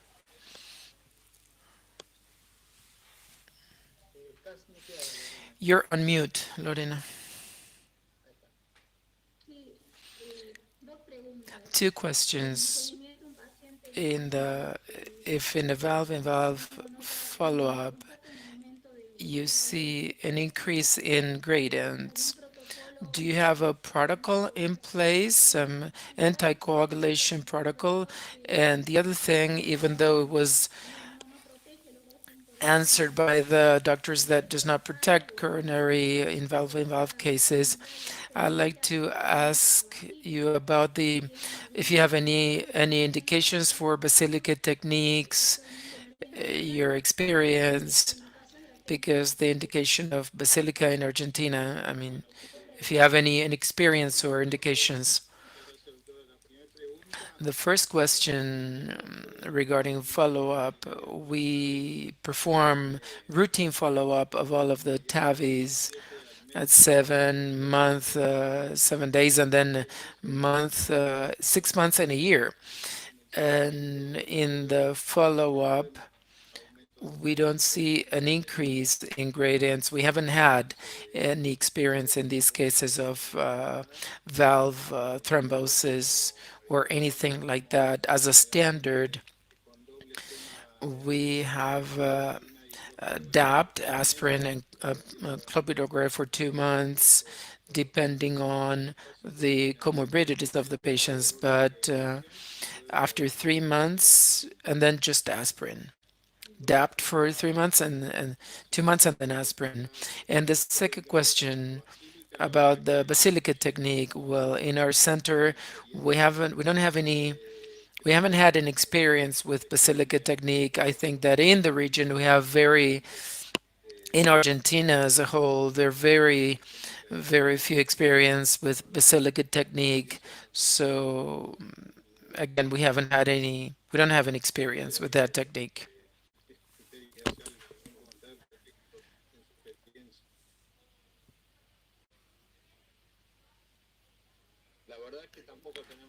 We don't have experience with basilica either.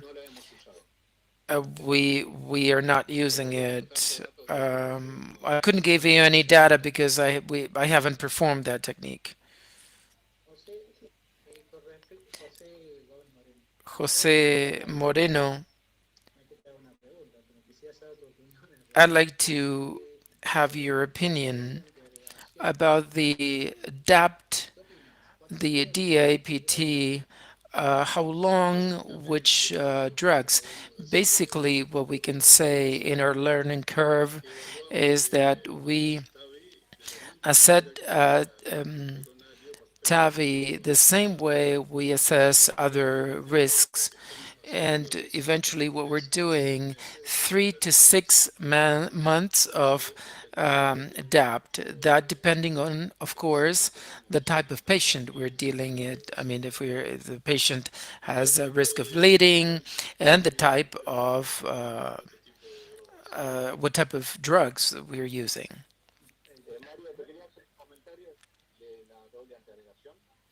Mario, do you have any comments on DAPT?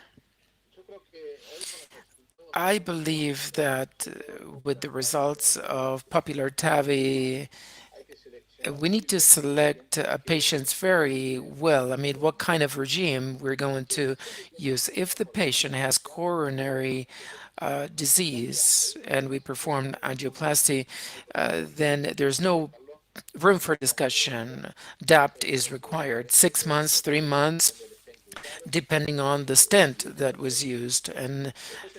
And then the other group of patients that require anticoagulation as a result of another indication or afibrillation.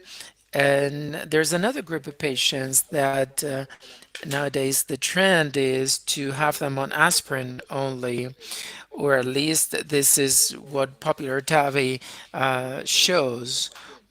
These patients, they have a valve-in-valve that will probably had a degeneration increase in gradients. We need to pay close attention to them because if the gradient begins to increase in the first 30 days and we see that there's a significant increase in the first months, then we need to begin with anticoagulants because these patients will be likely to develop thrombosis. So anticoagulant treatment will be at least the first step to address the problem.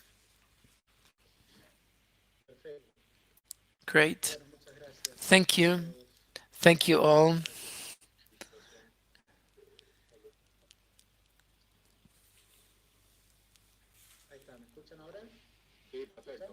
Can you hear me now? We can now, we're going to move on to the next presentation by Marcelo Agüero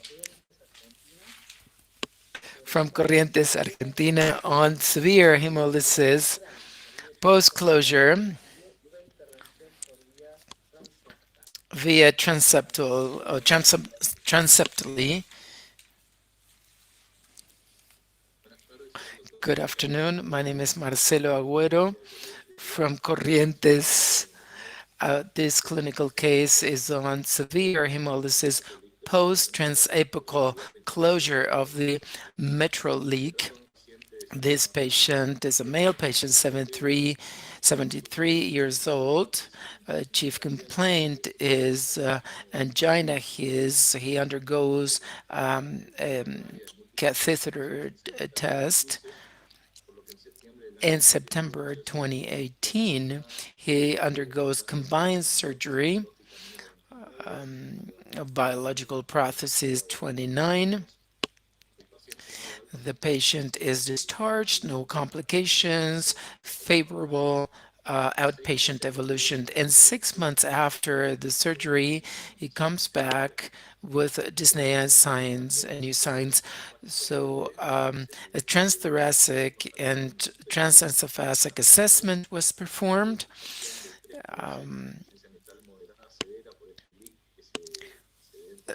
This leak in paraseptal that can be seen in paraseptal view with the echocardiogram, we can identify the leak at 2 o'clock, 3 o'clock, and an elliptical conformation with a diameter larger than 15 millimeters at 2 and 3 o'clock. This leak led to a severe hypertension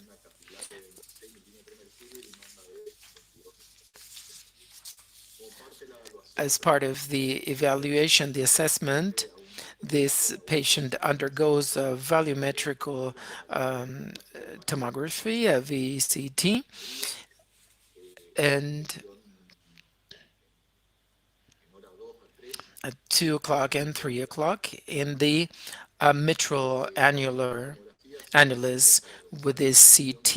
We also merge with radioscopy, where we identify or locate the best position to work. A procedure planning transeptally, even though it's less morbid, we know that transeptals are really hard, a really difficult access, and also the transapical that has a higher morbidity, but gave us a more direct access to the defect. Therefore, we did it transeptally. So the procedure, general anesthesia, tracheal intubation, we used an ETE probe, a surgical access transapical.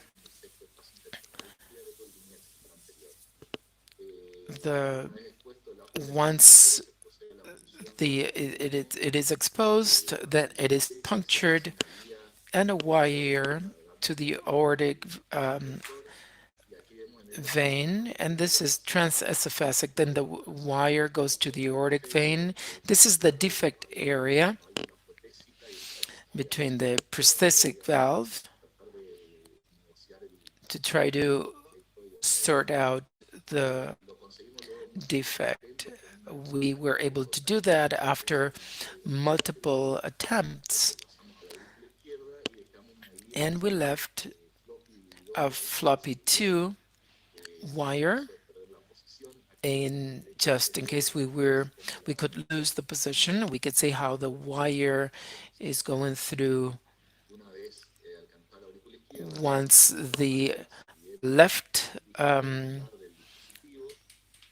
atrium is reached, then in this occasion we selected the Occlutech PLD 14W.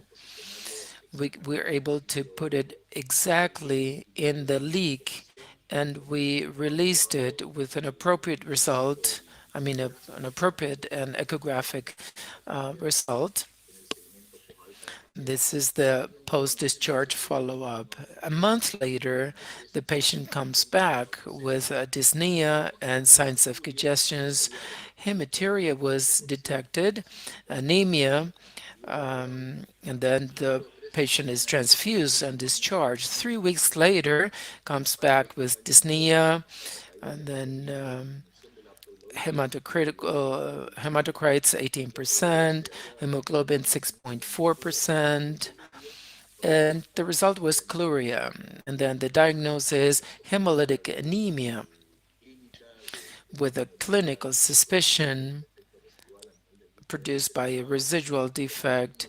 The patient underwent a color transesophagic assessment. We can see a leak in this. We're not certain whether it's peri-device or in the same device, but in the color transesophagic image, we could see some lights outside the device. The patient underwent a VCT, and we see that the defect is related to a calcified portion of the annulus. So we see a malapposition of the device. Therefore, we needed to close this this orifice. And then again, the 2 different axes, transapical and transeptal. In this case, we used a deflectable sheath. It is 3 to 5 centimeters. This is the the capacity of flexion. So the access was transeptal. And as we can see here, the position should allow us to navigate with the sheath.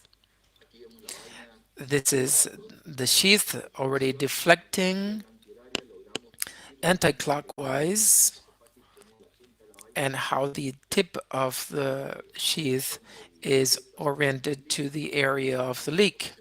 Once the sheath was positioned, after several attempts with a command 18 wire, we see the time the wire can actually go through the defect. This wire is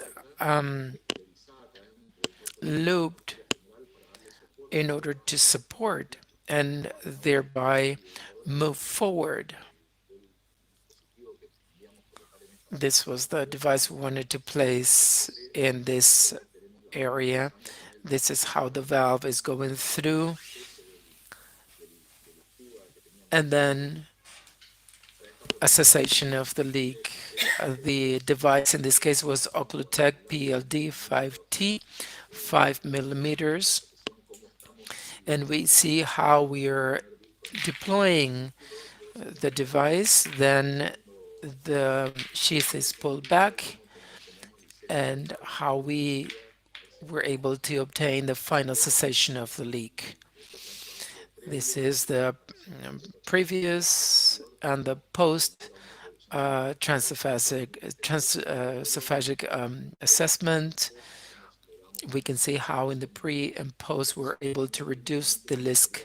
This improved hematocrits clinically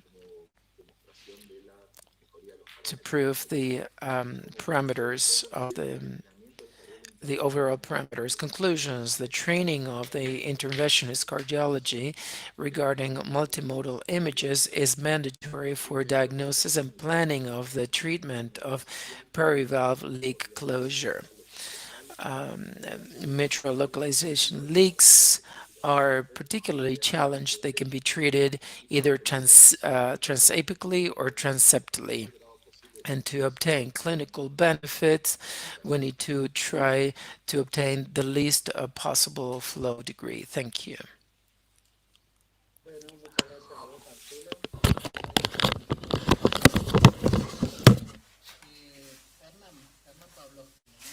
Hernan Pavlovsky, any questions?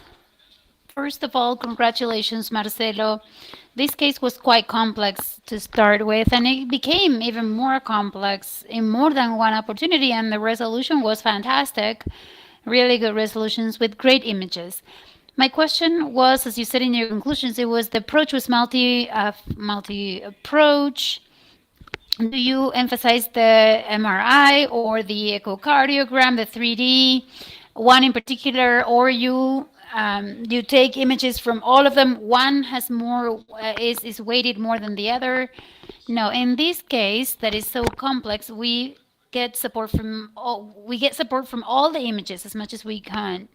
The transesophagic, the 3D for us is key to guide the procedure during the procedure. But in the previous assessment, we gave a lot of importance to the tomography, especially because we decided when it comes to deciding the transeptal or transapical path and the decision-making processes, we get support from the different images. Okay, thank you very much. In the chat, I have a question from Roberto Sapino for Dr. Scuteri. Do you have any experience in basilic technique? I think you answered that already. You don't have a lot of experience in basilic. Yeah, that was, in the previous case, yes. I didn't let that go. Okay, next presentation. Can I make a comment? I'd like to make a comment. Just due to time restraints, I'm sorry. But go ahead, Lauren. No. The case is fantastic and the resolution was great, but I wanted to, doctor mentioned this, but the importance of the approach and the follow-up, the importance in this patient in which the indications was the hemolytic anemia, but if you took a look at the lid, it was small. So it was a small lead of but high speed. Sometimes you suspect, especially for the clinical cardiologist, it's a small lead, not very important. But here, yeah, we have to pay attention to that. Yeah, in fact, the lead, the big leaks, the small ones, the hemolysis, and we. In this particular patient, we learned that we have to try to leave the optimum result in the initial procedure, even though the literature says that bring down a lead of 3 crosses to just 1, it's a technical success. In the next cases, we will try to eliminate that completely. Yes, in this case, it proves exactly that. And we have to focus more on the follow-up. Okay, thank you so much for that comment. Now we'll go to the last presentation, and we have a guest from India, Dr. Prayak Kinney. He's going to talk about an echocardiography-based weight risk score for determining predictors of optimal post-PTMC. Welcome, Dr. Kinney. Good morning or good evening to everyone at SOLACI. This is Dr. Prayak Kinney. I come from Society Institute of Higher Medical Sciences, Bangalore, India. And this is my first time at SOLACI, and I hope this interaction will continue in the years to come. So first of all, a massive respect for all medical staff, my brothers and sisters across the world who have been fighting for COVID for almost 2 years. I have just come out of a COVID ICU. So my study is going to be on an echocardiography-based weighted risk score, which I call the EWRS, for determining the predictors of suboptimal post-PTMC, what we call in India, that is balloon mitral valvotomy. We call it percutaneous transeptal mesorectomy outcomes, where we are looking beyond the Wilkins score. The thing is, we all know that Wilkins score has been traditionally used for selecting valves for BMV, where we say that a score of less than 8 by 16 is considered as a predictor of a good outcome. But however, we have all scored the individual parameters as 1, 1, 1, 1, and then you add up to make it 16. The question is, are they really to be scored equally? Isn't there a bias that we're introducing when we say that all variables should be equally scored? Is it possible that one variable could be more likely outcome, responsible for outcome than others? How is success defined for BMV anyways? So we say that when we have a BMV post-BMV area, which is twice the original, and you have an LA pressure below 18 millimeters of mercury, without an increase of 1 grade in mitral regurg or no tamponade death or an CV accident, cerebrovascular accident, we call it as a successful BMV. Well then, what we studied is, we evaluated the outcome of BMV on a echocardiography-based weighted Wilkins score system. We tried to look at whether we can give weightage factors to the individual score system. And we studied individual components in detail. We added new components. We tried to study that. And we saw basically whether 1 or 2 parameters can tilt the outcomes more than the whole score itself. Can we give weightage to individual scores? This is what we know as the original Wilkins score S, which I will skip here because all of you know it so well. So when we defined it, we wanted to see whether we can achieve, in terms of suboptimal BMV, what is actually causing it? Is it only the area of less than 1.5? Can they be a predictor for that? We had a surgical backup for all the patients. We used logistic regression analysis and penalized regression. That's one thing I want to show up here, what is called as penalized regression. As to give an individual weightage factor, I'll come to all of that as we go along. So the study was basically a split sample study which involved 2,232 patients of severe mitral stenosis. 150 patients were technically considered as unsuccessful. We compared that with 150 which were considered as successful, and these 200 patients with the derivative cohort.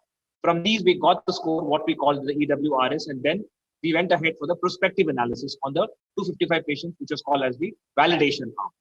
All the study was done in the last 6 years, 3 years for the initial and then 3 years again for the validation cohort. We all use here in India, commonly we use the Acura balloon, which is generally a pulmonary valvulotomy balloon, but in India that is more used than the INUI. So when we saw in terms of the results, obviously we had more. This is the common thing that we see in India. We see more of the female patients having BMV, undergoing a BMV. more patients were in sinus rhythm comparatively. If you studied in terms of the demographics, this is what it was generally. There were a significant percent of patients in atrial fibrillation, which I'll come to, which is very important. Our starting score area was 10.2. That means we usually get a couple of bad patients rather than what you get across the world. And in terms of what we saw that in terms of the suboptimal versus the optimal outcomes, if you see in terms of the suboptimal, generally what happens is the valve area is not reached. Second, there can be varying degrees of mitral regurg. Around 47 patients developed it out of the total 150. And in various grades, of course.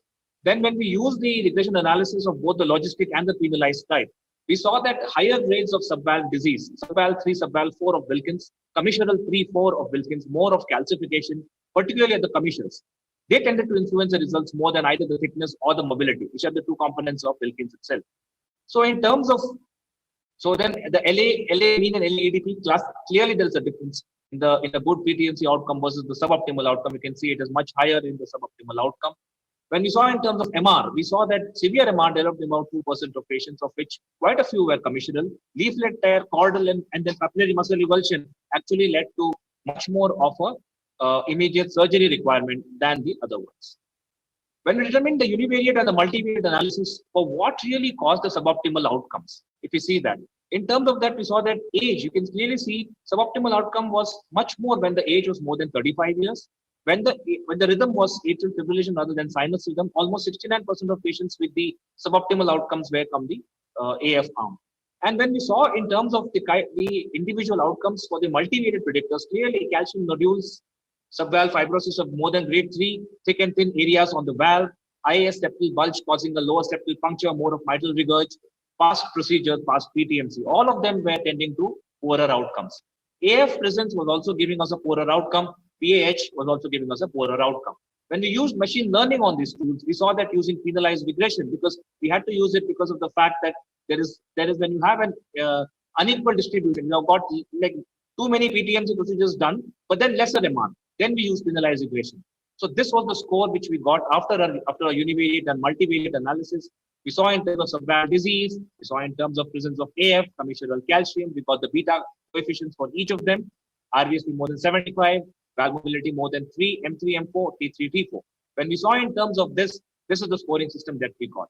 So we got a higher grade of subvalve fibrosis giving 3.5 points, similarly AF 3.5 points, commissural or leaflet calcification 3, pre-BMV PAH of 2.5, and the mobility 0.75, thickness of the valve 0.75. So obviously when we saw this is when we check for the goodness of fit. When we did it in the antegrade, that is the prospective analysis, we can see that we got almost a 0.76 coefficient of correlation with this score. When we apply this score prospectively, there's not been too many scores which actually tell us which BMV will be good and which BMV will not be good, or which will lead to more worse outcomes. But then this is the first score which we have mentioned in literature, actually, which has given us, you can give almost a 77 risk of prediction whether the patient is going to have a good outcome or whether he's going to have a mitral regurgitation as well. So in terms of conclusions, there's no available data on larger cohorts in whether we can really predict the outcomes of PTMC. This is the first score which can be said in literature, which sort of gives us that. And our study hinges on the point that not all of our parameters are really equally to be modified rather than a single parameter which can be weighted more than the complete Wilkins score. Thank you so much. Okay.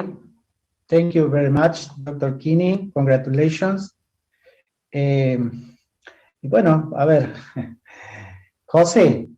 Okay, Jose, any comments about this? First, fantastic work that shows the update of a score that has more than 20 years, like the Wilkins score, and the application of machine learning for the progression and the validation. I would ask Dr. Kinney to send us an email with the statistical analysis of the logistics that he did in order to see the high correlation among those who had patients who had good outcomes and those who were not going to have good outcomes. Because it seems to be that since we have the TAVI bridge, we could have a rebirth of the balloon valvoplastic instead of the implantation valve. So I like to my side of the world, I do transeptal stenotic valves. In your side of the world, you do transeptal to close regurgitant valves. It's two different sides of the spectrum of mitral, but it's wonderful to learn from all of you. Yes, I would say that I would definitely send across the statistics. The whole idea this was done, this is a center which has done 40,000 balloon mitral valvotomies, probably the highest in the world from where I'm sitting right now. So actually the number of valves undergoing catching versus those who have MR, it is a lot of difference, which is why I used a logistic regression in a different way. It is called as penalized regression. So in which, supposing you do 100 valves and you have 2 or 3 mitral regurgitations, you cannot go for logistic regression. It's not correct, actually, by way of statistics. So that's where we apply penalized regression. And the whole idea, as was mentioned by Sir also, is that since there is not equal parametric weightage to each valve, because Wilkins has 1, 1, 1 for each. The whole idea was that we should study each parameter. We found that 2 parameters are more important than others, particularly commissural calcium. It ruptures at the point where you have elastic and inelastic tissue. I think that was the whole idea of presenting the analysis in that way. Very nice, thank you. Thank you. Thank you very much. Estamos en tiempo justo. We are right on time, 3 minutes over. So one last comment of any type, anyone who wants to make for Dr. Kinney that was able to connect from so far away and to give his presentation, and then we'll go to the next question.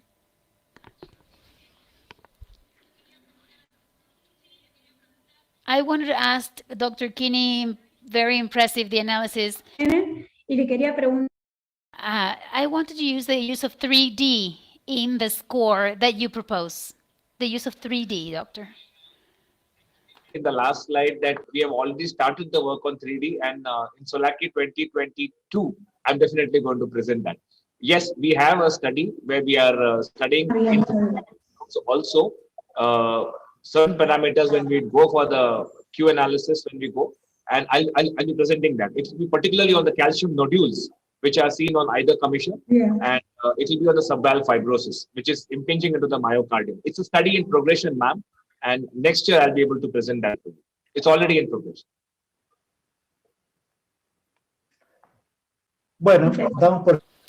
Okay, with that, we'll close. Sorry, we have to close this session. There are so many questions about all the topics that were discussed today. And in this virtual approach, everything, time is of the essence. And I want to tell those that presented, thank you so much, and all the panelists for contributing. I send you all a big warm welcome and farewell hug. Thank you. I hope we can meet soon. Thank you. Bye.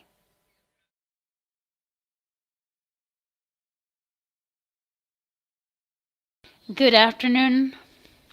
I'm Ricardo Aquiles Sarmiento. I'm in the Cruces Hospital. I'm the head of hemodynamic.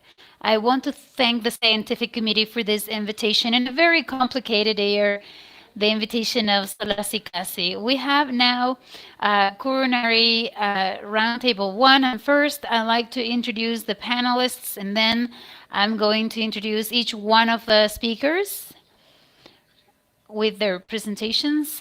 We have Marco Antonio Alcocho, Chief of Cardiology of the Institute of Cardiology in Mexico, Jorge Agin, Esperanza Hospital in Santa Fe, Victor Bernardi, I haven't seen him, maybe he enters soon, from Clínica del Sol, Francisco Peralta Bazán from Otamendi Hospital in Argentina, Guillermo Pacheco, Sanatorio Allende in Córdoba, Ignacio Di Furca, I haven't seen him yet either, from City Bell, Buenos Aires, and Viviana Rubilar from Argentina. We're going to start with the presentations.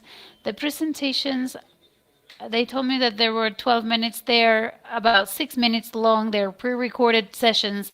The idea is that we were going to leave discussions for the very end. Since we have very little time, what we're going to do is we're going to show a presentation, then 3 or 4 minutes for Q&As about that presentation. If we have enough time at the end, we'll continue with more questions. To start, we'll introduce Sergio Gustavo Tarvine, who represents the Constantine Hospital in Brazil. He's going to talk about long-term clinical outcomes after implantation of absorbed BVS in a real-world setting with predilation and guided and intravascular imaging. So 5 questions after that. 5-minute questions after that. Let's take a look at the presentation. Good morning. I'm Dr. Sergio Tarvine from the Cardiological Constantini Hospital from Curitiba, Brazil. I'd like to thank the Scientific Committee of SOLACI-CACI and congratulations for the organization of this prestigious Congress. We'll talk about the long-term clinical outcomes after implantation of absorbed BVS in a real-world setting. I have no disclosures about this presentation.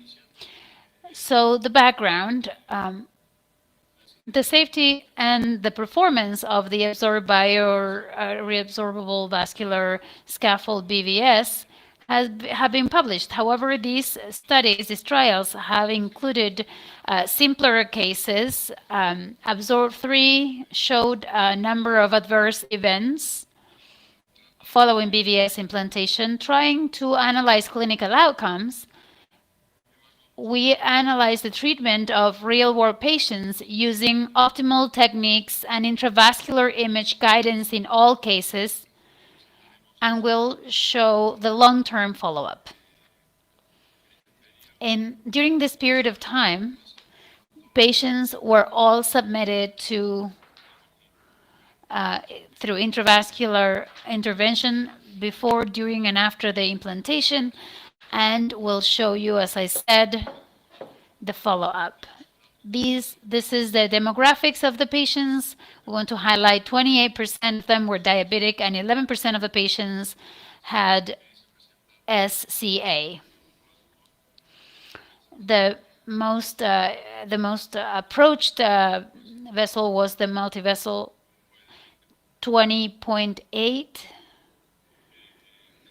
We highlight the difference in the size, in the diameter and length when we compare the QCA versus the IVUS. IVUS, now going to the implantation technique, all patients were analyzed before with intravascular image followed by post dilation. We had 1.6 stents per patient, and the optimization was done with intravascular image in all of them, post dilation with NC balloon, and that reintervention after image took place in 18% of the patients. We present now some images of the patients regarding this that show eye hypoexpansion of the prosthesis, alteration in its structure, dissections of the edges, protrusion of the plaque, or the presence of small white thrombose.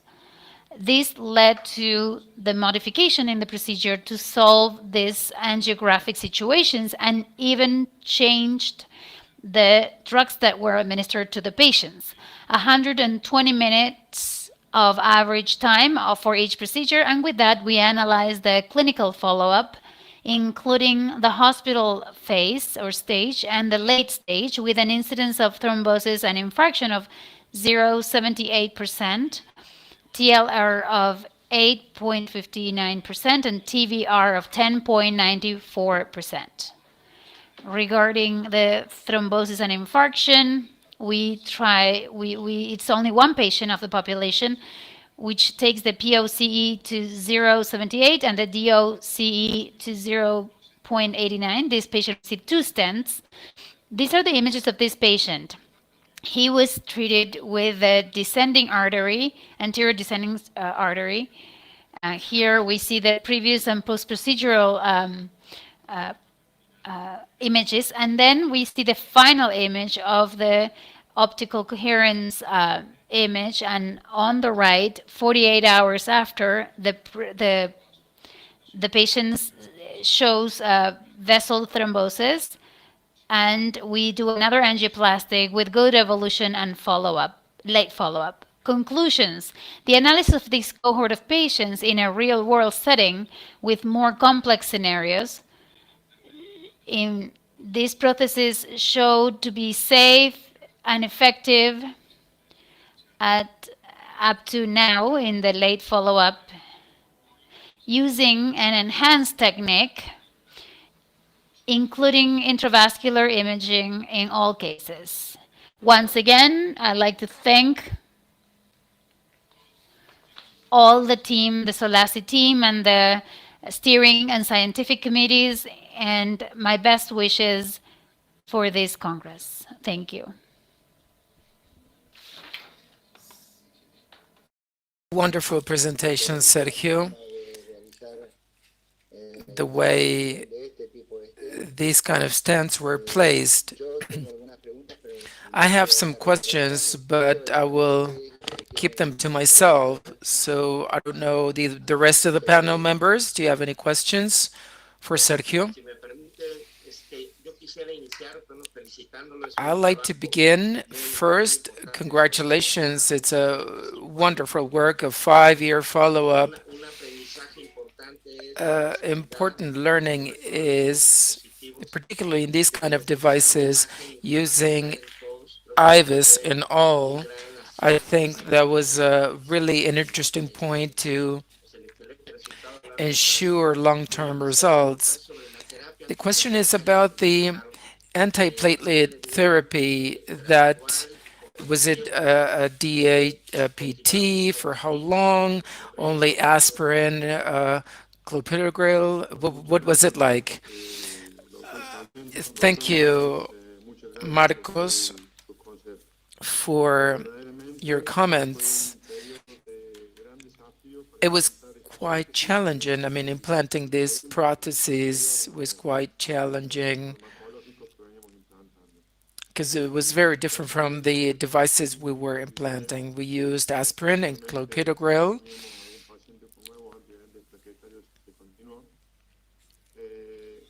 And we had to change the pharmacological regime when we had the cases, as I showed the OCT images, of small thrombos. These patients also got, for 45 days, an oral anticoagulant, a neo anticoagulant, if they did not have any clinical contraindications. So it was the anticoagulant with clopidogrel, and we discontinued the aspirin. The only patient that had the thrombosis in the first 48 hours while he was in hospital, the patient had a discrete image of a high thrombus, and the clinical decided not to begin the anticoagulation, so the thrombus occurred, no clinical complications, but it's an important correlation. The use of methods led us to take longer. I mean, if you compare the procedure time with how long we need, we sort of doubled the time. And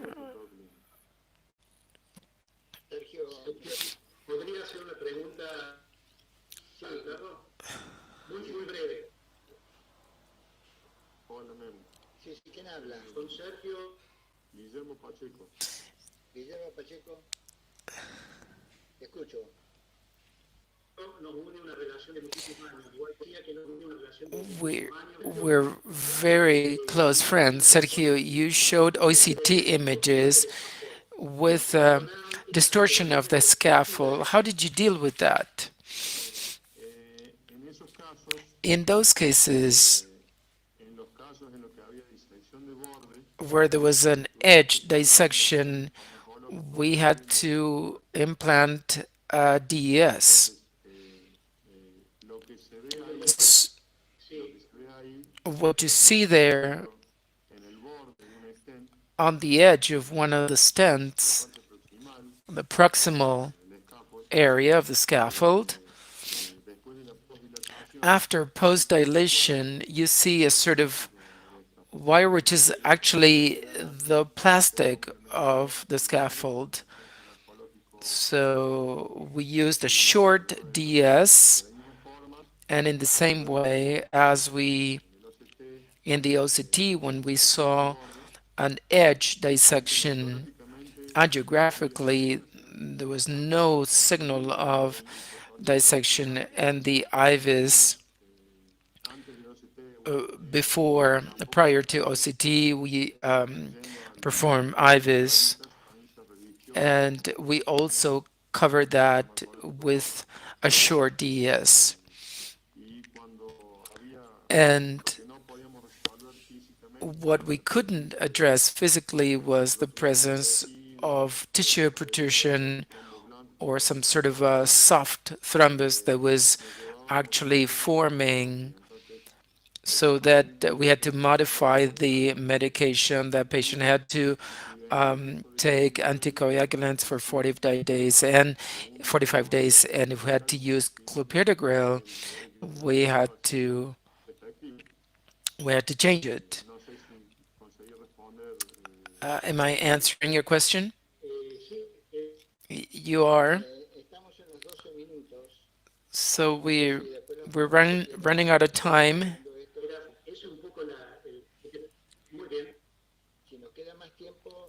If we have some time left, then we come back to this. I also have some questions, but I'm going to leave them to the end.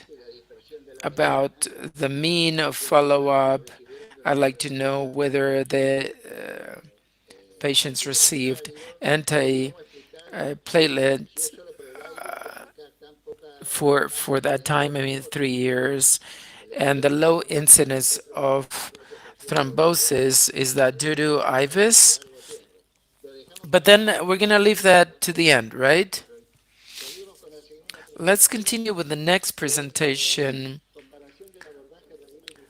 Comparison of the distal radial approach and conventional radial approach in coronary angioplasty. The presentation will be given by Edson Levere from Mexico. My name is Edson Alejos Mares, and I will be presenting the comparison of the distal radial approach and conventional radial approach in coronary angioplasty. The transradial approach is currently the approach of choice for PCI due to the low rates of complications, particularly in the acute coronary syndrome treatment. This is why this is the recommended access approach both in European and American guidelines. However, the use of TRA is not it's not exempt from complications. Radial artery occlusion and incidence of radial artery occlusion is quite variable, in ranging from 2 to 10%. This is why recently a new approach was proposed that is known as the transradial approach, or the snuff box approach, to diminish these complications. Generally speaking, the distal radial approach involves a puncture in the anatomical snuff box. So with this puncture,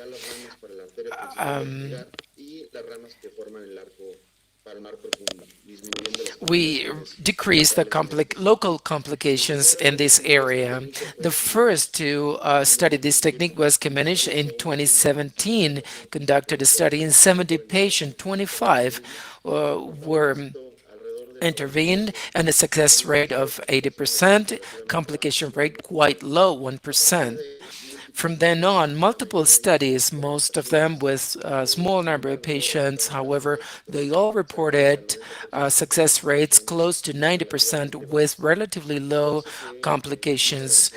For this reason, we decided to conduct this study. We called it comparison between the distal radial approach and the conventional radial approach in coronary angioplasty. So we compared clinical results and radial access complications in comparison with diagnosis catheterism and coronary angioplasty. 2003 patients were included. Clinical angiographic characteristics were assessed, vascular complications and procedure success rates, and plethysmography was conducted. Out of the 2,000 patients, 1,066 distal access and 937 conventional access. This is the patient characteristic. Quite similar patients, difference regarding the percentage of male, 72 compared to 63 in the conventional group, and weight, more weight, distal, 66.6 kilos compared to the conventional arm, 72. The rest of the characteristics is quite similar. Regarding the procedure, the type of procedure, 49% of the procedures were diagnosis and 51 interventionists. In this group, 27% was carried out distally, radially, and 24 conventionally. If we look at the radial distal group, there's something that really stands out that was not detected in other studies. 85% approximately of the patients were elective procedures, but 15% of the patients, 156, a radial distal approach was attempted. That is, and as I said, this was not identified in previous studies. We compare the time that was required, radial, distal, in the scenario of an urgent angioplasty, and we see that in the distal radial approach, the door to balloon time was lower. As regards results, the first result we identified was crossover. This is the patients that we approached radial distal, and for some reason that was not possible, and that was 16%. That is 26% of the patients were radial and distal approach was attempted. As regarding complications, the main point was radial occlusion. In the conventional radial group, 94 patients, that is 10%, in comparison to the radial distal approach, 21 patients, which accounts for 1.8%, statistically significant. One patient had a fistula and one patient pseudoaneurysm, which was not statistically significant. So the radial distal approach showed a lower occlusion rate of the radial vein. However, the other two were not really clinically significant. Conclusions.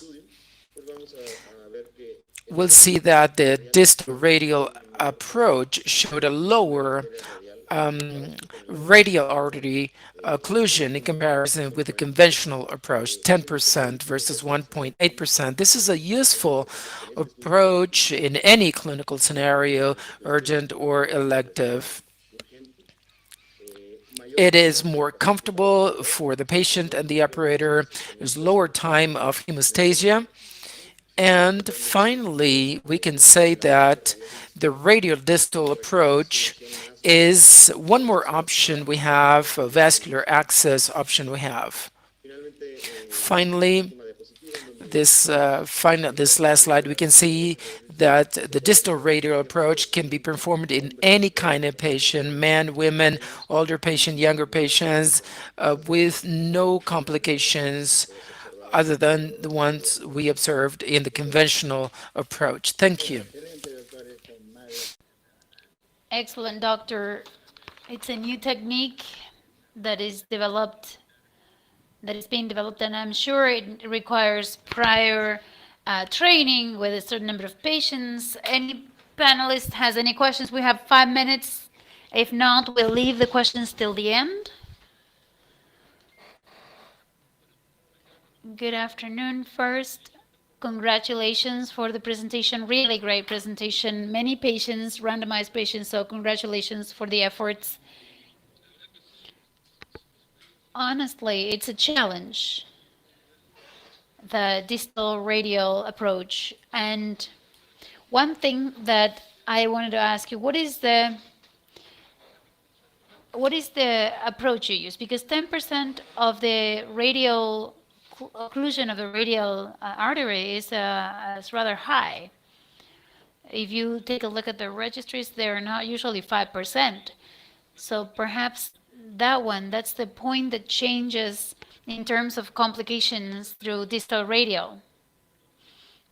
And then in people who have a larger body mass index, makes it more difficult to have the access. But so what kind of entry point do you use, hydrophilic or conventional?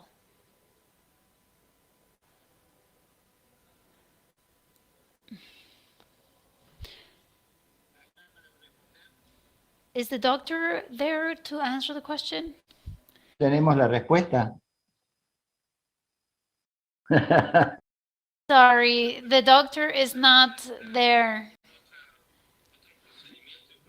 Maybe he has to do some procedure and he's not with us. Maybe, I think the observations were pretty good. And in my particular case, I wanted to share with the rest of the panelists how much they use, because for instance, one of the approaches that is not radial but is not so common distal, but I wanted to know, for me, so much thrombosis in the radial artery, I don't know how much they use the cubital axis. One observation, we use the cubital axis when the radial axis is difficult, but this work is very interesting, but it has some critics that is not randomized, and one selects the best artery to enter in a distal way, with a distal approach. So for sure, if they do a Doppler, the doctor didn't say that they did Doppler, but if they have Doppler, in the Doppler, those arteries must be larger than what we select. That's why there is a deviation already in the study, in the trial. You're selecting the best patients. And the other thing is, I don't know if they did Doppler to confirm the total occlusion. It's a very high number for the radial approach. We use the cubit. When there is an anomaly in the radial, we have used the cubital approach, but usually we use the radial approach or entry. We still have not implemented the distal path, and I don't think it's necessary, at least not urgently, because the radial path is done in 80% of the cases in our practice.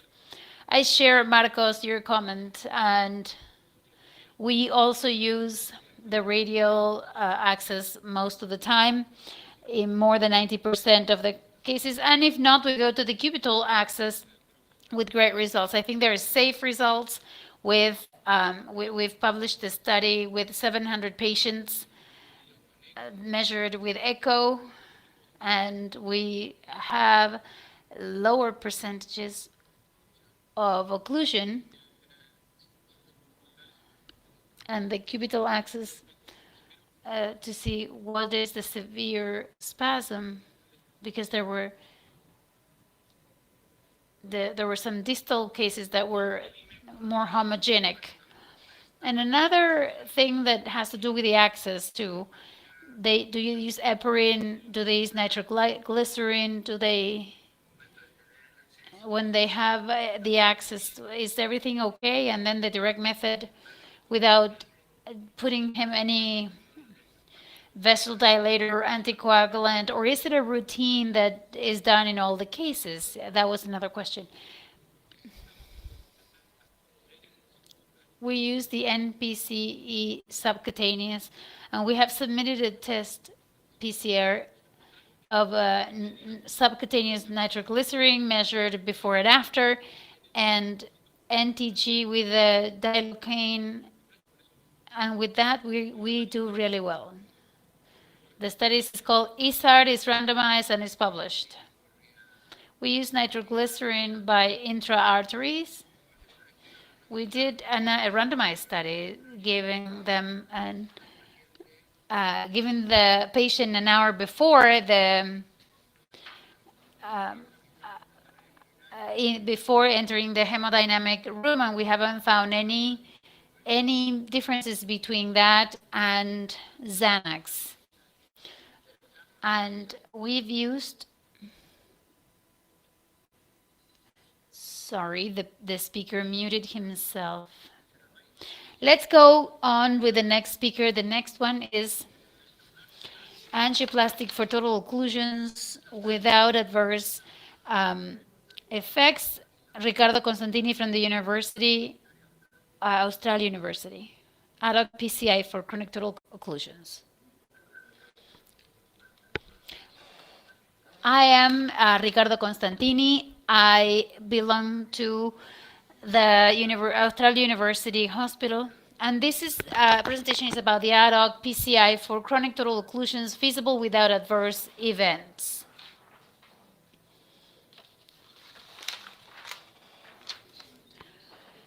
The chronic total occlusions and multiple vessel occlusions, we call them complex total occlusions, or ATC. And they are half of the interventions. The chronic total coronary occlusions are obtained between 15 and 20% of the diagnosis coronary angiographics, and no more than 40% for different causes. They're only revascularized by coronary angioplastic between 10 and 20%. The success rate is around 70%, depending on the volume of that particular center, but it could reach up to 90% in centers of high volume. There are strong considerations to put on the table when it comes to define the strategy through different clinical features and the scores to assess the success rate through variables such as multiple vessel disease, collateral bridge circulation, severe calcification, and occlusions greater than 20 millimeters. The objective is to assess the results of coronary angioplasty in chronic occlusive lesions in the same treatment session, together with another coronary vessel without occlusive lesion versus procedures dedicated exclusively to single occlusive lesions. So based on 2020 procedures, 220 procedures dedicated to the recanalization of chronic occlusion lesions, we formed according to the exclusive ATC sessions, and in front of where another coronary vessel or multiple ATC was treated in the session which resulted in 51 interventions. These are the baseline characteristics of both groups. In group A, so ATC sessions exclusively. In the B group, we have multiple ATC, 51 interventions, differences in terms of age. Diabetes is also measured. significant difference in the acute coronary syndrome presence. In multiple ATC, it's much higher. Previous or prior infarction, there is a great amount. Average LVF, double access, we see that is very little. Radial exclusively, the procedure, there is a trend to have more representation in the B group, in the multiple ATC. Anterograde way is the one we use the most. And the stem funnels, the length, sorry, are more than 20 millimeters, is in 50% of the cases and 47 in the multiple ATC. Regarding the results in group A and B respectively, were radioscopy that we used, and in terms of day material, there were no differences in either group. And the technical success, you'll see that is heterograde for one group and the other, without significant differences. Only one patient had a coronary event and an infarction in group B, with that percentage that you see on the bottom. This is the evolution throughout the years. This is something you can see in any cath lab. The success rate has increased, and this has to do with the different day materials that were used.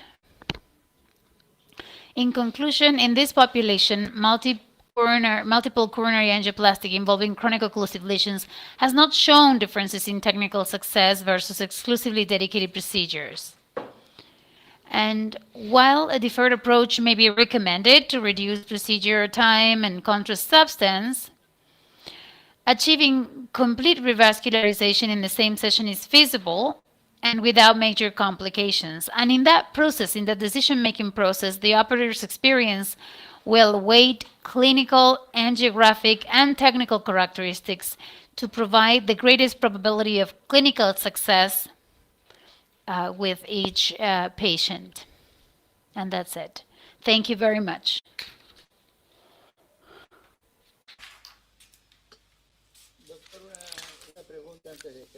A question before we move on. So you had an occlusion, I mean a single occlusion, and you performed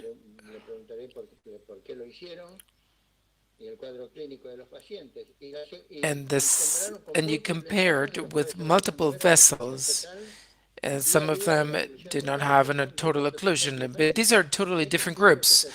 Is this so? The purpose of our work is to show some deconstruction effect.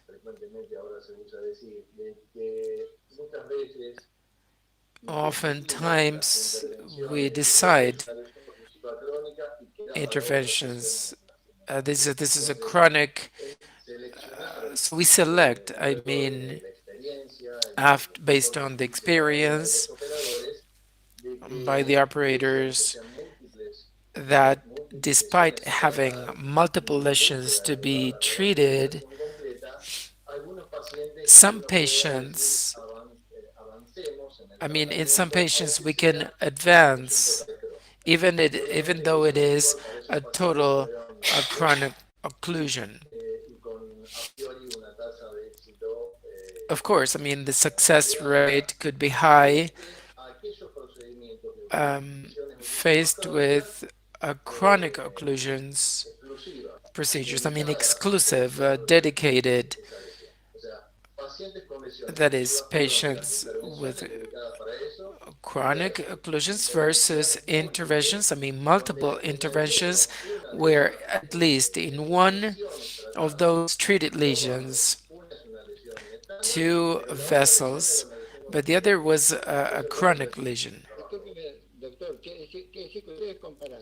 So you compared basically one single total occlusion vessel ad hoc, there could be two vessels, versus multiple vessels,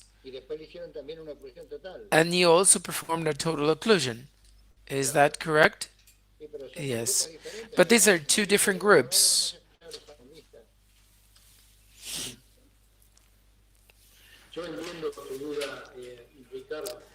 Ricardo, I understand, but the purpose of the work is that the fact of having a patient with multiple vessel disease is a total chronic occlusion. This does not prevent the patient to be treated with PCI because the success rate is high. Is Ricardo, is that right?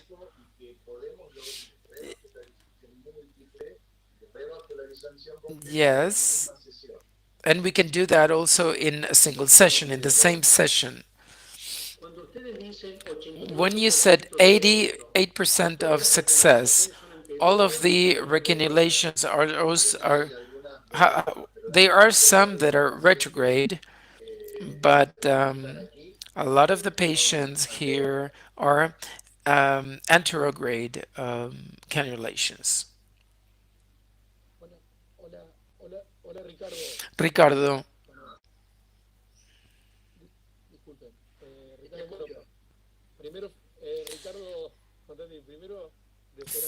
First, congratulations. I know what the work is aims at. Basically, with us TOC, I mean, because there are different kinds of chronic occlusions. If you need double access, how you do that, and also if you have a subgroup, so for example, diabetics, or do you do that only in that group?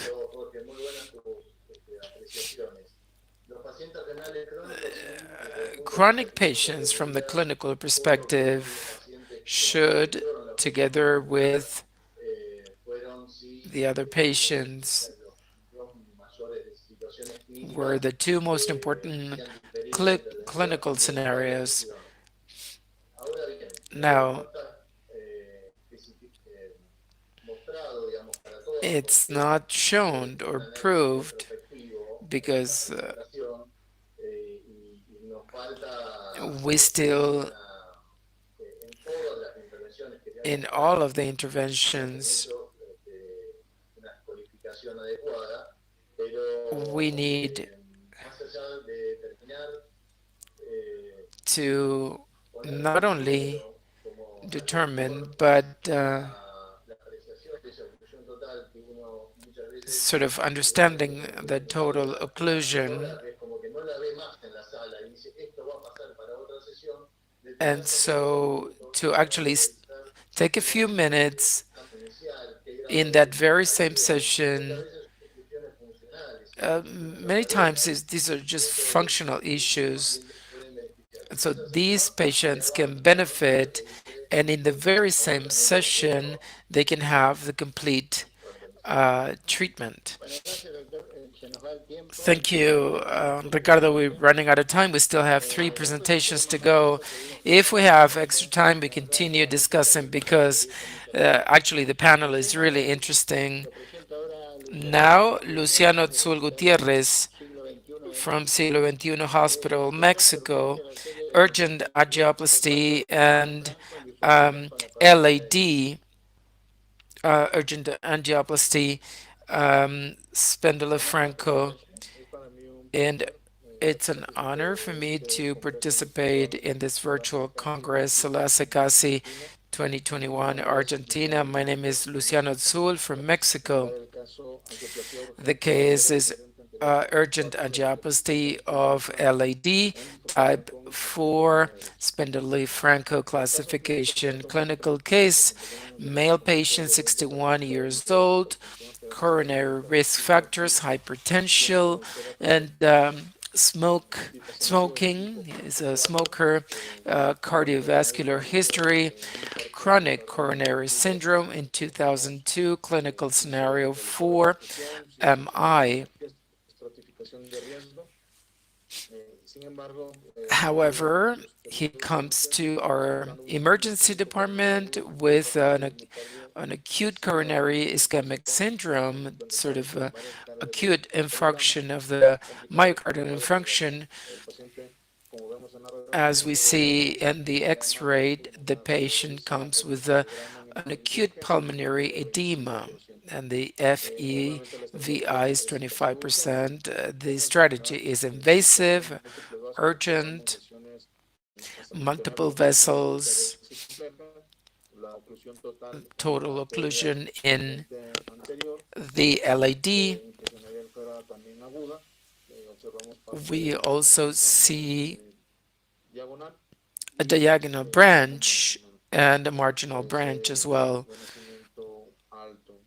which is a high takeoff. There's a lesion of 99, in the medium segment with a diffuse disease.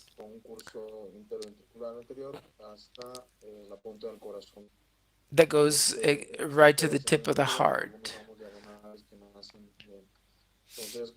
So in the room, and based on this context with pulmonary edema, patient with pulmonary edema,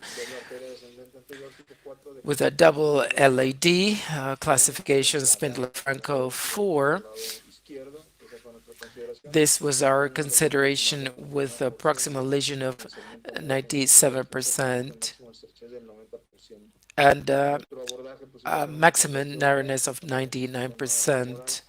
So we used a femoral approach, 1/7 French, and coronary wires. So first we prepared the right coronary artery with a balloon in a sequential manner. We placed a stent in the medium segment with post-dilation with a 4.5 balloon.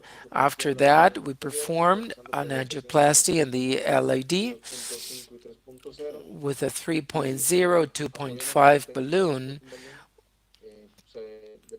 And so we placed stents, 2.5 by 38,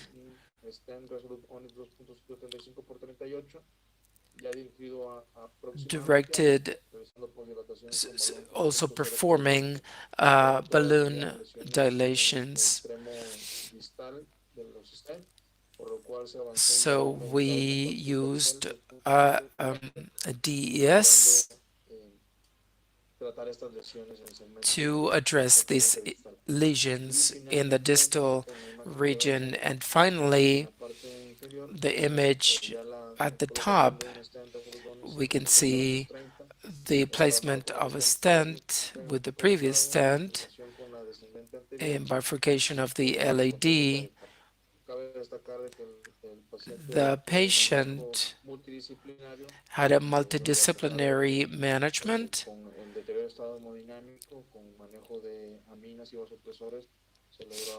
and we were able to maintain perfusion pressures. However, we did use ultrasound,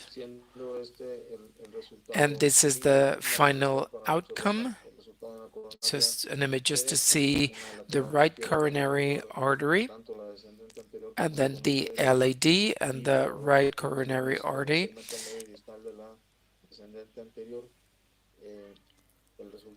And this is the final result we were able to obtain. In the right coronary artery, the patient had a positive evolution and without complications. The description of Spindler-Franco, they describe 4 types of double systems of LAD that correspond to our description. Type 4 are these in these drawings that were included in the original article. Many descriptions of this double system. 11, they described 11 new, they included 11 new descriptions of this classification, and this is type 6, where the takeoff of the LAD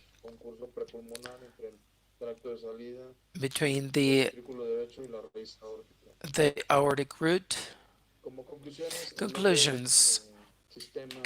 The double system LAD type 4 Spindola-Franco has an angiographic prevalence of 0.01 and 0.03%. The knowledge and accurate identification of the artery, long and short, is essential to take the most appropriate decision regarding the vase to be revascularized. This is the Siglo XXI hospital in the city of Mexico. It's a national hospital, national center. Thank you very much for your attention.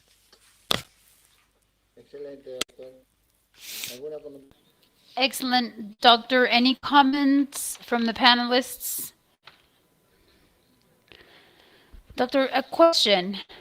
What was the artery that was responsible for the infarction? Because the one is the smallest one in the anterior side. There were 2 anterior descending arteries, but the one that we see is the one that is born as we usually see it. The other one has a significant injury, the one that is born in the right coronary artery. Which one is responsible for the infarction? The doctor is not with us in the panel, so he can't answer the question. So, next presentation. Next presentation. Randomized comparison between BMS and plus colchicine versus DES alone in intervention of clinical adverse events, events after PCI. From José de San Martín Clinic in Argentina, Camila Cone. So Camila Correa, the floor is yours. Hello, I'm Camila Correa. I thank the participation in this SOLACI Congress 2021. I'm going to present today the ORCA trial, a randomized study comparing the use of colchicine, oral colchicine plus BMS versus DES second generation in the prevention of adverse effects after the percutaneous coronary intervention. The main investigator researcher is Dr. Alfredo Rodriguez. And when we see the chronology in the evidence of the use of stents, we have to say there were studies that compared revascular surgery with similar infection and death mortality rates. Those studies that compared DES first generation with the bare metal stent, the latter showed more incidence of interstent restenosis and more mortality, and DES more stent thrombosis and double anti-aggregate platelet aggregate. In those studies that compare DES of second generation with BMS, we see similar mortality rates, and the BMS has more incidence in TVR, MI. Finally, CRM versus DES, we see that in high-risk patients, the CRM reduces mortality, TVR, and infarction.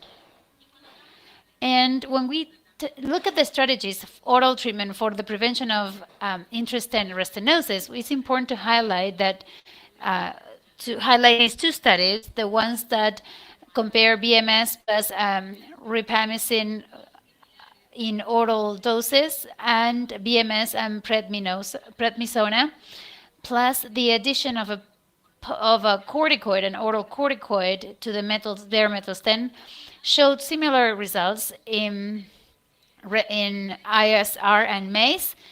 In diabetic patients, they proposed BMS plus colchicine plus BMS and placebo, reducing the ISR. And in 2020, the COLCO studies proposes colchicine versus placebo in patients after an infarction. And in those, we see IAM, stroke, and urgent revascularization. The main anti-inflammatory effects in colchicine, we see the anti-mitotic effect, inhibition in the innate immunity, and the release of interleukins and the endothelial growth. In our study, the ORCA trial study, we're in the recruiting phase. It's a prospective, multi-center, multinational, randomized. It will randomize 450 patients with myocardial ischemia of native coronary arteries, randomization of 1-on-1, colchicine group and second generation group. In the randomized colchicine group, the patients will receive for 3 months colchicine, 0.5 milligrams twice a day, and the double platelet anti-aggregation for patients that have had acute coronary events. They will extend it for 6 months. Within the inclusion and exclusion, the inclusion elements are: they need to have symptomatic ischemia or silent ischemia, but objectively assessed, and angiographically, patients need to have stenosis more than 70% in vessels with a diameter more than 2.5 millimeters. The ventricular injection must be more than 40%, and within the exclusion criteria, the clinical one we have the creatinine clearance needs to have the right amount because it's contraindicated to receive colchicine, and those who are enrolled cannot have a treatment with a previous angioplasty with an implant of a DES in the vessel that is going to be treated.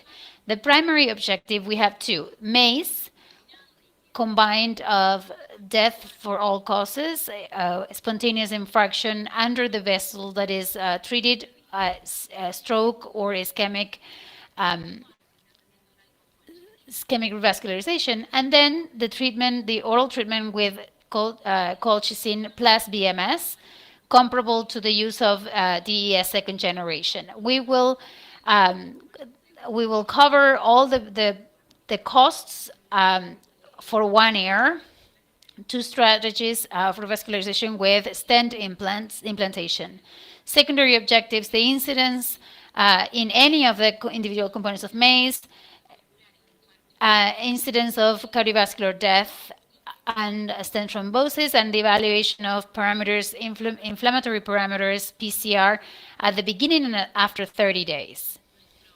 Our protocol was published in the Future magazine, and right now our trial is in the recruiting process. Thank you.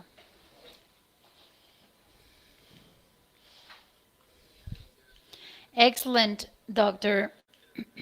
Alfredo Rodriguez's group is very provocative.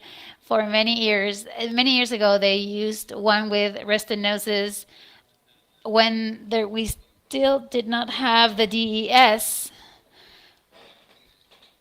And even though we are not use rocomycin, he proved that rocomycin proved restenosis. We did something similar and we couldn't prove it, but it's very provocative. Dr. Rodriguez is always very provocative. The question, excellent presentation, doctor. The question is for the panel, if they have any questions, I don't know. Anybody has any questions? All right, if there are no questions,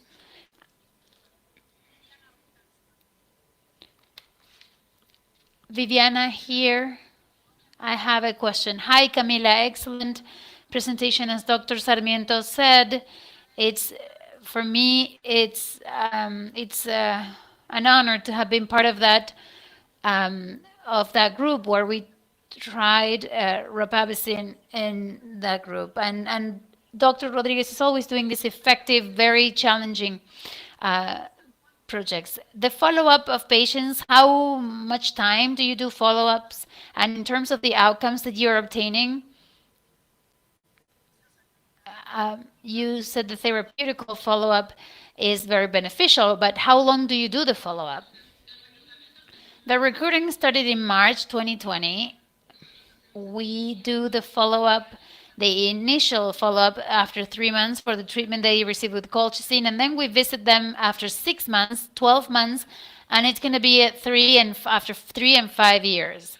So we've already done a 1-year recruiting. This is a randomized studies and proof of concept, and we don't have any support from the industry.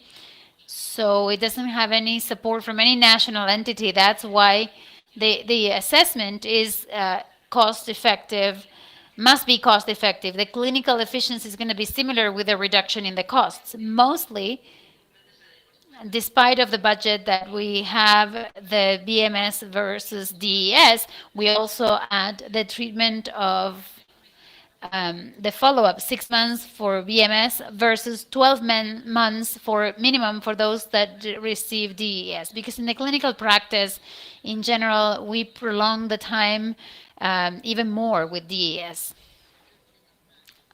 I have a question to ask you. The first one, the study is not randomized. I mean, it's randomized, but it's opened.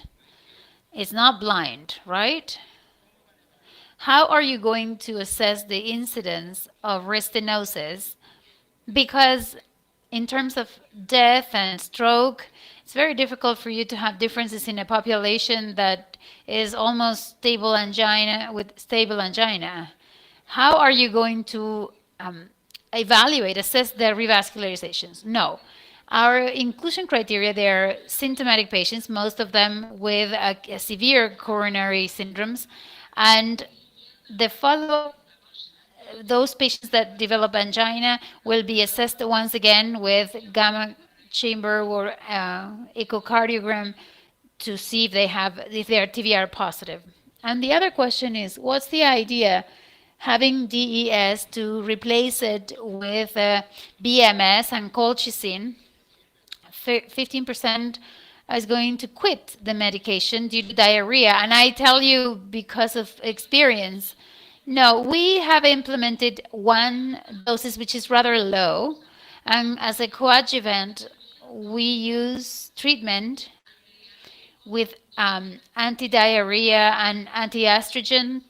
And the truth is that we have pretty good adherence from patients. I want to reinforce that it's a 3-month treatment. So in general, what we use is coadjuvant risk patients. If it's we just give them a 0.5 milligrams per day. But so far we've had very good adherence from the patients. We use an anti-diarrhea medication. Can I say a few things? Hi, yes. What I wanted to say was that this study, that Camila already said it pretty clearly, it's an investigator driver. We don't have any support.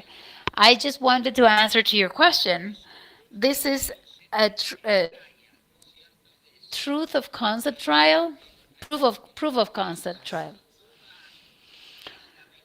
This is the best option to reduce the TVR within the first year. To answer to what you said, I mean, what's the object? Of course, this study is not going to answer this, but there may be a question mark.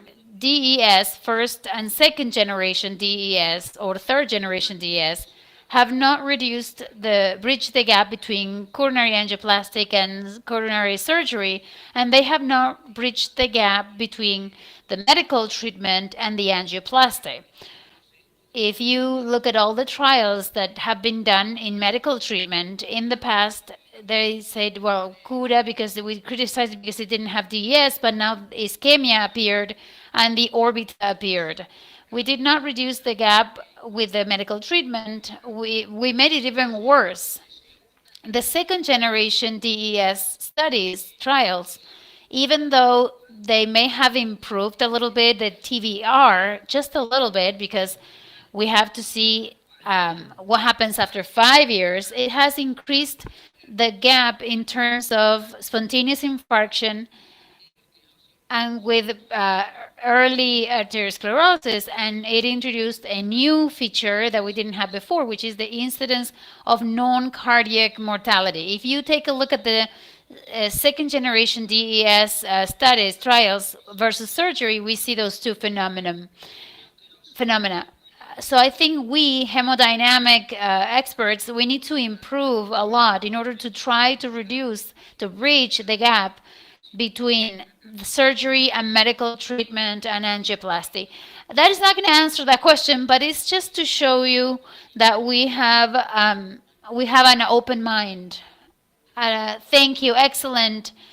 As I said, you challenge us, and I also feel that here it's going to get mixed up with the trials with an anti-inflammatory drug that has different actuators, not on the angioplasty artery, but on the other arteries, that has been tried with other colchicine trials and with other anti-inflammatory trials. There are several tests that they said, okay, we not only have to reduce the lipids, but if the patient has a high PCR and has cholesterol that has been able to reduce it and a high PCR, we have to give them an anti-inflammatory. And you're already working on the physiopathology of the arteriosclerosis, and it's not an angioplasty. But really, we can achieve to that conclusion. If whatever way you get to that conclusion is great, because you're benefiting the patient. My only fear is that 0.5 milligrams of colchicine, it will produce diarrhea in more than 10-15% of the patients. Just a story, a joke. That 15%, of diarrhea did not take place with a cohort, and the safety committee of this study said nothing alarming about that. Now, if I get to participate in this study, okay, you should place a DES, because colchicine, I wouldn't be able to take it. This is why I said that, based on my experience.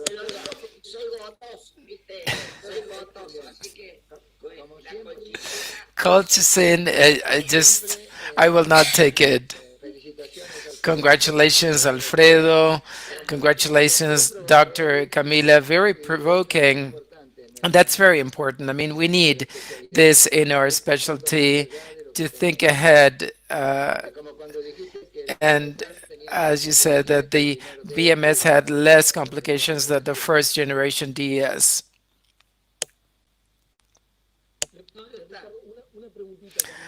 Camila, just a question. The acute syndromes, how are you going to deal with them? And the other thing you consider with the second generation, with a double delivery, is dual therapy.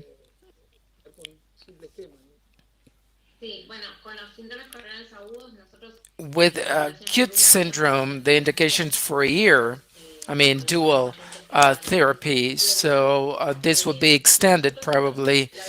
And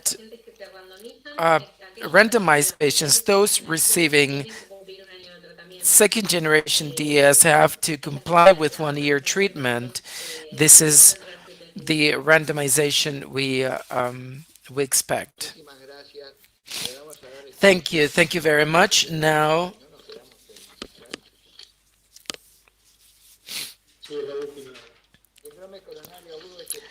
Last presentation, acute coronary syndrome with ST elevation in the city of Buenos Aires, evolution in times of angioplasty and mortality, over 20 years of experience in a public hospital. Miguel Federico Albornoz from Argentina.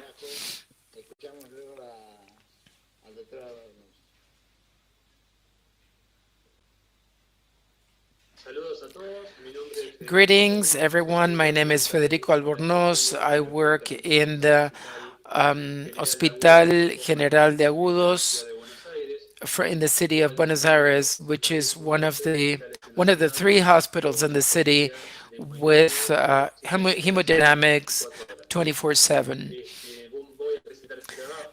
This in this study, we report our experience on angioplasty in patients with ST elevation the first 20 years since the beginning of the program, which began in 2000. And the purpose of this study is to describe evolution and mortality and the door-to-balloon delay. It is a prospective observational registry of patients with acute coronary syndrome with ST elevation since January 1st, 2000, December 31st, 2019. Population was grouped in 4 periods. First period, 2000-2004, second period, 2005-2009, period 3, 2010-2014, period 4, 15, and 2019. To analyze delays, we consider the following time intervals in minutes. Patient delay based on the initiation of pain, and then also the delay that is related to the team, and then the delay due to the balloon. 3,007 patients were included. 283 were male patients, average age 59, and no significant differences regarding age and gender. This population, we observed a significant increase in a primary ATC, 89% for the first period, 84 second period, 87 third period, and 96 fourth period. A significant difference of 0.1. 90% of the angioplasties were successful. As regards cardiovascular history, 57% of the population was hypertension 6-1, smokers 17%, diabetic, and 17% family backgrounds, 72, sedentary lives, infarction 17%, 0.6 previous cardiac surgery, and peripheral cardiac disease, 1.6 stroke, and 6% heart failure. As regards delays, patient delay, this is the chart on the left, 71 minutes with interquartile of 180 for period 1, 75 minutes, interval 130, period 2, 60 minutes, 30 and 150 interval. And for the last group, also the same for period 4, intervals 150, 180. Then this is team activation since the time the patient is received and the patient goes to the interventionist. This is the chart in the middle, 53 minutes with intervals between 20 and 120 for period 1, 60 minutes, intervals 120, 110, then period 3, intervals 120 and 130 for period 3, 21, 24 and 20, period 4, 45 minutes, intervals 16 and 100. Door to balloon delay, overall 54 minutes, intervals 35, 85. For the first period, 65 minutes, intervals 40, 110. For period 2, 60 minutes, intervals 39 and 94. For period 3, 54 minutes, 39.90, and for period 4, 40 minutes, intervals 32 and 82. These three delays with significant differences at the expense of the last period. As regards mortality, overall mortality of 7.8%, 8.6% for the first period, 9.6% second period, 7.4% third period, and 5.8% for the last period, fourth period. Conclusions. Since the beginning of the program and during 20 years, we were able to achieve a faster reperfusion, weighing revascularization, primary revascularization with in patients with SCACIs. If despite greater delay and reduction, this could be related to a decrease in the mortality of our population. Thank you. Great, Federico. The number of patients is really large. It's the whole Buenos Aires city that refers all of the patients. I have some questions, but does anyone from the panel have any questions?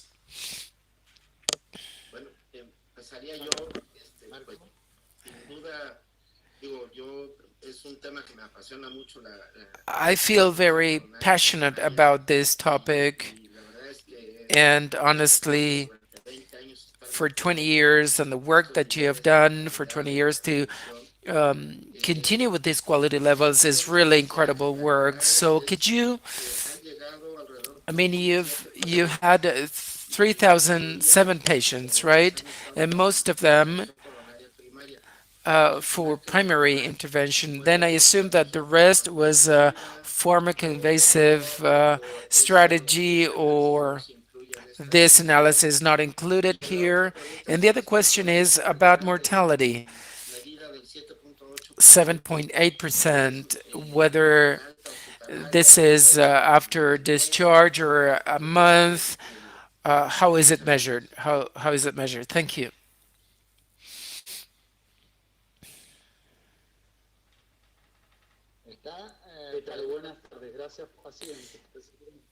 Thank you. Good afternoon. Can you hear me?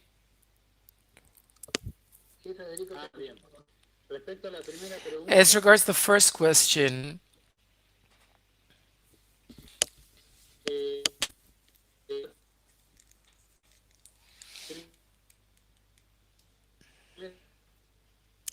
he's having some connection issues, so we cannot hear him.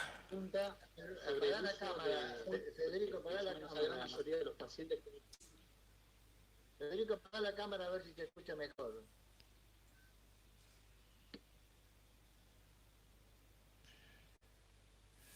Federico, viene entre. Ahí la apagué, ¿me escuchan mejor? Okay, can you hear me now?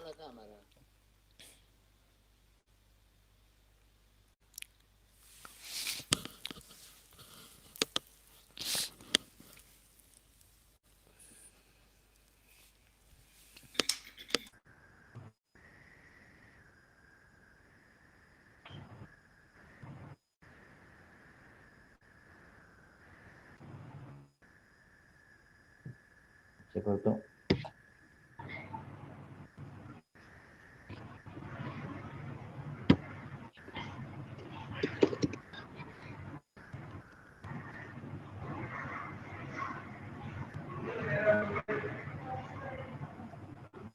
¿Qué tal? ¿Me escuchan? Hear me now?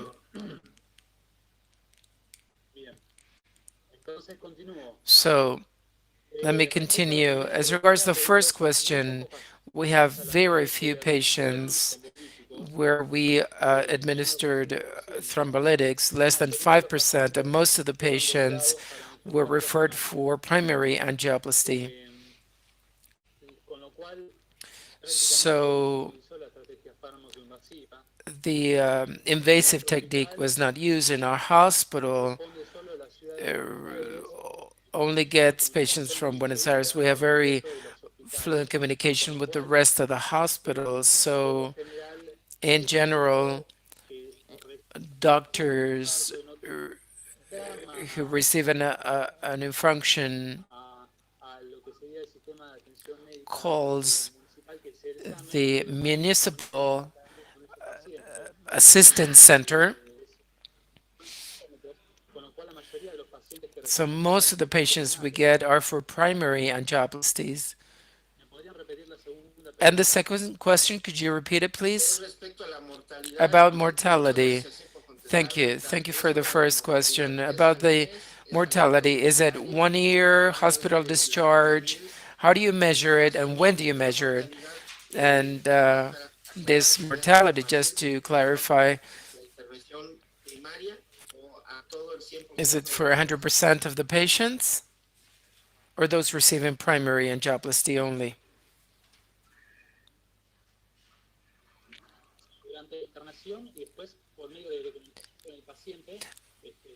As we measure them at a month, we also have some patients, we follow up some patients from other hospitals. We have referrals from other hospitals, around 50 to 60% approximately. So more than half of the patients we get do not come to our center, but they go to other city centers. And as regards mortality,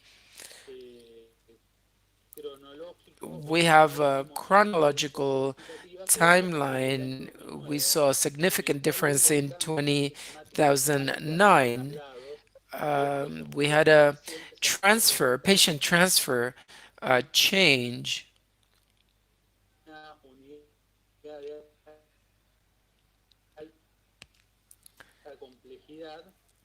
He's having connection issues. So transferred was in an ambulance. Since Buenos Aires does not have so many high complexity centers, so transfers were required. And after 2009, transfers do not have much delay. They just take, in general, 1 hour.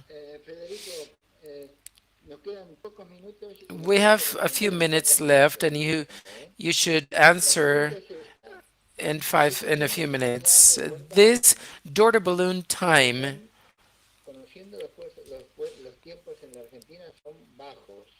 times in Argentina are low. They are similar to guides. This is from Argerich Hospital, or are you including the daughter balloon time from the transfer patients? What is the daughter balloon time from the transfer patients if the patient has to be transferred to Argerich Hospital? Is the question clear? Yes, it is. The report is based on the guidelines. If we consider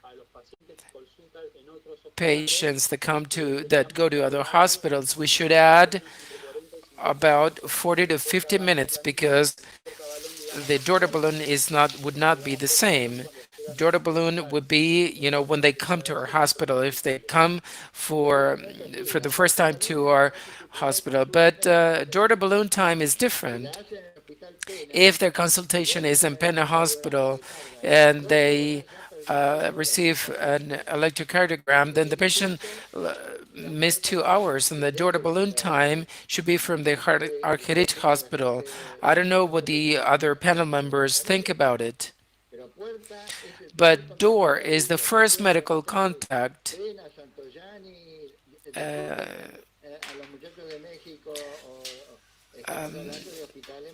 these are municipal hospitals, so the people from Mexico, and the door-to-balloon time is in Mexico. You just hit the nail. If this is a referral hospital, I will be, of course, more effective. But if the referral hospital will take over 120 minutes, they have to receive pharmacological therapy and not wait for primary intervention, as opposed to, I mean, if this can be due in an early stages. And this will be done in less than 90 minutes. Of course, the primary intervention is great.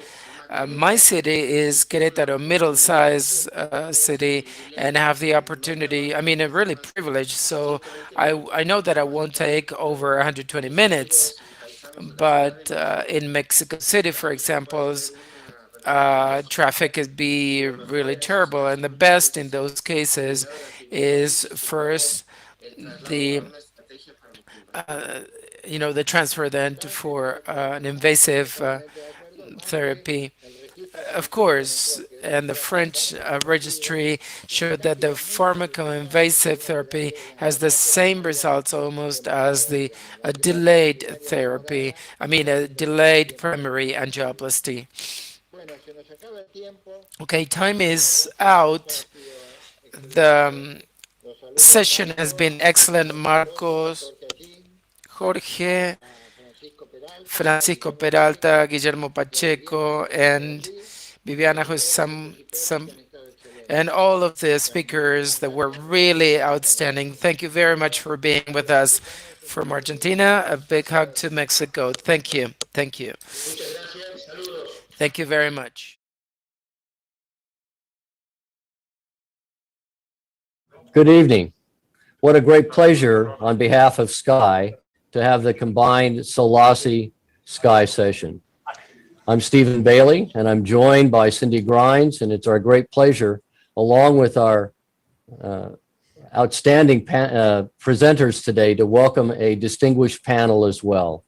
The panel includes Jorge Belardi, Oscar Bernal, Constantino Constantini, Mauro Esferia Pinto, Alejandra Palacios, Antonio Pacovia, Expedito Ribeiro, and Ricardo Sarmiento. Dr. Grimes, would you introduce our first speaker? Absolutely. Gives me great pleasure to introduce Tim Henry. He's the current president of SCAI, and it goes without saying that he's an outstanding operator in the cath lab and an expert in STEMI interventions based on all the work he's done, as well as clinical expertise. Today, he's going to tell us all about the approach to the left main culprit during STEMI. All right, can you hear me, Pam? It just took me, I was trying to share my screen, and it took me to, all right, hold on.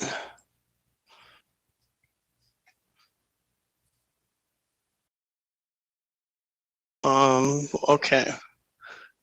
Can you see my screen? We can, Tim. You can? Yes. Okay. All right, well, perfect. So what I want to do today is talk about approach to the left main culprit, but really give you a little background, because, you know, it's interesting that there is very little data in the literature regarding this situation. And I want to start by saying Buenos Aires is one of my favorite cities, and I wish I was there with you. But so really in summary for this is left main due to STEMI due to left main culprits uncommon, but potentially devastating. And when you look at the literature, it ranges from about 1 to 5%, and probably more like 1 to 2. There's very little data about the clinical characteristics or outcomes. There was a meta-analysis in 2013, so almost a decade ago, that had 12 studies with about 1,000 patients, and they and look in particular, there's a difference between unprotected left main, which were 26% cardiogenic shock, and then there were 9 single center CITES with, but only 3 included cardiac arrest. So again, it's not great literature. And then what I'm going to end with is I'm going to show you some very unique data from what we call the Midwest STEMI Consortium. So this is 4 large regional STEMI systems in the United States that have about 20,000 consecutive STEMIs. So it'll give you a real perspective of what I think left main STEMI is. So this is the problem. You have plaque rupture, and then the solution is PCI. And that's important because when we're talking about left main STEMI, the question is the surgeon even relevant to this topic? And, there still are patients that do it, but I'm going to make the case that in the majority of cases with left main STEMI, that this is an emergency and that PCI is the best approach. So I'm going to start with a case. This is a 50-year-old, had acute onset of tearing in her chest at 1:30 a.m. She was actually 120 miles away from the PCI center. She had ventricular fibrillation twice in the primary hospital with a non-PCI center, had a lateral ST elevation, was transferred by a helicopter. She arrived and she was in cardiogenic shock, and this is her initial EKG. This is bad. We shocked her again. This is the EKG immediately post, and with this EKG, I was actually worried about left main, and we were careful as we went in with the guide. And this is the first picture. If you can see a normal right coronary, but a very severe spontaneous dissection of the left main. And remember now, cardiogenic shock, out-of-hospital cardiac arrest with multiple shocks. And so this is obviously an acute emergency. We are careful. It's very important to find the true lumen. But my question is, what would you do in this situation, right? So, oh Lord, here comes circumstances beyond our control. Did you call the surgeon? I don't think that's an opportunity, right? The patient would never survive. Do you do conservative care? Not an opportunity, right? Is it just circumstances beyond our control and we throw up our hands? The answer is no. And so then the issue is really immediate PCI. And I think that's really the point if you're doing it. And places that do primary PCI need to be able to deal with it.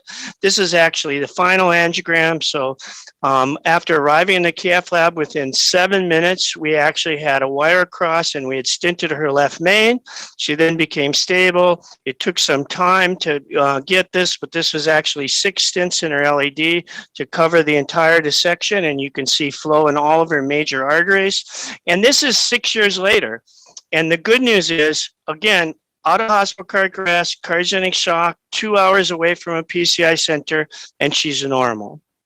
So her ejection fraction is 60. She actually just wrote a book about the whole experience, and this is what you can do if you do it well. So now let's go through a little data. This is actually the GRACE registry, and this is 4,300 patients, but this is both STEMI and non-STEMI, and it was about 4% of the patients were STEMI, left main. They divided it into PCI, cabbage, and conservative. And a couple important points about this. Over time, the percentage of people getting PCI increased and the percentage getting cabbage decreased. A second important time is that actually if you looked at the overall cumulative death, it was higher in the PCI group, but that's biased because if you look, 60% of this PCI paper had STEMI, compared to 40% or 38% in the conservative and the cabbage arms. So obviously the higher risk patients, the more acutely ill are ending up getting PCI. This is a second data from the actually Swiss acute MI registry. And in their registry, this is the highest. It showed about a 5% left main, which I think is a little high. But if you look at it, the left main versus a not, there's a couple important things. significantly more out-of-hospital cardiac arrest, 10 versus 6%, significantly more cardiogenic shock, 12% versus 3%. That's the main two differences. In general, they were a little bit older. Another important point was the mortality in hospital was higher in the left main, 10% versus 4%. In-hospital death when you had cardiogenic shock was higher at 55% versus 35%. So these patients are clearly sicker, and they're more likely to have cardiogenic shock and out-of-hospital cardiac arrest. And we're going to differentiate that in a minute. Now, this is also the issue about left main is when you look at how frequent, this is actually another data from NCDR. Otro estudio, tal vez no la mejor forma de analizar los datos, pero 0,9% y protegidos y no protegidos, y estamos hablando de menos de 1% y probablemente creo que es más alto que esto. Ahora, si observamos la presentación, podemos ver la presentación clínica con STEMI. Es más probable que presenten un shock cardiogénico significativamente más, 60% más comparado con no STEMI, que estamos hablando de un 32%. Ahora bien, si observamos separando protegido y no protegido del TCI, vemos una gran diferencia y podemos ver que la mortalidad intrahospital fueron mucho más altos en caso de un TCI no protegido, peor que si tuviéramos un TCI protegido. Entonces eso tiene sentido y ya vamos a volver a eso en un momento. Lo que hicimos fue observar de manera consecutiva casi 2.000 pacientes. Vimos la demografía con el TCI,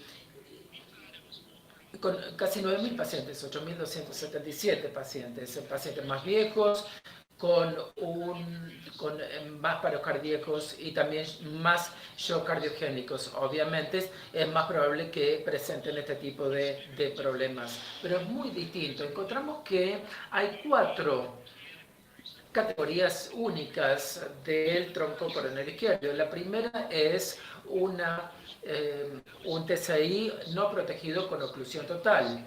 En 24% de los casos es el riesgo más alto. Y casi todos.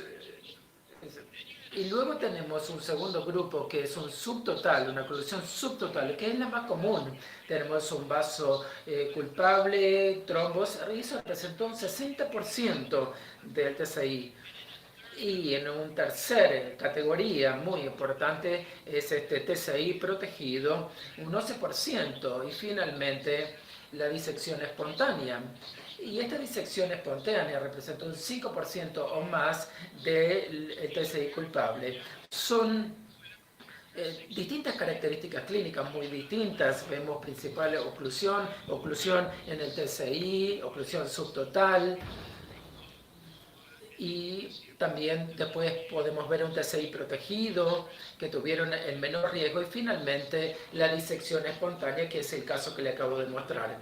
Entonces, si ahora observamos al TCI, el paciente con TCI, tienen un caso de 2/3, pero y eso se debió a que no todos recibieron PCI. Los que recibieron PCI, estamos hablando de un 93%, y fue mucho más alto en cuanto a la mortalidad hospitalaria. Entonces creo que todo eso sería importante tenerlo en cuenta, pero la mortalidad tiene que ver con la oclusión. En resumen, entonces, pacientes con STEMI en el TCI son pequeños, pero con una población de alto riesgo, con 4 presentaciones clínicas diferentes. El PCI de emergencia no solamente es viable, sino que salva vidas, y creo que esa debe ser la opción principal. Y también las tasas altas de mortalidad en hospitales y especialmente a largo plazo. Especialmente, como decía, a largo plazo. Y el último comentario son la cantidad de pacientes que tienen un TCI culpable antes de la presentación al hospital. Muchas gracias, INGLÉS. Es un placer estar aquí. Ojalá pudiese estar en Buenos Aires. Presentation. I would imagine that we have some questions either from the panelists or from those listening online.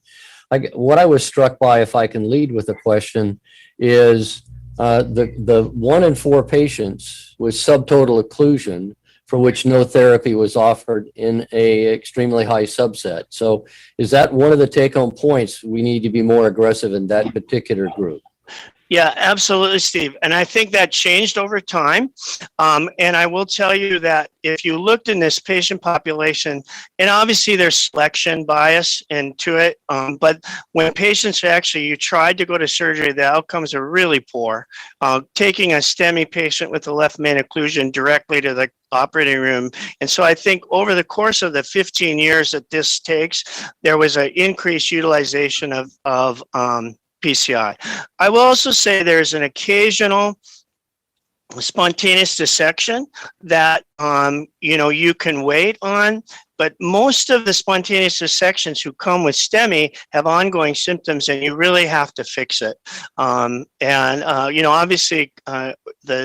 the school of thought is for SCAD is that you should do conservative care, but it's really not an option. And like the patient that I showed you at the beginning, it's really not an option. Okay. I have a question. Excuse me, it's Pedro Ribeiro from Brazil. First, congratulations your presentation. What kind of support that you give for this patient you present by left main dissection during the procedure? Yeah, it's a terrific question. And, the issue is, number one, the cardiogenic shock people, the most important, most got prompt fixing of the valve.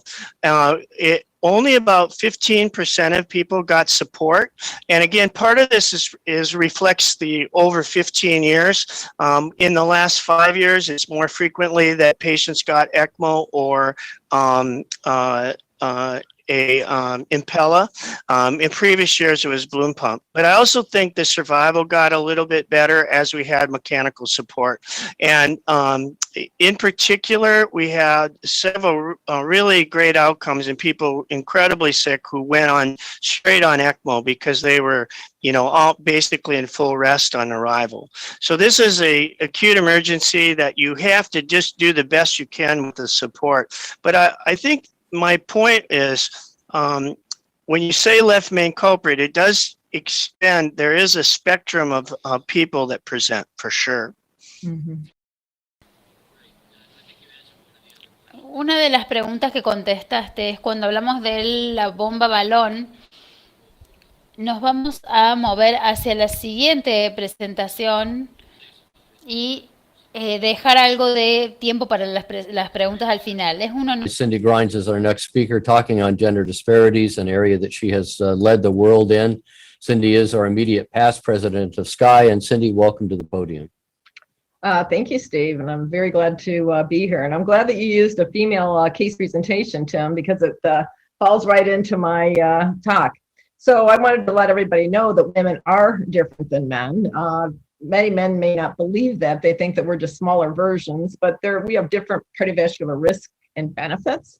We have atypical symptoms or have no chest pain whatsoever, even when we present with an acute MI.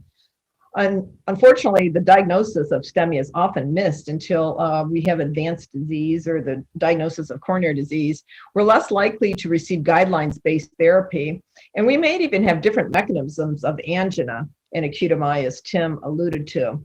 There are different drug pharmacokinetics and more side effects to medications, such as bleeding. We have more bleeding also from vascular procedures. And unfortunately, we have a worse prognosis, and this is particularly problematic in younger women. So absence of chest pain has been shown to be associated with increased mortality in women with acute MI. And you can see from this, if you're young, you have a lower mortality if you're a man with chest pain, and that goes up as you get older. But unfortunately, women have higher mortality, and those are particularly problematic in women who do not have chest pain. And so this is something that we really need to make the world more aware of, to look for these atypical presentations, particularly in women, diabetics, and elderly patients. And if you look at a variety of studies now looking at guidelines, recommended medications and procedures among women versus men with acute coronary syndrome, you can see that acutely women are less likely to receive aspirin, heparin, 2B3A inhibitors, as well as diagnostic cath. And even once they're diagnosed in the hospitals having acute coronary syndrome or non-STEMI, even at the time of discharge, they're less likely to receive guidelines-derived therapies. So this, of course, could be of prognostic importance long-term. And the previous slide that I showed you was an early study, but this is one that was published just a year or so ago. And what they found in this study of more than 200,000 patients, that there were women were less likely to achieve 13 of their 16 different quality indicators, including timely reperfusion therapy, timely coronary angiography, dual antiplatelet therapy, statins, ACE, beta blockers, etc. And they found that also women were independently associated with higher mortality compared to men. In part, this could be due to withholding of these therapies. Now, Alexander Lansky and I and several other individuals worked on a global meta-analysis of 85 different STEMI studies encompassing multiple different regions and countries across the globe. And ultimately, we have close to 1 million patients with STEMI, and of which 30% of those are female. And what you can see from this is the time to first medical contact was always longer in women, regardless of whether they were from Asia, Australia, Eastern Europe, or the United States. In addition, door to balloon time tended to be longer. It was significantly longer in most countries, excluding Europe. And unfortunately, in North America, we do have longer door to balloon time. So what this tells us is the women do not recognize their symptoms, and they do not reach out for medical treatment in a timely fashion. But once they get to the hospital, we as physicians are not recognizing their symptoms, and we're not obtaining EKGs quickly and getting them to the cath lab very quickly either. And what happens in that situation? Well, you can see that in-hospital mortality is significantly significantly reduced in women, as well as 12-month mortality is lower in women. And these are risk adjusted as best we can from this meta-analysis. But the bottom line is if we are not identifying patients early and we're not treating them early, and they also have more bleeding complications, et cetera, then we're going to have higher mortality. In-hospital recurrent MI was also greater in women, in-hospital stroke, as well as in-hospital major bleeding, both from thrombolytic therapy and procedures.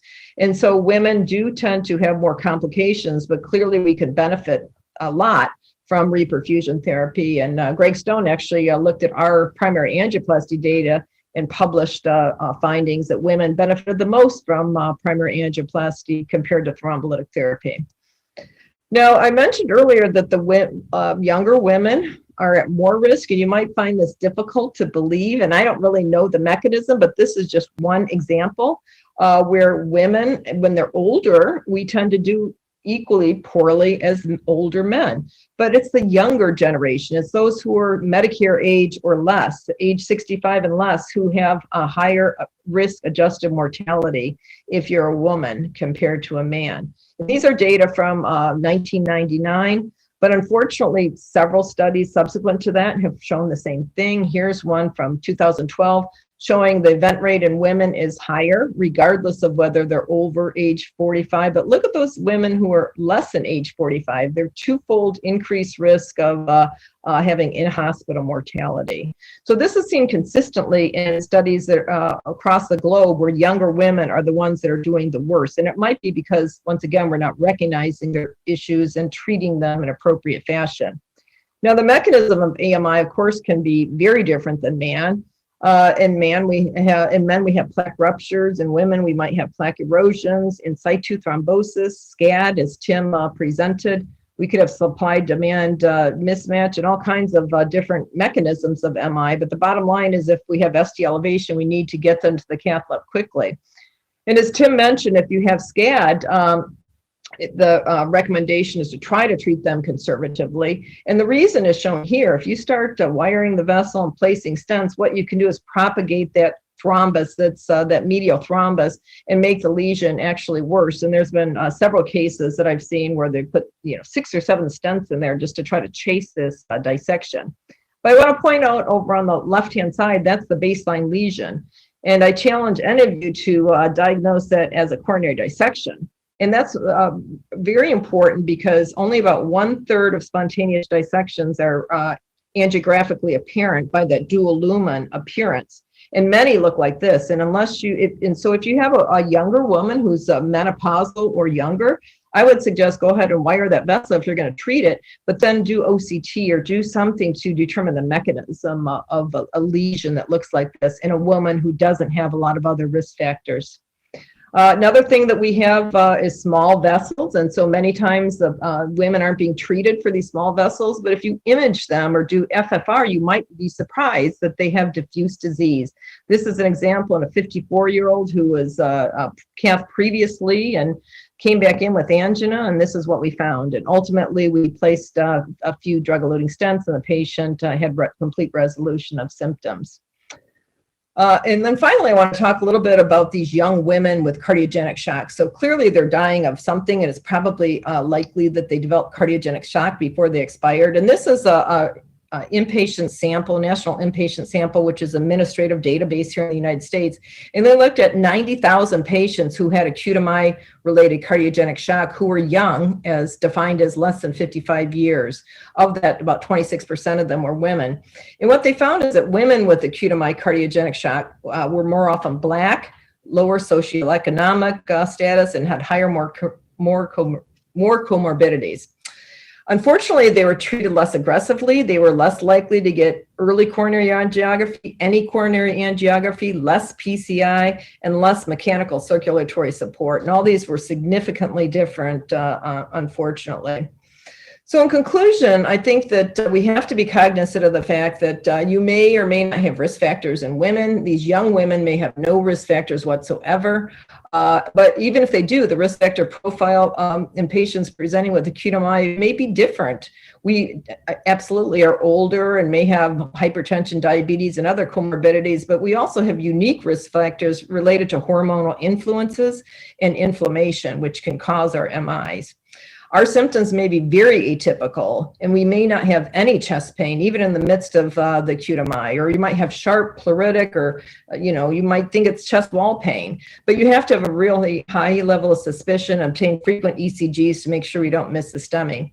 If you have a younger woman who's perimenopausal or younger, you really need to think spontaneous coronary dissection. Unfortunately, women may have more cardiogenic shock, and they clearly have a worse prognosis than men. And in part, this might be related to later diagnosis and inadequate treatments. Because of this, we really need greater education of women in the community, as well as the medical staff, to recognize our atypical symptoms and improve our treatment times. And then finally, standardized protocols such as used in some of the cardiogenic shocks centers may help to reduce these disparities seen among gender and in race. Thank you very much.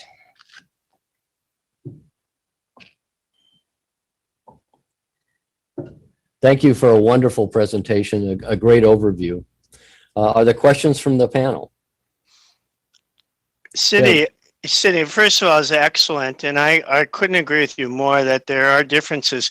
And I'd love you to expand a little bit more on this MINOCA, or myocardial infarction without obstructive coronary disease, because our experience is that in particular is a group of women, it's more common in women, that then are ignored. So you do an angiogram, they have minimal coronary disease, and then nothing happens, even though they had ST elevation, they had elevated in their enzymes. Can you talk a little bit about MINOCA and what people should be doing for that?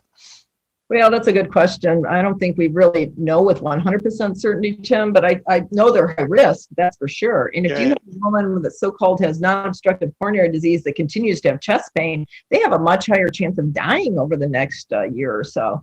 So what I would do in that situation is anybody who has enzyme elevation, unless it's obvious, rate, supply demand mismatch from rapid AFib or something, I put them on dual antiplatelet therapy. In addition, with regard to Minoka and microvascular disease, there are some preliminary data looking at ACE inhibitors that look like it's helpful.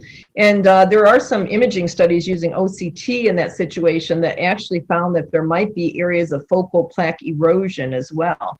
And so it's obviously an acute coronary event, it's an ischemic event. We just are different than men, and it doesn't look like the coronaries in a man. But I think I would treat them with all the medications that we would for an average STEMI. Cindy, given the delays that you've demonstrated routinely, I guess routinely isn't the right word, but what have you seen in terms of COVID? Is that even further delayed women? Is it disproportionately delaying women's presentation? Do you have any signal on that? I don't know if we have that. I know that Tim did some work showing that we have a 40% reduction in STEMI activations. I don't recall the sex breakdown on that. And in our NACME registry that Tim and I are involved in, we found that women were not particularly high risk in that situation. It was more patients who were intubated, patients who were in cardiogenic shock, diabetics, some of the other underserved populations. I can tell you, Steve, that, we just wrote this disparities paper for SCAI, and it was an eye-opener to me that one of the highest risk groups are Black women. So we talk about Blacks being high risk, but it's really the Black women where it stands out pretty dramatically. Great.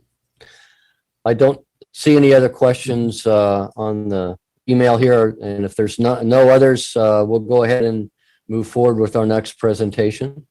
I see George stood here, but is he on the call yet? He is. Yep. Yeah, I've been listening to your great talk, Cindy. That's great. Okay, thanks. We're given to understand you just finished the STEMI, so that's appropriate for this session as well. And so what a great pleasure to welcome George Dangus to talk on optimal DAPT post-complex PCI. George?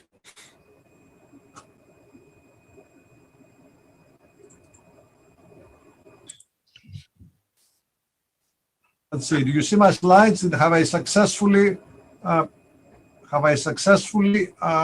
we see them, but they need to be zoomed up. You need to just hit the projector. There we go. Okay, good. Okay, great. So it's my pleasure to be part of SOLACI once again. Nobody is very pleased to be far away from in-person SOLACI, but always great to see that this great conference on Latin America is happening again this year in association with the Cardiological Society of Argentina, Interventional Cardiology Society of Argentina, instead of 2021, exactly like the Olympics. Actually, just parallel to the Olympics. This is my related disclosures for this very complex topic that we have. And first of all, let's talk about what complex PCI could be. What could those be? And you can see graphically that complex PCI have to do with a number of lesions, number of stents, the bifurcations, the total occlusions, total stent length.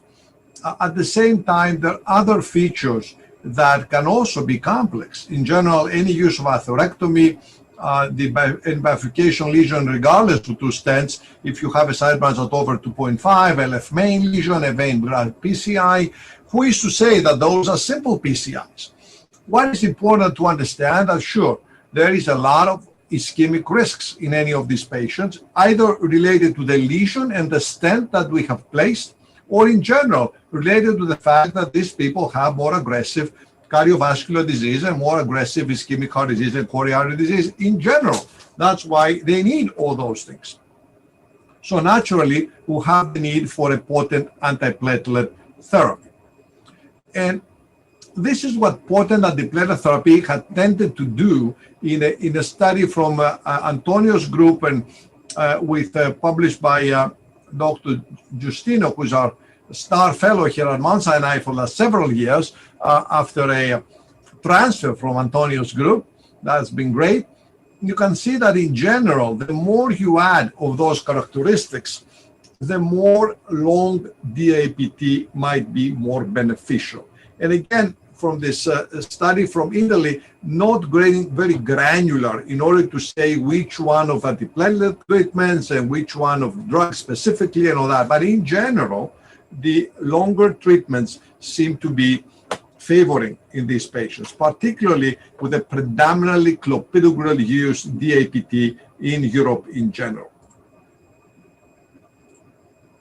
So the question, of course, happens when you try to do that, and in an environment where you can have a lot of potent antiplatelet agents, could it be that you're going to ensure you, sounds like a great idea to try to protect them by longer term use? Could it be, though, that you're increasing the risk of bleeding at the same time? Or could it be that these high ischemic risk patients that we saw, could it be that they are also, some of them, high risk for bleeding? This is an interesting study that assessed in many thousands of patients from 8 randomized trials. On the blue, you see the low bleeding risk, and in the orange, the amber, I would say, shades, you see the high bleeding risk. And you can see on the right side that the DAPT the short DAPT did better, regardless of ischemia or bleeding, if you were in a high bleeding risk patient.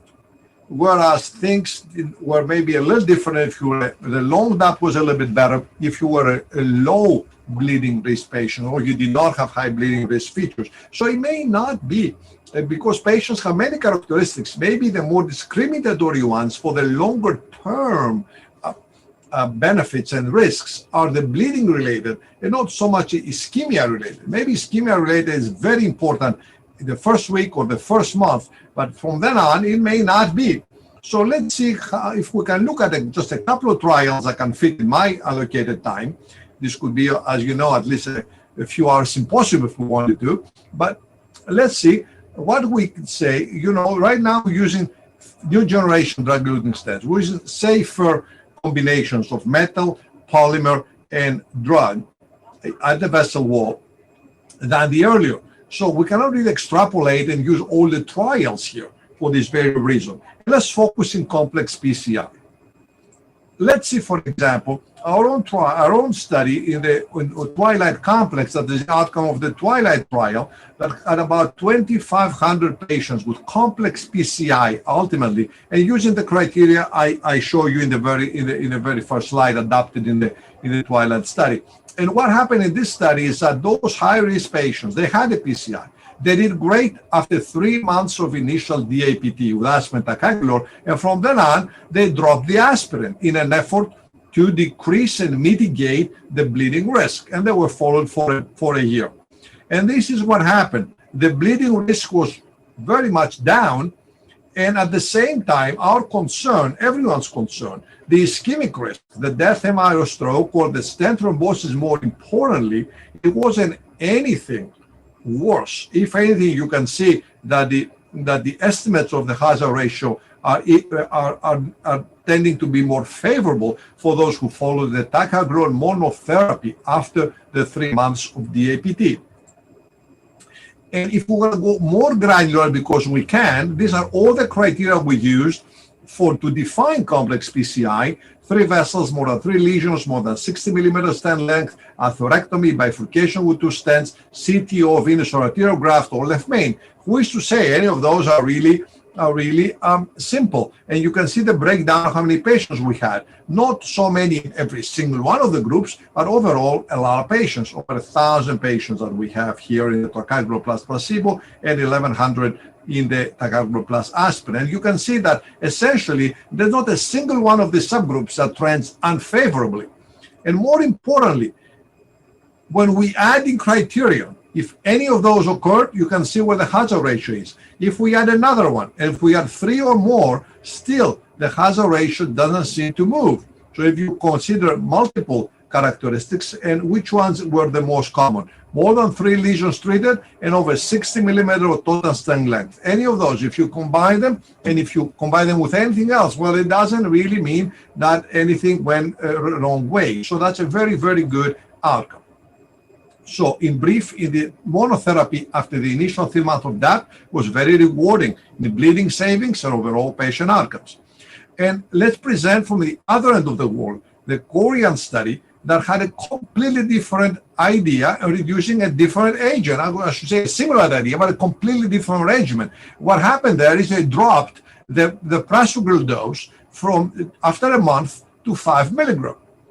And again, both doses are available, commercially available in pills, or you can just break the pill or something after a month.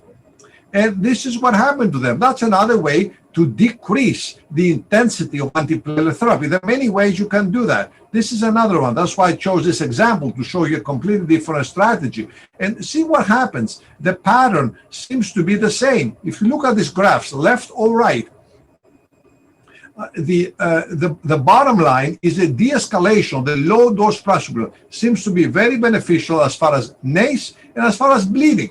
So, and you can see that see whatever is happening here after a month, identical in the month, and then after a month, it does a little bit better if you go in the prolongation. So acutely, you may need protection, absolutely, for a month or the first weeks particularly. But the longer term you prolong the therapies, a milder therapies or simpler therapies seem to be better tolerated. And particularly in considering ischemic risk, never consider it alone.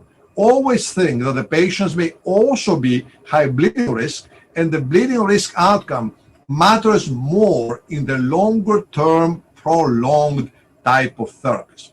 So in brief, we can see that the latest generation DS, a short depth regimen, could be very well followed by an abbreviated DAPT, the abbreviated DAPT, and a monotherapy of ticagrelor, or at the same time, if someone goes to prasugrel, there may be a very successful de-escalation to 5 milligrams. And I want to leave the discussion at this point, just give you some hints. I know the concepts of de-escalation and DAPT can occupy a whole day, but I think these are some very important vignettes I would like to show in order to spark some discussion and give you the flavor where all the other data are going to kind of fit around. Thank you very much for your invitation, and again, congratulations for SOLACI-CACI 2021 in collaboration with SCAI.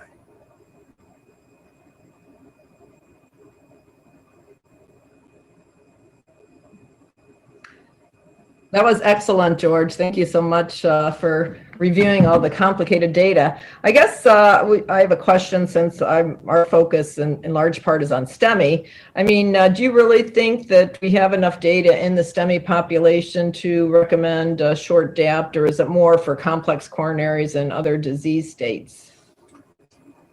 STEMI is a little unexplored in this type of situation, but non-STEMI has been increasingly included. And in all honesty, the disease is sort of the same. And with STEMI, the high ischemic risk is clearly between the first 1 or 3 months. So if we're going to say, okay, we're going to follow maybe 1 month after the going to talk about 1 month of the unstable angina or in STEMI. Well, in STEMI, you can talk about 3 months. I think, definitely a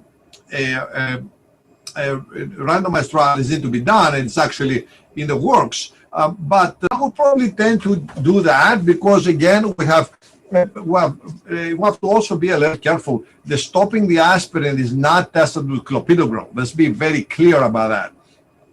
So clopidogrel has a lot of resistance out there, and stopping an aspirin and clopidogrel resistant patient make me mechanistically very concerned.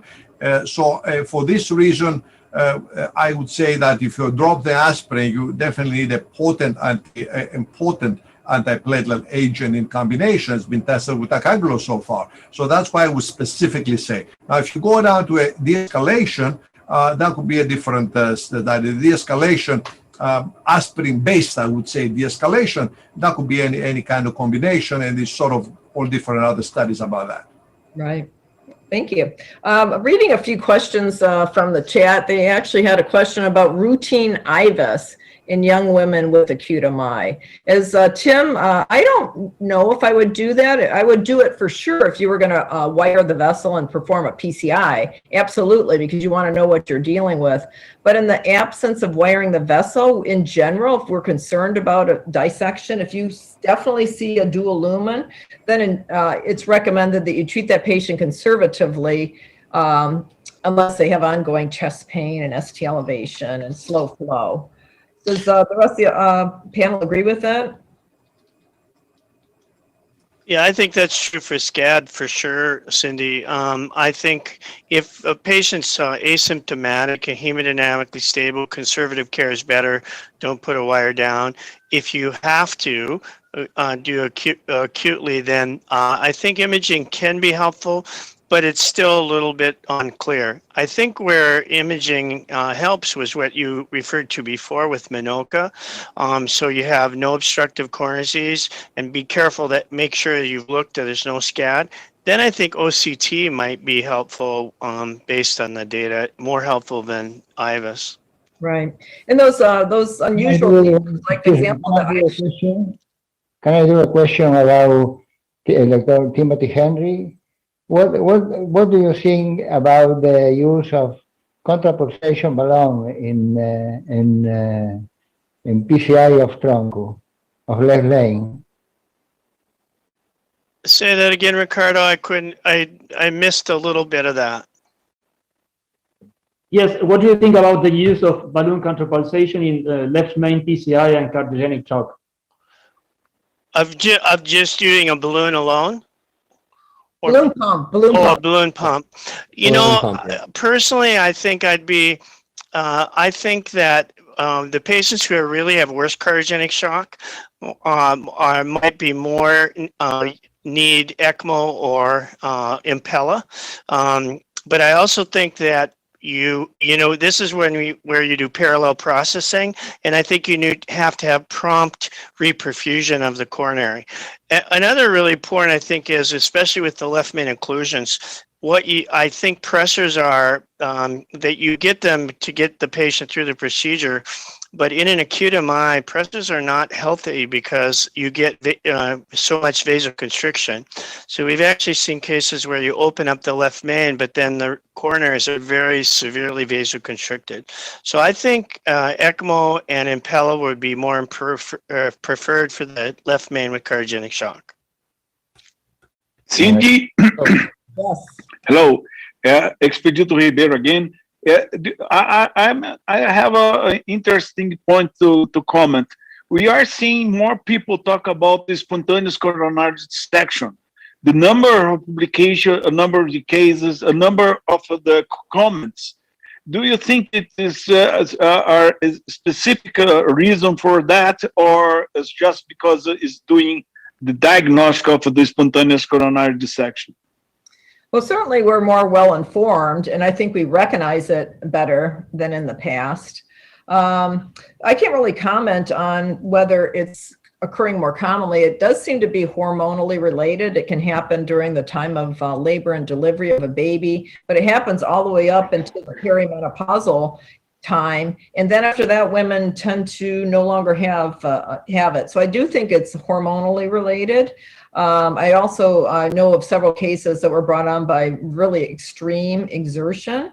And that can happen in men, by the way. There are some men who have dissections or MIs with extreme exertion. That's why I personally like to sit around and be lazy, keep myself healthy.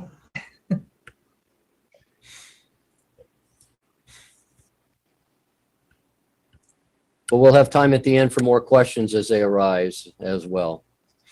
Okay, so should we move on, Steve? Yeah. Okay, great.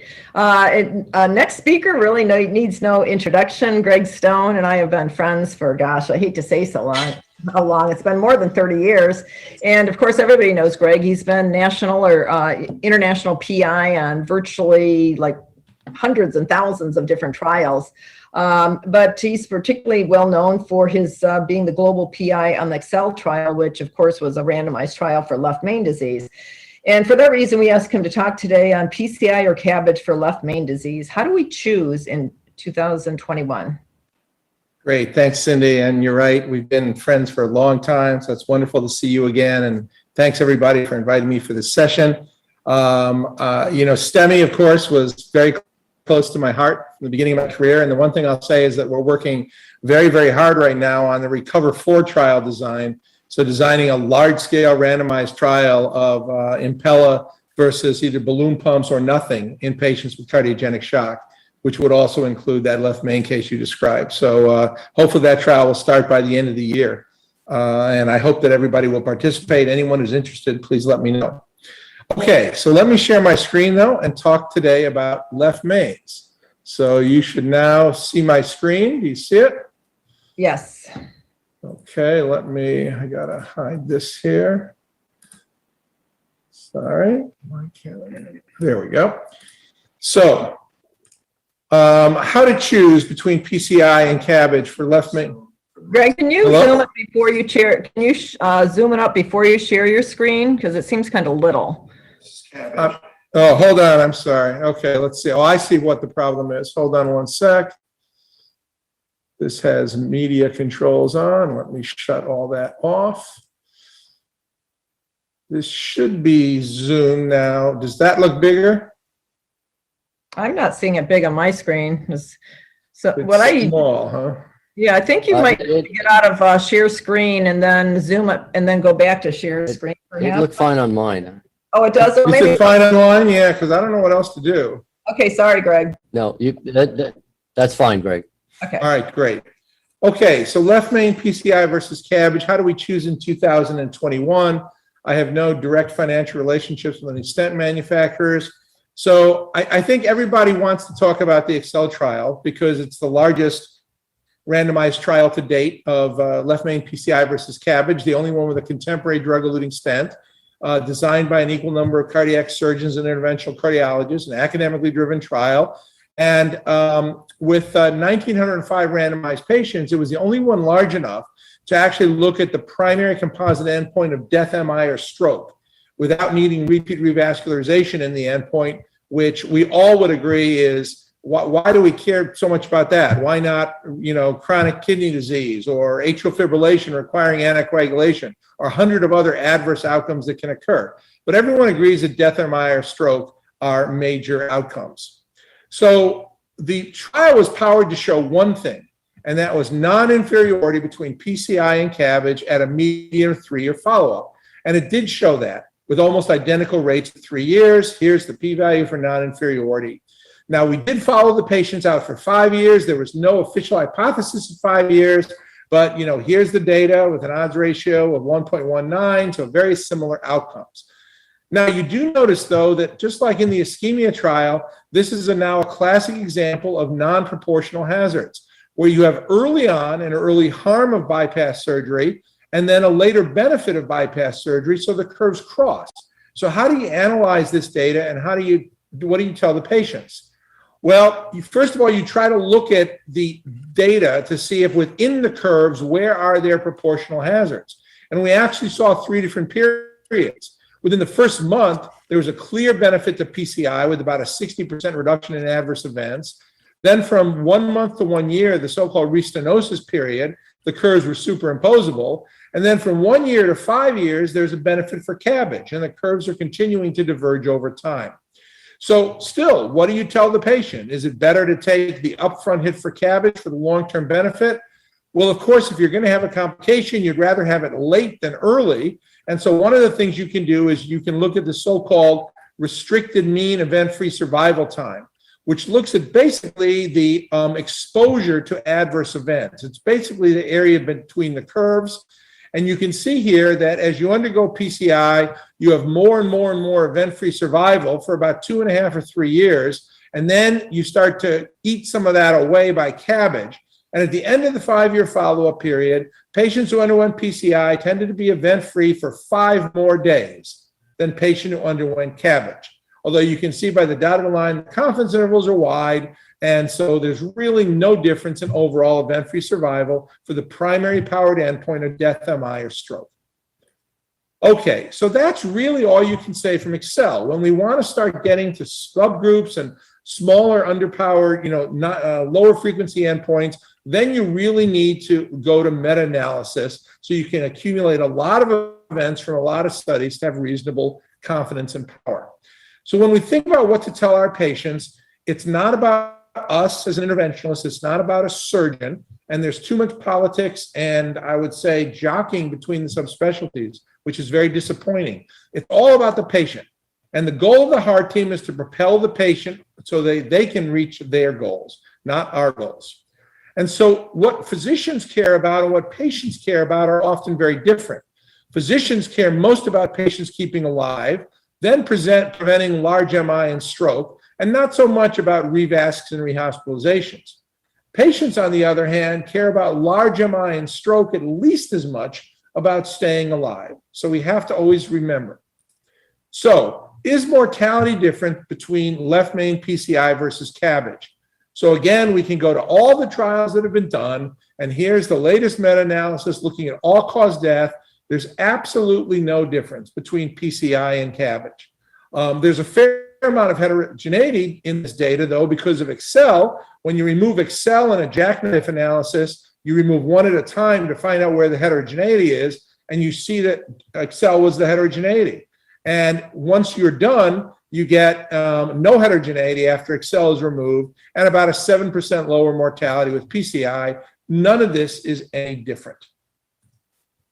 And if you don't believe the statistics, here are the 5-year survival from the 4 main trials. And I would really argue for anybody to say that one of these curves are better than the other. I mean, blue's a little above red in some of the trials, red's a little bit above blue. Come on, these are really similar mortalities. And if there's any difference, the absolute magnitude is likely to be very small. And it's not just a matter of only going out to 5 years. 2 of the trials are going out to 10 years. And you always hear that that's when CABG is going to shine with longer term follow-up. Well, here's the syntax left main to 10 years. The curves are perfectly parallel between 5 and 10 years, and the same thing in the pre-combat trial. So there's no difference in mortality for most cases of left main PCI versus CABG. Well, what about stroke? That's maybe the most important endpoint to patients, or at least as important as death. And here there's clearly a difference in stroke favoring PCI compared to CABG. This is the 30-day stroke rates, and it's a 2/3 reduction. But I do want to show you that these overall rates are 0.3% versus 1.1%. So it's a difference of 0.8%, or number needed to treat of about 120 to prevent 1 stroke. So it's a pretty small magnitude. The difference persists out to 1 year, and at 5 years, you see no overall statistically significant difference in stroke, but again, a lot of heterogeneity, in this case, because of the NOBLE trial, which showed an inexplicably higher stroke rate between 2 and 5 years after PCI. So when you remove that, you eliminate the heterogeneity, and you see stroke is again reduced. But the magnitude of the difference is less than 1%. What about MI rates? No difference in myocardial infarction significantly, although procedural MIs are less with PCI, and long-term MI rates, at least from the 2 trials that are reported it separately, are less with CABG. And finally, we can argue that we just want patients to live longer and feel better. So I've shown you live longer, no big difference. What about feel better? Well, quality of life, we did that in depth in the Excel trial. And if everybody knows that, bypass surgery is a harder procedure to go through than PCI, which is why it's more popular. And we quantified that by agreeing ahead of time on what are peri-procedural major adverse events. And you can see the whole list here, and it's reduced by about 75% after PCI versus CABG. And what this translates into is within the first month, PCI patients feel much better, where CABG patients feel worse. But then there's a catch-up, and by 1 year and 3 years, there's no difference in quality of life, either physical or mental functioning. And both therapies are very good at relieving angina. Here, maybe PCI was a touch better at 30 days, but that's probably because some, quote, chest pain, incisional chest pain after CABG is misclassified as angina. That's what I'm guessing. But then long-term at 1 year and 3 years, absolutely no difference in angina relief. So how do you decide in 2021? Well, come on, there's a lot of cases that are really obvious. Here's an isolated osteo left main stenosis. This is a real stenosis. It's not spasm. You should always verify these with intravascular imaging. Anyone would be crazy in this day and age to undergo surgery for that kind of lesion. On the other hand, this is a patient that was enrolled in the syntax trial with a 99% left main, a 99% LAD, a total circ, and a total right. You would be nuts to take this on with PCI and not surgery. This patient never should have been randomized. That's why Syntax was a negative trial. However, there's a lot of cases where you've got to use more common sense. Here's a distal left main stenosis, not too much else other than mild diffuse disease in the left with a discrete right coronary stenosis. So if you've got a good interventionalist, you could offer this patient PCI or CABG. Both would be reasonable choices. And you've got to listen to what the patient says. Here's a slightly more complicated case, a trifurcation lesion with some more disease in the left system and two different lesions in the right coronary. So again, now you need even a better operator if you're going to take this on with PCI.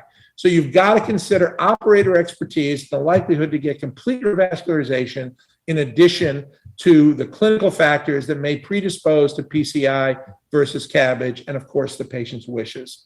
So finally, PCI and CABG are two very different procedures. And it's not just flipping a coin. You've got to look at each patient's individual characteristics, anatomy, and preferences. PCI has early advantages because it's less invasive. It's got fewer procedural complications, including stroke, MI, AFib, bleeding, acute kidney injury, etc. Less 30-day MACE with a more rapid recovery and better early quality of life. But bypass surgery does have late advantages. It's more durable. There's fewer late MIs and repeat revascularization procedures, especially when there's complex diffuse disease. For many cases, there's going to be no significant major differences in long-term survival, overall MACE, that is death, MI, or stroke, or quality of life. So you really have to listen to what the patient wants and help the patient meet their therapeutic goals. Thanks very much.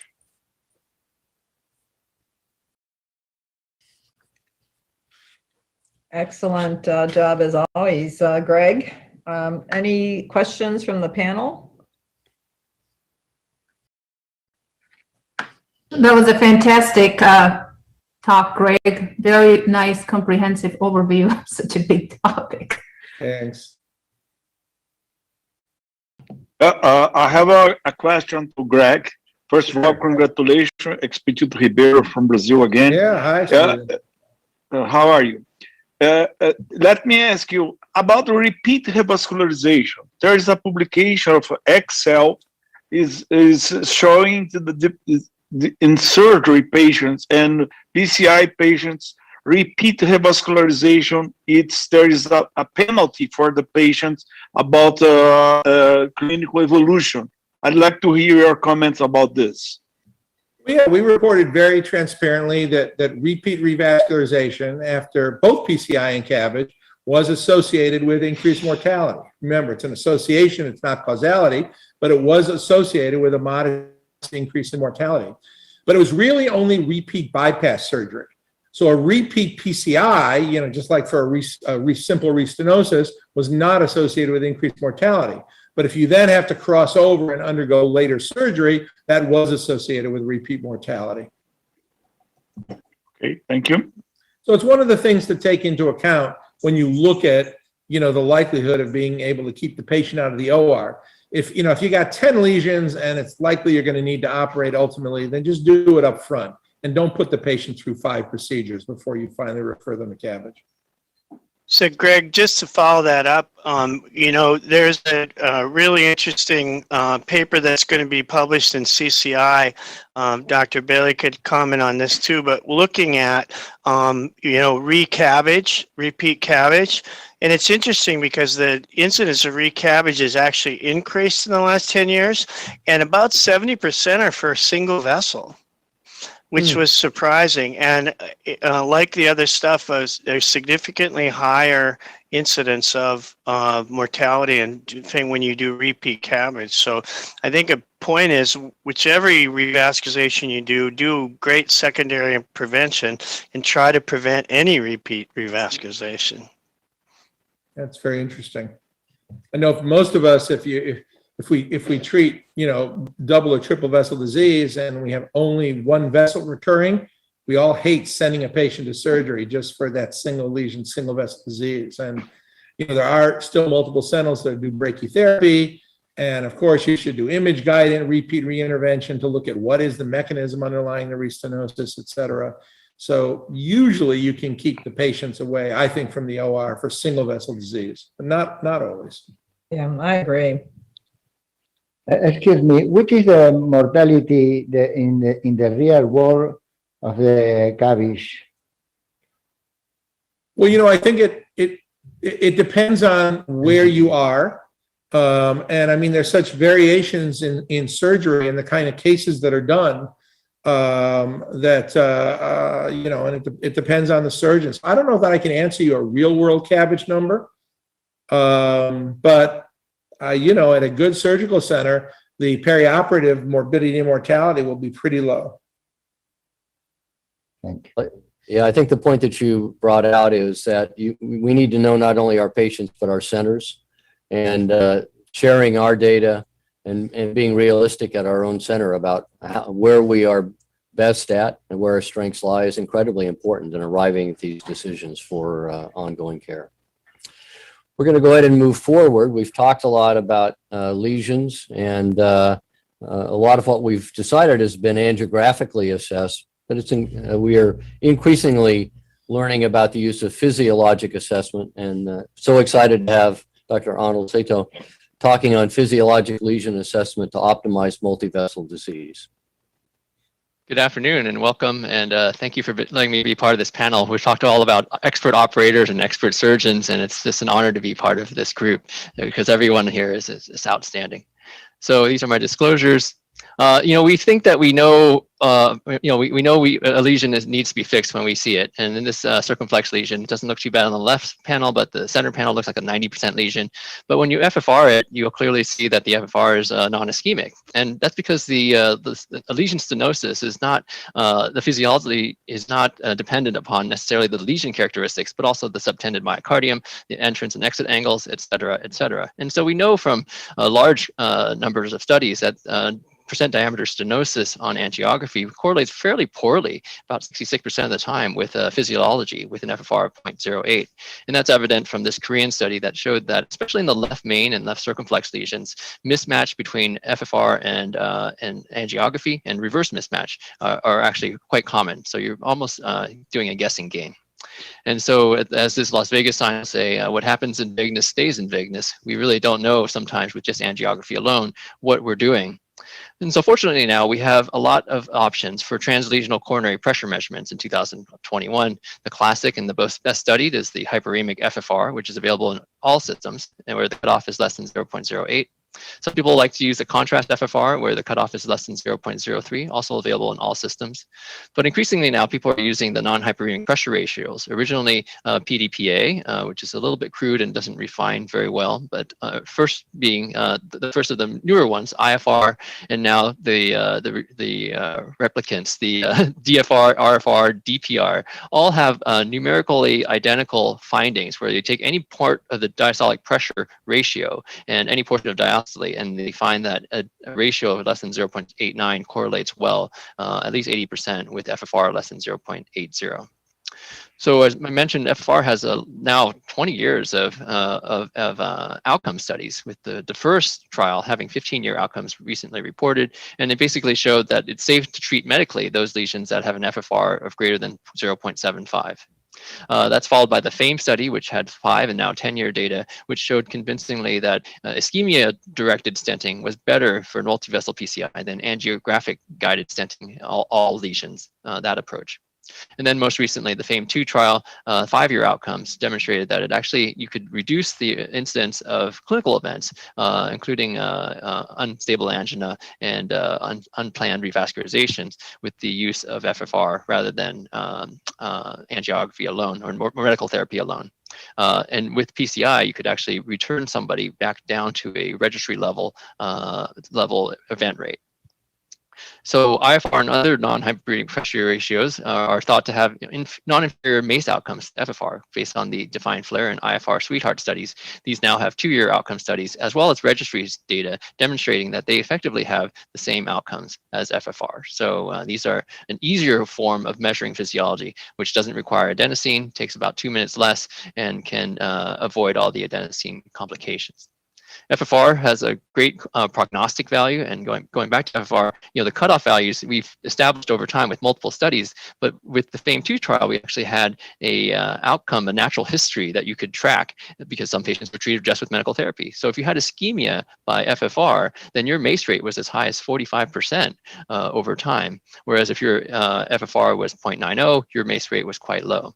This correlates with the earlier Johnson study, which took all the randomized patients in clinical trials for FFR, and they found that the threshold value, about 0.75 of FFR, demonstrates is a point at which PCI is likely to have benefit. And above FFR 0.75, 0.80, that PCI probably actually increases the rates of adverse events. So we don't do that anymore. You think that FFR may reduce your volume of stenting, and in some cases that's the case, but it may also it may bring you more accurate stenting. So those patients with 3-vessel disease by angiography in the FAME study, only 14% of them had true physiologic 3-vessel disease, and that potentially opens up patients to getting PCI instead of CABG. Similarly, those patients with 2-vessel CAD by angiography had 40% physiologic 2-vessel disease. So it can open up more patients to your therapies.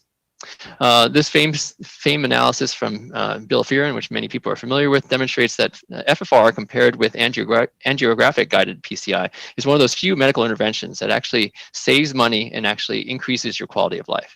And so compare that with many of our other interventions, balloon angioplasty, CABG, even stenting in general, these are not necessarily cost savings. So FFR guidance is thought to save about $2,300 per patient at 1 year, and $670 in material cost per procedures, reduces contrast, and has the same procedure time. So it saves costs and improves patient care.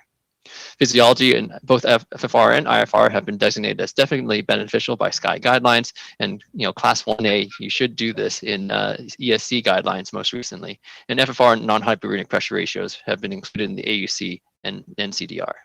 So given all these guideline recommendations, given the evidence of 20 years, given the ease that it increasingly is available in, we still are behind in terms of the adoption of physiology, especially in Latin America, as you can see here, compared with the US, Japan, parts of Europe. Latin America is still falling a little bit behind in terms of the uptake of physiology. So we need people like Mauro Chavarria Pinto in Mexico to encourage his colleagues to use more FFR and physiology.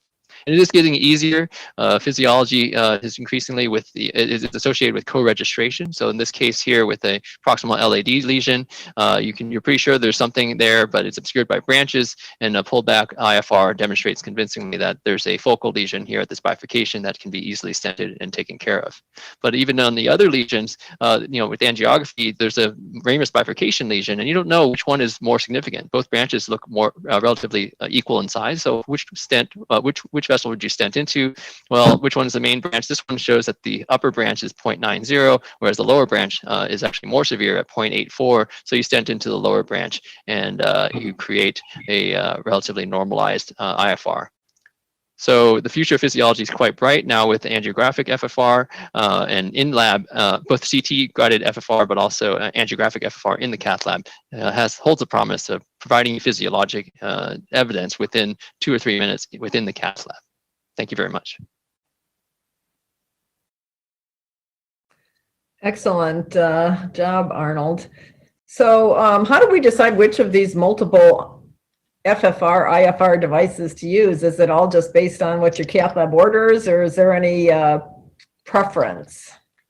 Yeah, so it's basically what your cath lab orders, because now all the manufacturers have jumped on the bandwagon for non-hyperemic pressure ratios. So whether you have Boston's system or Abbott's, all the non-hyperemic pressure ratios are numerically equivalent and are thought to be therefore non-inferior to FFR. They all also have FFR. So whether there's really not a question of one system now having superiority to another. The question is, when would you use non-hyperemic pressure ratio, and what do you do with the hyperemic pressure ratio? And what do you do when those two answers are sometimes different? And those are the judgment calls that require your clinical acumen to make a decision. Arnold, what do you think about the future of QFR, IQFR? Yeah, so the question was, what's the future of QFR? Of course, there's 3 angiographic FFR systems available: the virtual FFR, the CathWorks, and then the QFR. And QFR has the most data so far coming out of China, the most trials, and they seem to be in the lead. It's clear that this is the direction we're going to be going. We're going to be getting free physiology, free from having to wire it. We're going to get it all in every vessel along the entire length of the vessel through these interventions. But the wires are also improving. The wires have better resolution than the angiographic FFR, and so when you're actually starting to intervene on a lesion, you still probably want that wire. So I think there's going to be a place for both. I'm hopeful that the companies will come to their senses and come to a different model than charging. They're trying to charge up to $500 for every time you push the button to get that answer, and I don't see that as being a great model. But they need to recoup their costs, and hopefully somebody will come up with a model that is more feasible for easier use, because the lower the cost, the more frequently we'll be able to use it, and therefore the better adoption for better clinical care. I have a question for you. First of all, congratulations, very nice presentation. How often in your practice you decide to perform EFR and then repeat, say a repeat FFR or other way FFR than EFR? Do you think there's some disagreement about your expectation when you perform both? Yeah, as an academic medical center, we like to perform both in every patient because there's something to be learned from that. As you recall, that IFR and FFR will disagree 20% of the time on average across the clinical studies. And so, what's wrong with those patients, And I often argue that if you have one or the other, then you should start thinking clinically and saying, how easy is this lesion to fix? If it's long and diffuse and the stent won't really work out that well, then of course you might want to favor the answer that says that there's no physiology difference. If you look at the available clinical studies that are coming out, it only shows a clinical difference of MACE when you have both IFR and FFR being positive, being ischemic. If you have one and not the other, there's not evidence yet that shows that those patients do better with stenting. And so that's somewhat interesting and argues for this borderline zone where, some patients will be near that borderline zone. They'll be positive in one and not in the other. Those are patients who probably don't benefit that whole lot from PCI. It's those clearer patients, the more ischemic FFR patients, the lower depth of FFR that would benefit more from stenting more clearly and demonstrably in clinical trials. When do you have a disagreement, do you think to use IVUS? Yes, excellent point, Dr. Ribeiro. So I use IVUS as a tiebreaker all the time. Yes, but more importantly, I use length. Focality of disease is the latest thing in physiology. If it's easy to fix with one stent, then maybe just fix it. It's just easier to resolve that uncertainty. But yes, IVUS would be also another candidate. Some people who have CFR, they might also use that, but again, that's more difficult to use. Okay, thank you. Thank you so much, Dr. Sito.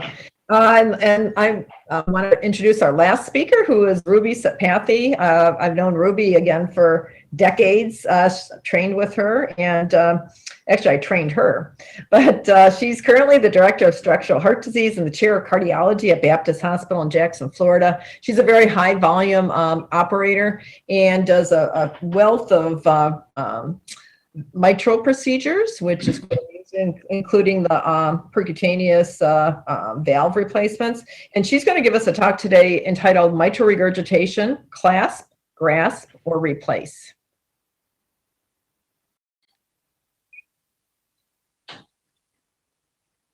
Can you hear me now? Yes, we can hear you. Okay, can we see my slides? Yes. Perfect. Good evening, everyone, and it is a pleasure to be part of SOLACI. Thank you for the opportunity, and it's great to see you all, even on computer screen. It's amazing what we can do. So this is a very, very broad topic, so I will try to cover it in 10 minutes, but I was not able to put, obviously, a lot of details, otherwise we'll be here for the next 4 hours. But I'm happy to take any questions that I may not have been able to cover in this particular presentation. So with that, going forward,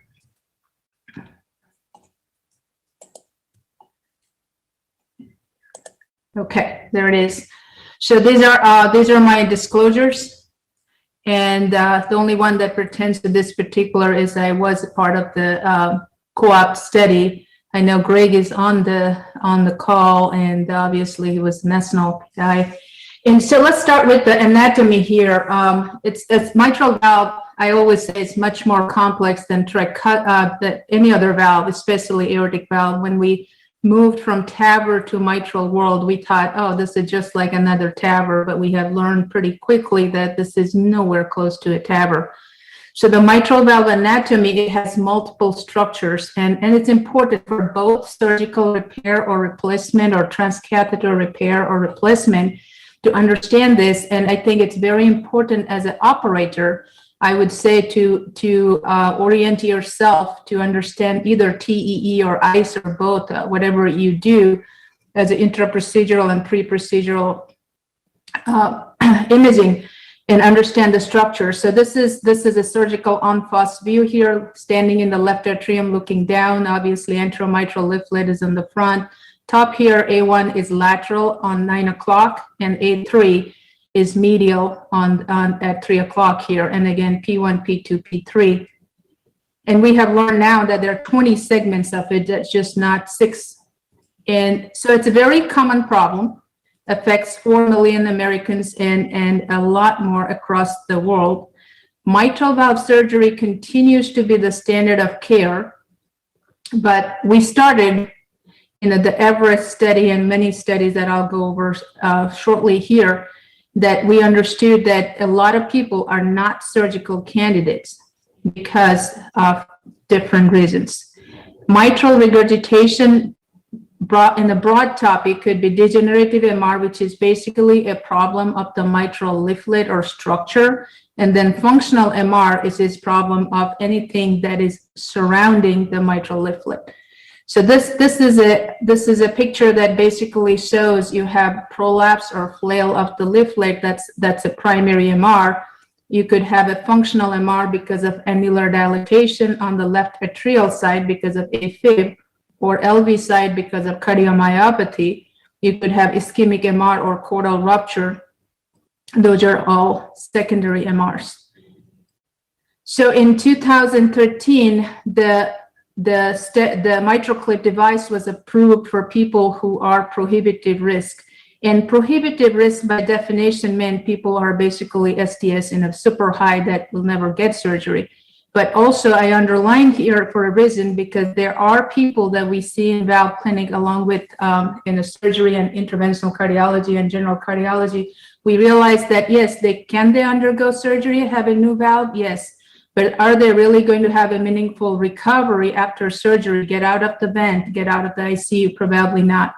So those people probably should still be considered for MitraClip or transcatheter repair in the generic or replacement in a generic term.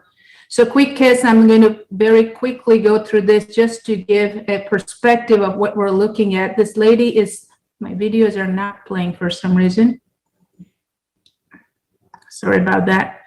So this lady is 76-year-old with a pulmonary hypertension. Her STS is 8%. As you can see, we're sitting in our valve conference, multidisciplinary, with the RBSP of 90. And this is a frail little lady, even though she's a virgin chest. And you can see, even the videos are not playing, that there is the myxomatous valve and there's a flail P2. And there is a calcified valve, and the valve area is 3.5. And here is so this is a case that we treated with MitraClip right in the middle. This is before we had the new MitraClip equipment. This is 1 year post MitraClip. Our RVSP was down to 40, or 3 years later, she's still independent living and doing good. So innovation comes in many forms. In 2001, we understood the future of surgery is ablation over excision, image guided over visual, reconstruction without suturing, and access by a natural orifice or blood vessel instead of an incision. In a repair, age-to-age repair world, this is our toolbox now. We have the MitraClip. We started with NT, NTW, the white variant, XT, the longer arm, and XTW, and the G4 independent clip arm, and the Pascal and the Pascal S. So this is the mitral clip saga of 20 years. As I said, 2013, it was approved for degenerative MR who are at high risk for surgery, who are symptomatic. And then FDA approval for secondary MR because of the co-op study came in March of 2019. I still remember the Wall Street Journal with a little clip on the front page. As we know, secondary MR is another area that is associated with poor outcome. And this was a very difficult study to enroll and because of very strict inclusion criteria. But at the end, we have a great study with a very, very good result compared to other studies like MITRA-FR, which we know that if we select right patients and the device is used appropriately, we have great outcome. Again, I'm happy to take any questions, further detail into it, but this is a good comparison. As you can see, this works better than all the we already know, CRT and GDMT. But it is important that we remember this. There are two things happen. So obviously the mortality, you need 38% relative reduction of mortality and 47% relative reduction of heart failure, which is a lot for quality of life and also for financial reasons. So this led to a document, a consensus document that we all wrote in 2019, and that was a combined effort of ACC, SCAI, and STS, and we realized this is a teamwork, right? The patient is in the middle, and we have everything here. You need an echo assessment, we have a heart failure cardiologist, we have guideline-based therapy, CRT or PCI might be helpful. Then depending on what we have, you can need surgical repair or replacement, transcatheter repair or replacement, and LVAD and transplant. Now, is that AS2 repair ready for prime time? You know, this is a very good slide that was just presented, and I'm sure Dr. Stone will be happy to answer any questions if I can. And it's come in the guideline has incorporated this and the ESC 2021. So what we know is the multidisciplinary treatment. The medications are on, the CRT, the transcatheter intervention and surgery. So if the patient is undergoing CABIS, moderate MR, they should have mitral valve surgery.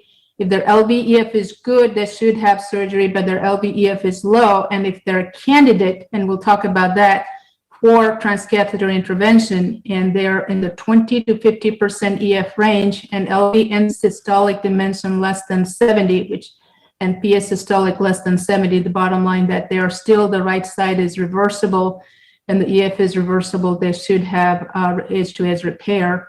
If they're not a good candidate, then probably surgery. So we have gone from generation 1 to generation 4. And what that has done is basically increase the width of the clip and increase the arm length of the clip. And now we have independent grasping. So we have the EXPAND study and the EXPAND G4. Again, to summarize this in less than 2 minutes, the bottom line is implant rate is 98, 99%. Procedure success rate is successful. Device time has gone down, the procedure time has gone down. In our experience, length of stay is less than 24 hours. People usually go home next day morning, and we're usually done with 3 cases by 3 o'clock. And what we know, the MR reduction, again, we have better MR reduction with the new generation devices. So there are 3 things that we look into in deciding what you use for what kind of clip. One is a leaflet length. If it's graspable, there is adequate insertion, so you have avoid the SLDA.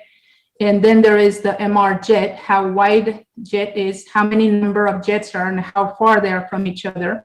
And the valve area, decide, you know, if it's a small valve to begin with, more than 4 is ideal, 3 to 4 is gray zone, less than 3 is not a good candidate. And then deciding the second clip, we always want to make sure that your gradient and valve area are acceptable. Again, this basically summarizes what I was talking earlier. Depending on what the anatomy is, we decide what kind of clip we're going to use as the first one or second one.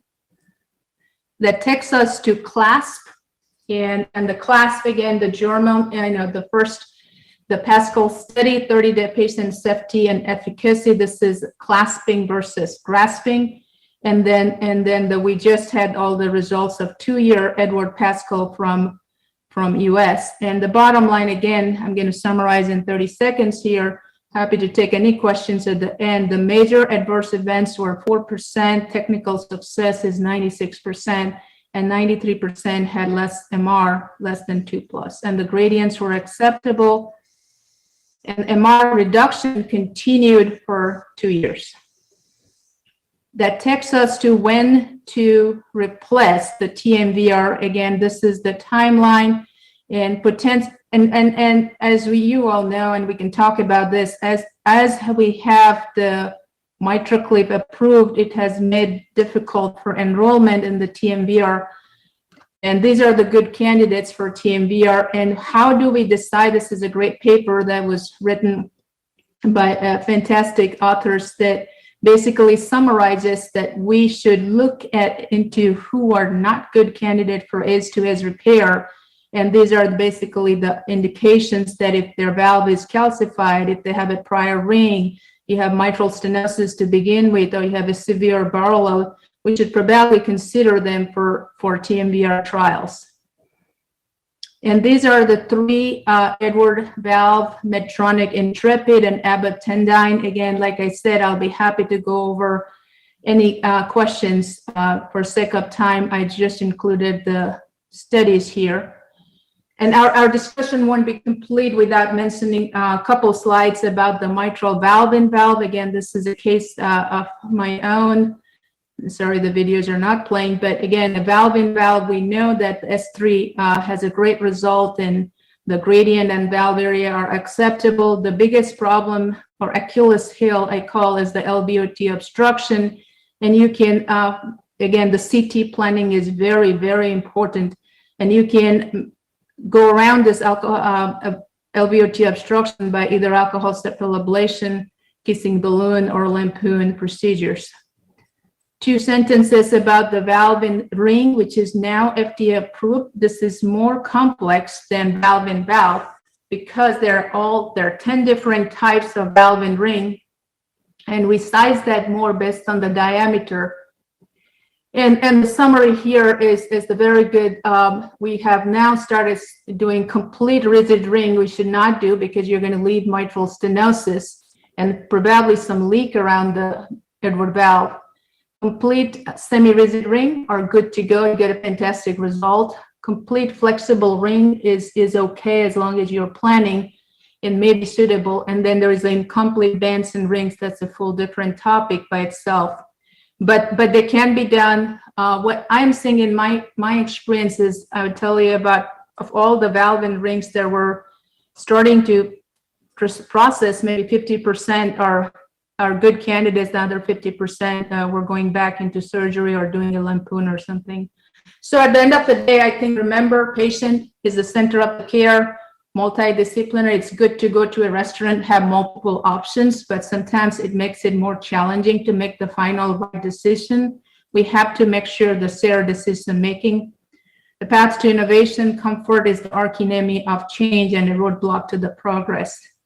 So we know it's coming and we have to be prepared. That's my last slide. Thank you, everyone. Thank you so much, Ruby. That was a phenomenal presentation. I do think that we're out of time, though. Our session was supposed to be done at 6:30. Is that right, Steve? Well, we've been given an extension, so we have an opportunity. Great. So I think it's... Thank you, Kelly.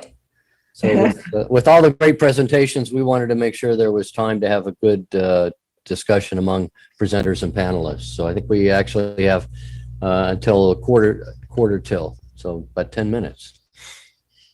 Okay, so we have, Ruby, we have a lot of MR patients that aren't getting any therapies right now. I think, many individuals who are managing these patients don't even think about these new technologies. What do you think the solution for that would be?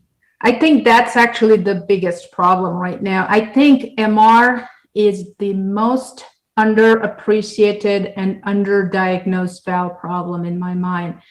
I think awareness of patient, primary care physician, and the general cardiologist, who is actually the one that's taking care of the patient before even come to the interventionalist or surgeon, I think they need to understand, and this is where we are focusing our resources, maybe the right word, to tell them that if you have any doubts, if the MR looks mild to moderate or moderate on transthoracic echo, please do a TEE, because it's most likely more severe than transthoracic. If you have any doubt or a symptom discrepancy between the symptom and the MR quantity on the echocardiogram, and then you can consider a cardiac MRI. Then MR quantitation, there is, again, I didn't go into details, not just looking at the color. Multiple jets can underestimate the volume because you're not adding them. If you have an eccentric jet, you can clearly underestimate the volume and the vena contracta. So important to look at the pulmonary vein reversal. Important to look at the left atrial pressure, maybe doing a heart cath.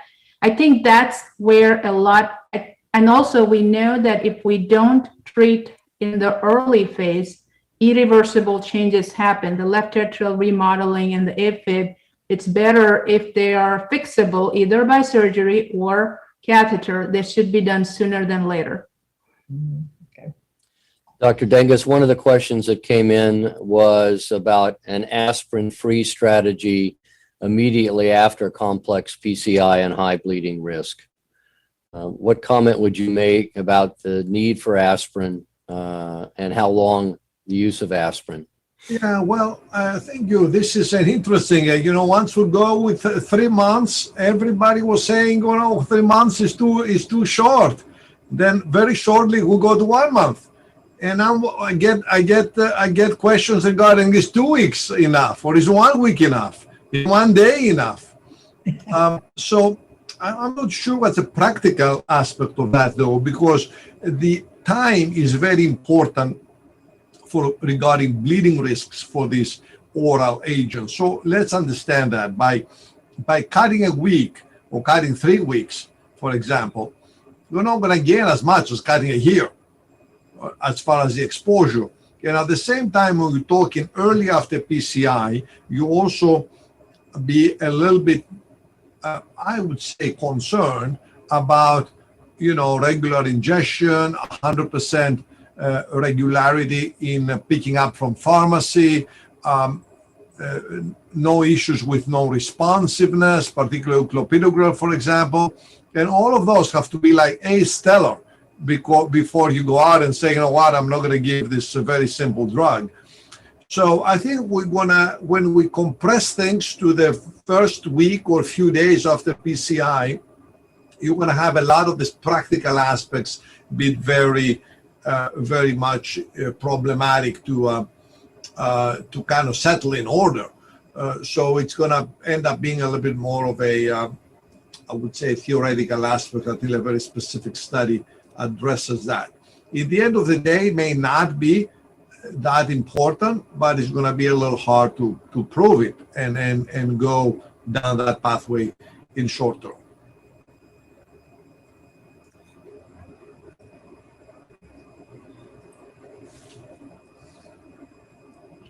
Greg, one of the questions that still is raised, it seems frequently, is the impact of diabetes in our decisions about treating left main patients and the potential role it plays in our decisions. That's an area that you've looked at extensively. Can you comment on diabetes and how it plays in your decision making today? Sure. I thought, Steve, you were going to ask me about diabetes from the COAP trial, which just got published last week. Actually, well, that was the follow-up. But. So, I think there's been a lot of misunderstanding about diabetes. I was really struck by the Syntax trial, in which diabetes was not one of the factors that separated out should patients be treated with bypass surgery as opposed to PCI. In fact, in multivariable analysis, while diabetics were at higher risk after both procedures, again, it did not pick out CABG versus PCI. Rather, diabetics were more likely to have diffuse coronary disease and, acute chronic kidney disease and other comorbidities that might favor bypass surgery. And similarly, in the Excel trial, both at 3 years and at 5 years, diabetes was not a factor. that predicted major prognosis differentially for PCI versus CABG. What it does do is it, as everyone knows, revascularization rates after PCI are higher in diabetics than in non-diabetics. They also are so after surgery, but probably not as much. So you have to use common sense. If you've got a diabetic with 2 or 3 simple lesions, that patient's great for PCI. And there's no reason that patient needs to go to surgery because they are a diabetic. But if you have a diabetic, especially an insulin-treated diabetic that's got just diffuse coronary disease, then in general, yes, you should send that patient to surgery. But now that you framed it for coronary disease, I do want you to segue into diabetes and the COAP, because I think there was important lessons there too. Yeah, well, thanks. Well, yeah, this paper was just published, and there's not that much written about diabetics with heart failure and reduced or preserved ejection fraction and severe mitral regurgitation. So in COAP, the diabetics did have a worse prognosis, both death or heart failure hospitalization.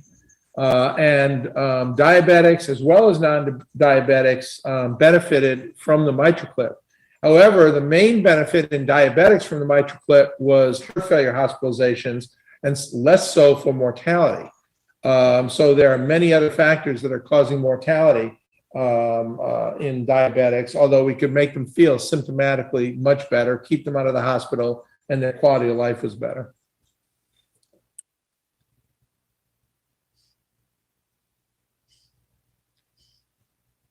Other questions from the panel?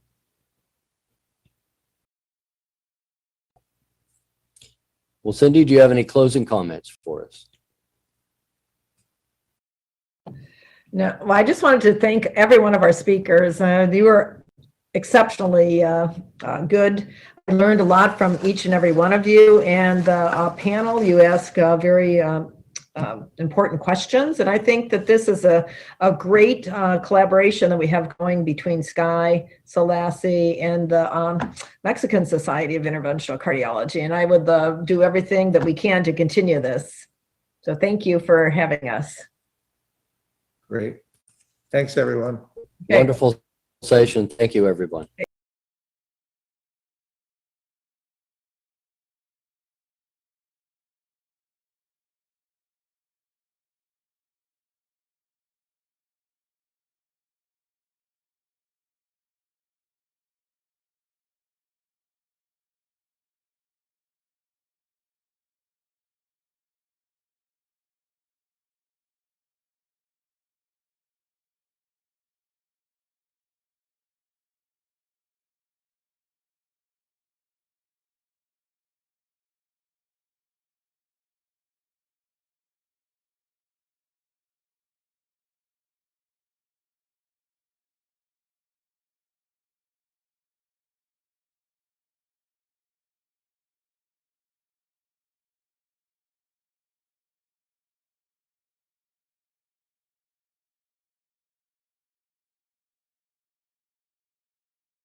comenzar. Are you hearing us in English or in Spanish? I'm hearing you in Spanish. Okay, great. Well, thank you very much for the introduction, Dr. Londero. And today I would like to show two cases. I'm Taishi Hirai, interventional cardiologist from University of Missouri. And the first case will be regards to the use of Corpax GRX system. And the second case is to highlight the use of Artis Icono system, which is the new system from Siemens. So I would play the video here.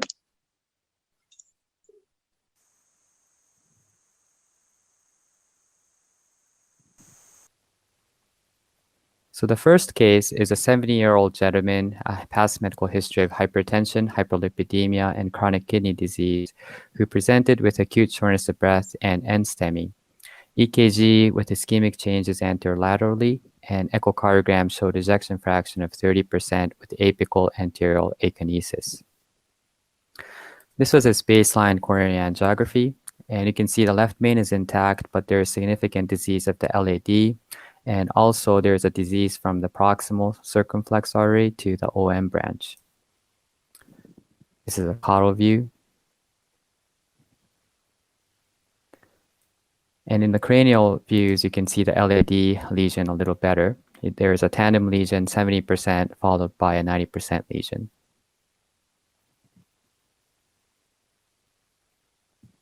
The right coronary artery was totally occluded in the distal RCA. And this is the RAO shot. Mid RCA also has about 70% disease. And so based on this finding and the findings from the echocardiogram, we decided to go after the LAD first. So we have the EBU4 guide seated in the left main, and we started the procedure using the robot. So the first guide wire was our workhorse Minamo guide wire, and our bedside operator usually makes the bend, but this was a little too much bend for LAD. And so we were able to advance through the proximal portion, but could not advance the mid portion. But you can see the spin motion here with the Minamo guide wire. We changed the bend and we used the cyan blue guide wire, and using the R or R, which is a rotate on retract feature of the robot, we were able to wire the mid LAD lesion.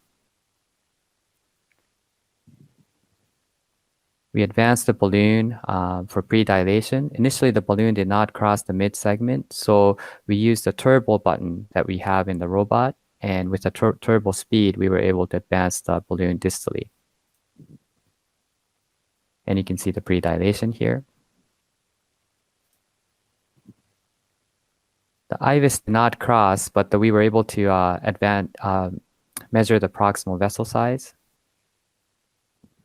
And we performed further dilation with a 2.5 millimeter NC balloon. And here we decided to advance the guide liner for better support.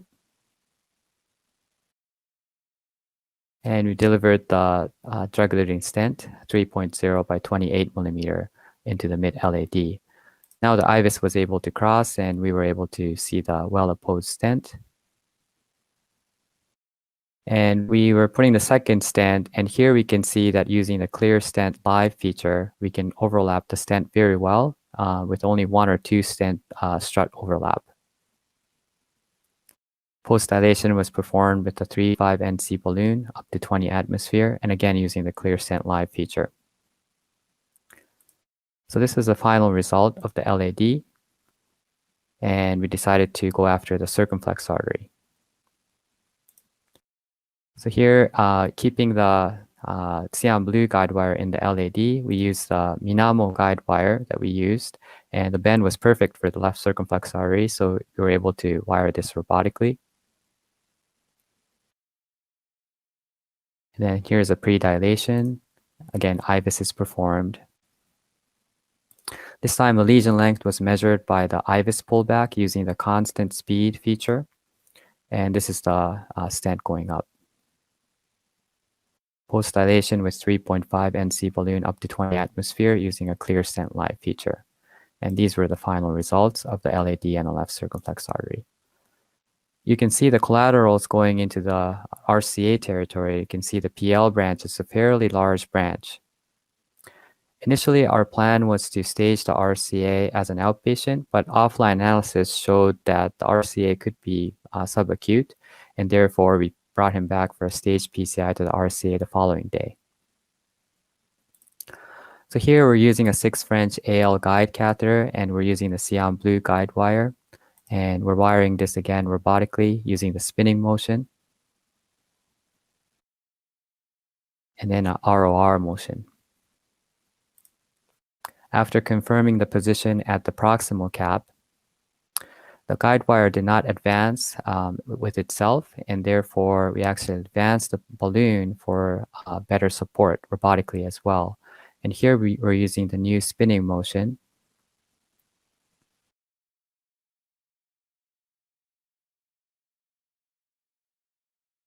Then we also use the constant speed.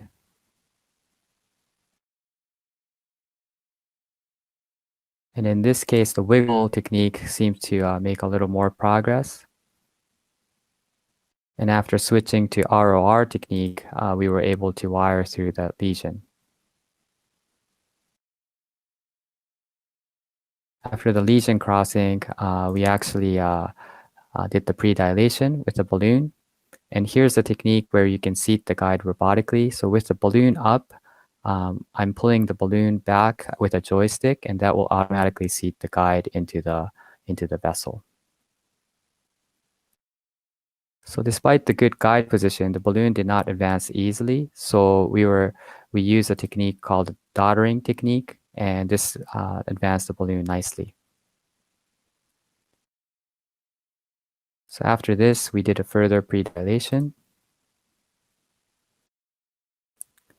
And IVUS examination to decide the size. The guide wire was pulled by the assisting operator during the exchange, but we were able to successfully recover that robotically as well.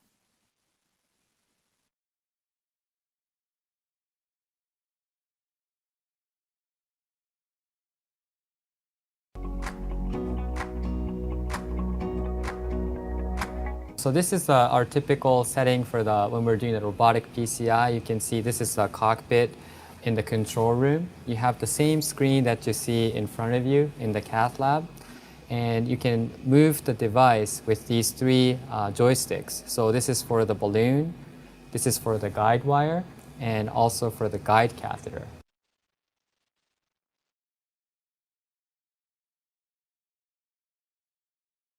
Today, I would like to share a complex case that highlights the use of ARTIS Icono system. This is a 76-year-old female with history of hypertension and coronary artery disease status post-bypass in 1990s, diabetes, peripheral vascular disease, chronic kidney disease, stage 5. Her baseline creatinine is about 4.5 and eGFR was 10. She presented to our hospital with dizziness and developed typical angina and diagnosed with non-STEMI. She was initially hesitant for going for a coronary angiography given her creatinine and the risk of dialysis, but the angina did not resolve with initial medical therapy, and we could not control even with a nitroglycerin drip. Troponin continued to rise, and therefore she underwent coronary angiography. This is her baseline angiogram, and you can see there is a severely calcified RCA with a proximal 80 to 90% disease, and the distal PL branch appears to be occluded. The vein graft that used to supply the RCA was totally occluded. This is a left system, and you can see the LAD is a chronic total occlusion at the proximal portion. Diagonal branch has severe disease, and then osteo left circumflex as well as the mid left circumflex has severely calcified disease as well. This is another view of the left system. Here's a picture of the lima. Lima was widely patent, but we realized that it was actually grafted into the diagonal branch. LAD fills very faintly, likely from the left-to-left collateral or the retrofilling from the diagonal branch. You can also see collaterals to the right system via the septal branches, and you can see the PL branch is a fairly large vessel. So these were her findings, and she has a distal left main to ostial left circumflex with 90% disease. She has a LAD CTO after the diagonal takeoff, the first diagonal with a diffuse disease, mid left circumflex with 90% disease, osteo RCA with 80% disease, and distal PL branch with a total occlusion. We couldn't tell if this was chronic or subacute. The graft lemma touches down to the diagonal with a faint left-to-left collaterals to the LAD, and the vein grafts were occluded, and the EDP was 18 millimeters of mercury. She underwent temporary dialysis and fluid removal in preparation for her staged PCI. So our plan was to perform a PCI to the distal RCA and a PL branch, the PCI to the mid-left circumflex, and provisional stenting into the left main osteo left circumflex, but keep the do a kissing balloon inflation to open the stent struts in case she needs CTO PCI to the LAD in the future. So we started from the right here, and you have a JR guide, and using a Corsair 135 centimeter, we have a workhorse wire, and the total occlusion was able to be crossed with the Pilot 200 guide wire. After exchanging back into the workhorse wire, we advanced the balloon with the guide liner support, and we were able to perform a balloon angioplasty to the PL branch. Because of the proximal lesion, when we advanced the guide liner, she became very ischemic, and so we did this part very quickly. By IVUS examination, we show circumferential calcium, and therefore we decided to treat the proximal RCA first. And after further dilation with 2.5 millimeter cutting balloon, we performed a PCI with a 3.0 by 20 millimeter drug-eluting stent, which was post-dilated with a 3.5 NC balloon and an osteoflash balloon. After this, we performed further angioplasty of the PL branch with a 2.5 millimeter balloon, and we left the RCA here with a good flow to the PL branch as well. Next, we went to the left system, and this is a pre-dilation of the left main to the osteo left circumflex artery. We did the IVUS examination, and because it was severely calcified as well, we did the pre-dilation using the cutting balloon. And we performed PCI with a 3.0 by 24 millimeter drug-eluting stent distally, and another one proximally from the left main into the circumflex artery. We performed POT with a 4.0 NC balloon, and after recross, we actually wired into the diagonal branch, and with this wire, we performed a balloon angioplasty of the diagonal branch and performed a kissing balloon to open the stent strut. So the final pot here, we did it with a 4.0 NC balloon using the Clear Stent Live feature. And you can see the good quality images even in the spider shot. And you can see that I can land the balloon right at the ostium of the stent. So this was the final angiogram. And this was 100 cc of contrast with 1.8 gray radiation. So her hospital course, her chest pain actually resolved after the procedure. She had a good urine output and did not require further dialysis, and she was discharged the following day with a close follow-up. So here I presented the case that highlights the use of ARTIS Icono system with a clear visualization, even in the steep angle such as spider shot.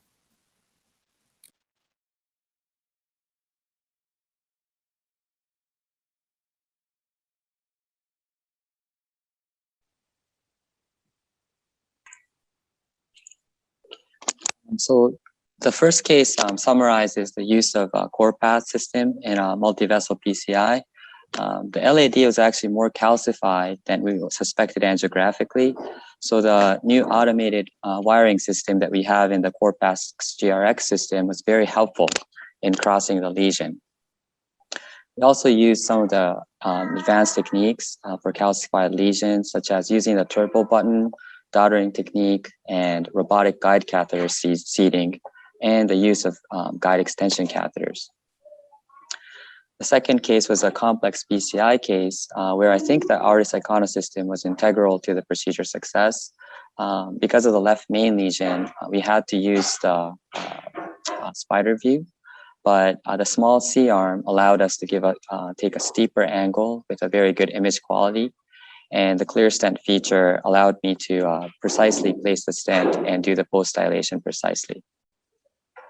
So overall, at University of Missouri, we started using this system last December, and we started using the CorePath GRX system starting from January. We have performed about 35 cases robotically, and I think our team continues to grow. I did have a background in doing the robotic cases during my CTO chip training at St. Luke's Hospital in Kansas City back in 2018. So I did have some experience to start with, but I wanted to share if there was any, share our experience if there was any questions from the panel. Bueno, muchas gracias, doctor Taishi, muy ilustrativos sus casos. Yo voy a pedir que quien quiera hacer una pregunta, tratemos de hacer preguntas, no aportes. Levante la mano, no veo el sistema para que levanten la mano virtualmente, digamos, así que van a tener que levantar la mano los que quieran hablar. Yo, si quieren, puedo iniciar con una pregunta para ir avanzando. Doctor Taishi, yo he visto que usted usó Clear Stent en los dos casos, o sea, un sistema de Enhancement Stent Contrast para ver la posición del stent y la expansión del stent.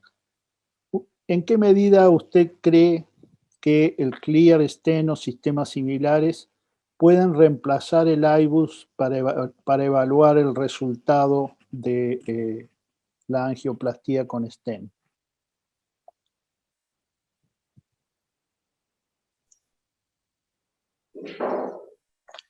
Would you be able to translate to English? Yes. Do you think that Clear Stent can replace the IBUS in the evaluation of the result of the PTCA? I think the Clear Stent Live feature is very useful in terms of deciding where to post dilate when you're putting in the NC balloon inside the stent that you just placed. You can tell the expansion really well. But in terms of whether you're going to see if there's good opposition with the stent, I think IVUS is probably better. So I don't think it'll replace it completely, but it's definitely a good feature when you want to know exactly where you're going to dilate. ¿Tenemos alguna pregunta de los? Sí, Aníbal, vamos, como dice Mangione, por orden alfabético. Aníbal. Okay. Adelante. Okay. Thank you, Dr. Taishi, for sharing with us these two very provocative cases. First question is regarding first case and robotic PCI. How do you select during the learning phase of your experience these first 35 cases? Because actually, the case you share with us is not a simple case. It's 3-vessel PCI with a possible CTO of the right coronary artery. And how do you identify the feedback of better support? Well, tell us something about this, your initial experience and your experience right now. Thank you. Thank you very much for the question. Definitely there's a learning curve because the primary operator is sitting in the cockpit, but you have the secondary operator doing the exchange for you. So it's kind of like a team play when you do the robotic case. So in our lab, we have a 2 robotic super user. They're very good at assisting cases, but they haven't had experience with a robot yet. So when I started the case, I started by selecting some of the easier cases. The easier cases are if you use only 1 wire and if you have a good guide support.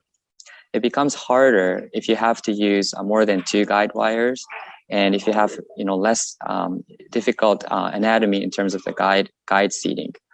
And so I gradually did that for the first 5 to 6 cases. This was actually our 7th case, but for first 5 or 6 cases, I only selected cases that were kind of simple, and we know that we were going to do it right.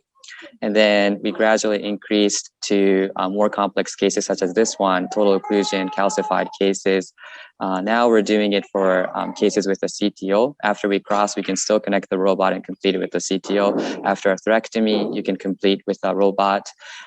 We've done our STEMI case too. And so we're kind of gradually improving the complexity. What was the second question again? No, creo que no había una segunda pregunta. It's okay. Yo les voy a contar que hace más o menos 20 años hicimos una experiencia en el desarrollo de los sistemas robóticos para manejo de las guías.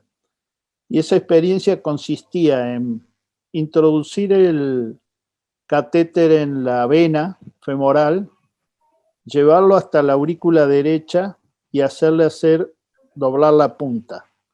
Eso era todo lo que hacía el robot. Pero bueno, hace 20 años o 25 años de esto, ahí iniciamos la experiencia y hoy podemos completar una angioplastía solo trabajando con el robot. Do you understand, Dr. Taishi? I'm sorry, would you mind repeating in English? Yes, I was telling there that I was working at the very beginning of robotic control of the wires and so on. And our first experience was to advance in the vein system a catheter to the right atrium to make the cure there and retire. That's all.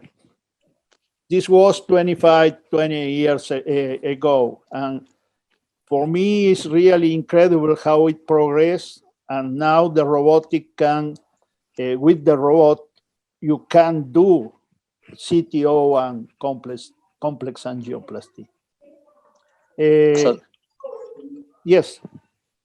Yeah, so I think the newer generation of this robotic system compared to the first generation is that you can actually manipulate the guide, and you have a joystick for the guide catheter, and that has made it a significant difference because now you can seat and unseat the guide during complex case, and so that definitely makes the procedure more efficient. Gabriel, tú tenías una segunda pregunta. Sí, la hago en inglés, supongo. Dr. Hirai, very interesting and challenging cases. So my question is about how do you approach the CTO PCIs? Because I saw in the 2 cases, you were not doing collateral injection, meaning contralateral injection. So how is it different the way that you approach with the robot, that you are able to do this without the guidance of the contralateral injection? Yes, so the main limitation of the current robotic system is that you won't be able to advance the over-the-wire system. And so when you do the CTO crossing, in general, you have to cross it manually. And so it's going to be just as you do the CTO with a dual injection, and then you confirm the guide wire is in the right position. And then there you can exchange the guide wire to the workhorse wire, then you can connect the robot. So it's actually kind of like a hybrid approach where you start manually and then you complete it with a robot. We actually published a paper about this in CCI. It was a 2-center experience from University of Washington and St. Luke's Kansas City Hospital. And when we looked into manual versus robotic assisted, CTO PCI, it was actually 48% of the procedure time, the operator could sit in the control room still, even after crossing. So we thought that's significant for the CTO operator because essentially you're not wearing lead and you're not getting any radiation during that procedure time. So the main advantage will be based on the radiation exposure more than the contrast injection or others? I think definitely the primary operator, the advantage to the operator is definitely there, and that's going to be less radiation and then less procedure time wearing the lead. But in addition to that, I think from the patient perspective, this is hard to prove, but we definitely, I can consider that we can put the stent precisely because the screen is right in front of you. When you're, doing the exchanges, you don't have to worry about doing the exchange because the secondary operator is doing that for you with the robot. So you're just looking at the details about the previous films and then planning your procedure. And so those are kind of like the advantage of using the robotic system for the patients, but that's a little more harder to prove. Yeah. All right, thank you. Okay, I think that we must continue in English because Dr. Taishi have not good translation. Then please do the question in English. Who will do the next? Pedro, Alejandro, Jose, Juan, Alejandro. Your question, please. Okay, thank you, Dr. Taishi. I have two technical questions. In the first case, you use a guideliner for support. The question is, you can handle the robot is capable to handle the guideliner, or the guideliner is handled by the assistant. And the second question is if the robotic system is capable to manage 2 wires, or it has a limitation to use only 1 wire, and you cannot use the robotic system to perform a bifurcation PCI.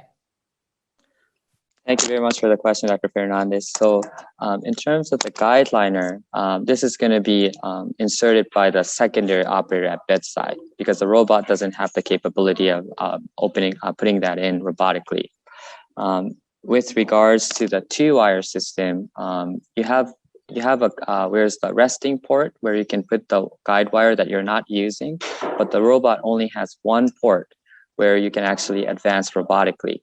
So if you're doing a bifurcation work, you can still do it by switching the guide wire, but you can only advance 1 guide wire at a time when you use the robot.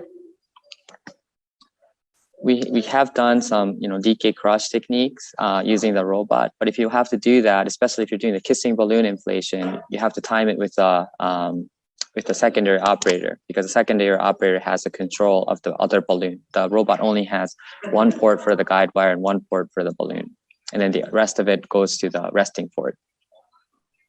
Perfect. Thank you. Pedro, can you do your question?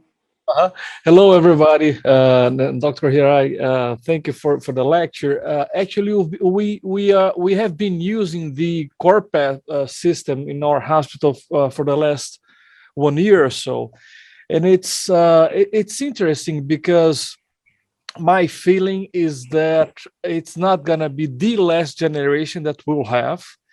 This is the first generation that can actually enter into our daily practice. We can use it, but certainly it's gonna be something that will improve, and for sure, that's my feeling. It's gonna be part of the cath lab of the future.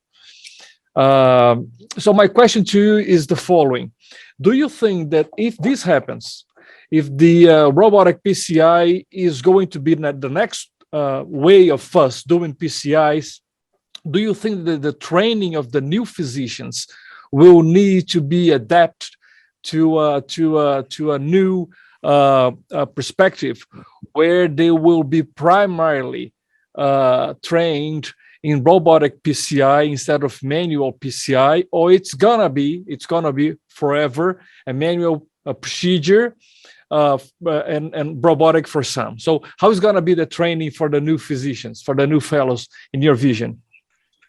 Thank you, Dr. Thank you, Dr. Lemos. For the long-term future plan, I think the robot is going to be a very important aspect of PCI, and I think there's no question about that. In the near future, I think we still have to combine both in terms of the training. They have to know how to do manually, and they also have to know how to do it robotically. if you can do a good job with a manual PCI, the robotic PCI is not that difficult. It's just doing the same thing robotically instead of manually. So all our experienced operators in the panel, I don't think will have much difficulty. They'll do 5 cases and they'll know how to use it. So still, I think the training has to be both. As you mentioned, I think there's limitations to the robot. Main thing is that we can't use the over-the-wire system yet. And so definitely the technology has to improve. But if you have those technical advancement, then like you mentioned, I think there's no question that robotic PCI is going to probably become an important aspect of our PCI procedures. Thank you. Jose Alvarez. Question? Yes, thank you for the presentation. This is a new word for me. Thank you very much. Can you imagine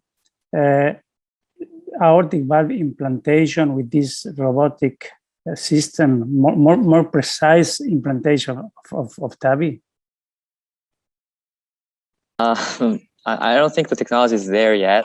I don't think they can advance the large bore access. But I think in the future, if they can come up with the technology that accommodates that, I think that's a very interesting topic to explore. For sure. I think in some situations, you can offer more precision with a robot. And so I think that's going to be very interesting.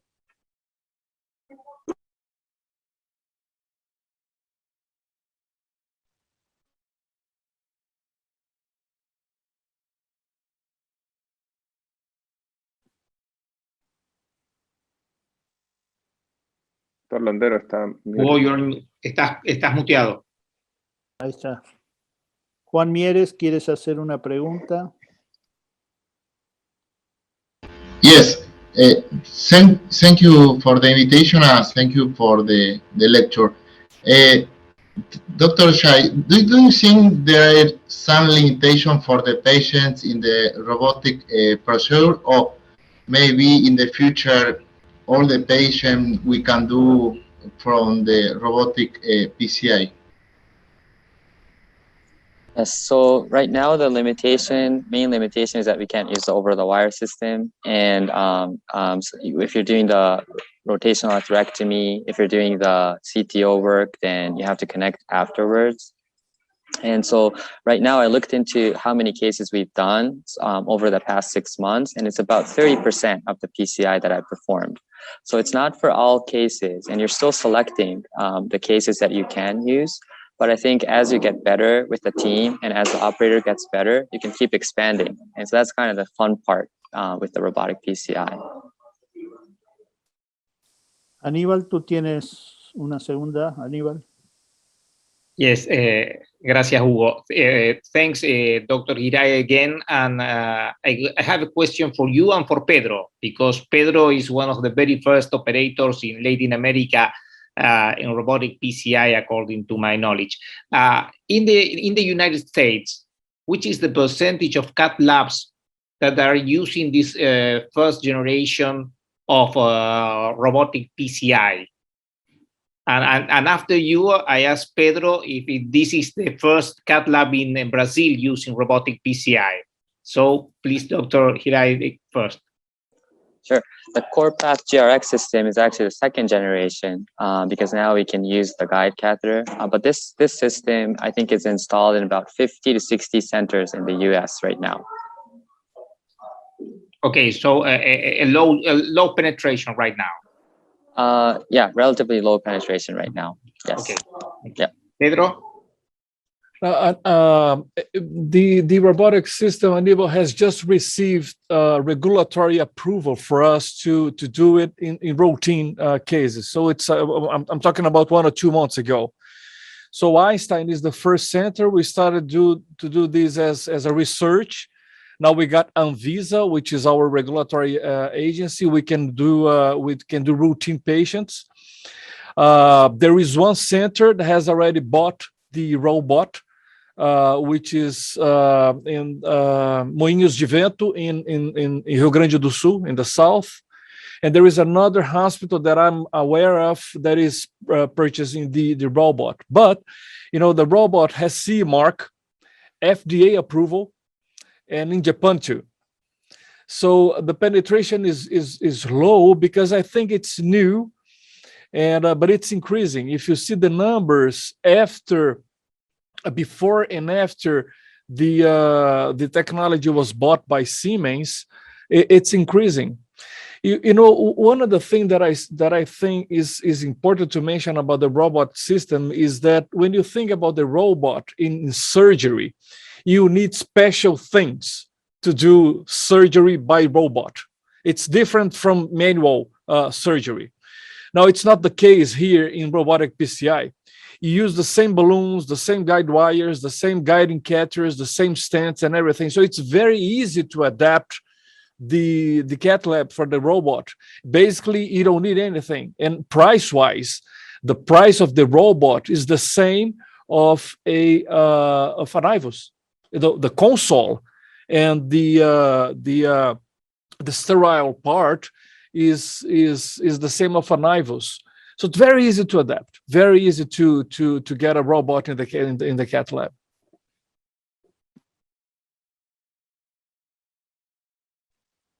Okay. Are there another questions or another comments? Sí, Gabriel. So this is just for Dr. Hirai as well. I don't know if you have experience with a integration system for CTAs for guiding CTO PCIs. So I'm imagining the future you doing your robot PCI also combined with this integration. So if you can tell us about a little bit on your experience, that would be fascinating. Thank you very much for the question. I haven't used the integration software yet. We're going to start using next month, but I have used the CT scan for pre-procedure planning, and I find it very helpful when you're planning a case where the proximal cap is ambiguous. You can define where the proximal cap is, and then if you know that you're planning to do an ADR, you can you can re-enter where there's not much calcium. So definitely integration of the CT scan interests me as well. And I think if you combine that technology with the robotic system, that would be very, very interesting with what we can do in terms of, the guide wire skills and, trying to do some CTO work there as well. We do integrate the co-registration system with IVUS, and that's very helpful because we can measure the lesion length with that. The robot itself has a system where you can measure the lesion too. So there's a lot of ways to measure the lesion length. Yep. Thank you very much. Thank you. Are there another question, another comment? Well, I think that we are on time. Then I have to say, Dr. Taishi, thank you very much. You made simple a complex matter. Then this is not easy. Thank you a lot for introducing us in a new world. Thank you very much for having me. Gracias a los panelistas, gracias a Siemens por darnos la oportunidad de ver este avance que, bueno, cuando yo comencé hace 60 años, no me imaginaba que iba a existir la angioplastía con balón. Recién empezaba la cirugía de revascularización.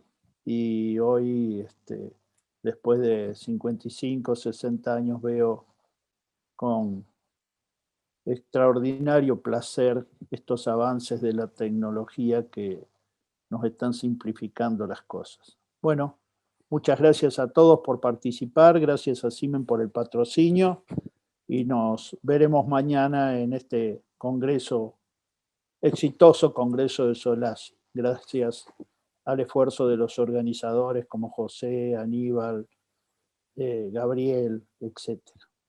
Buenas noches.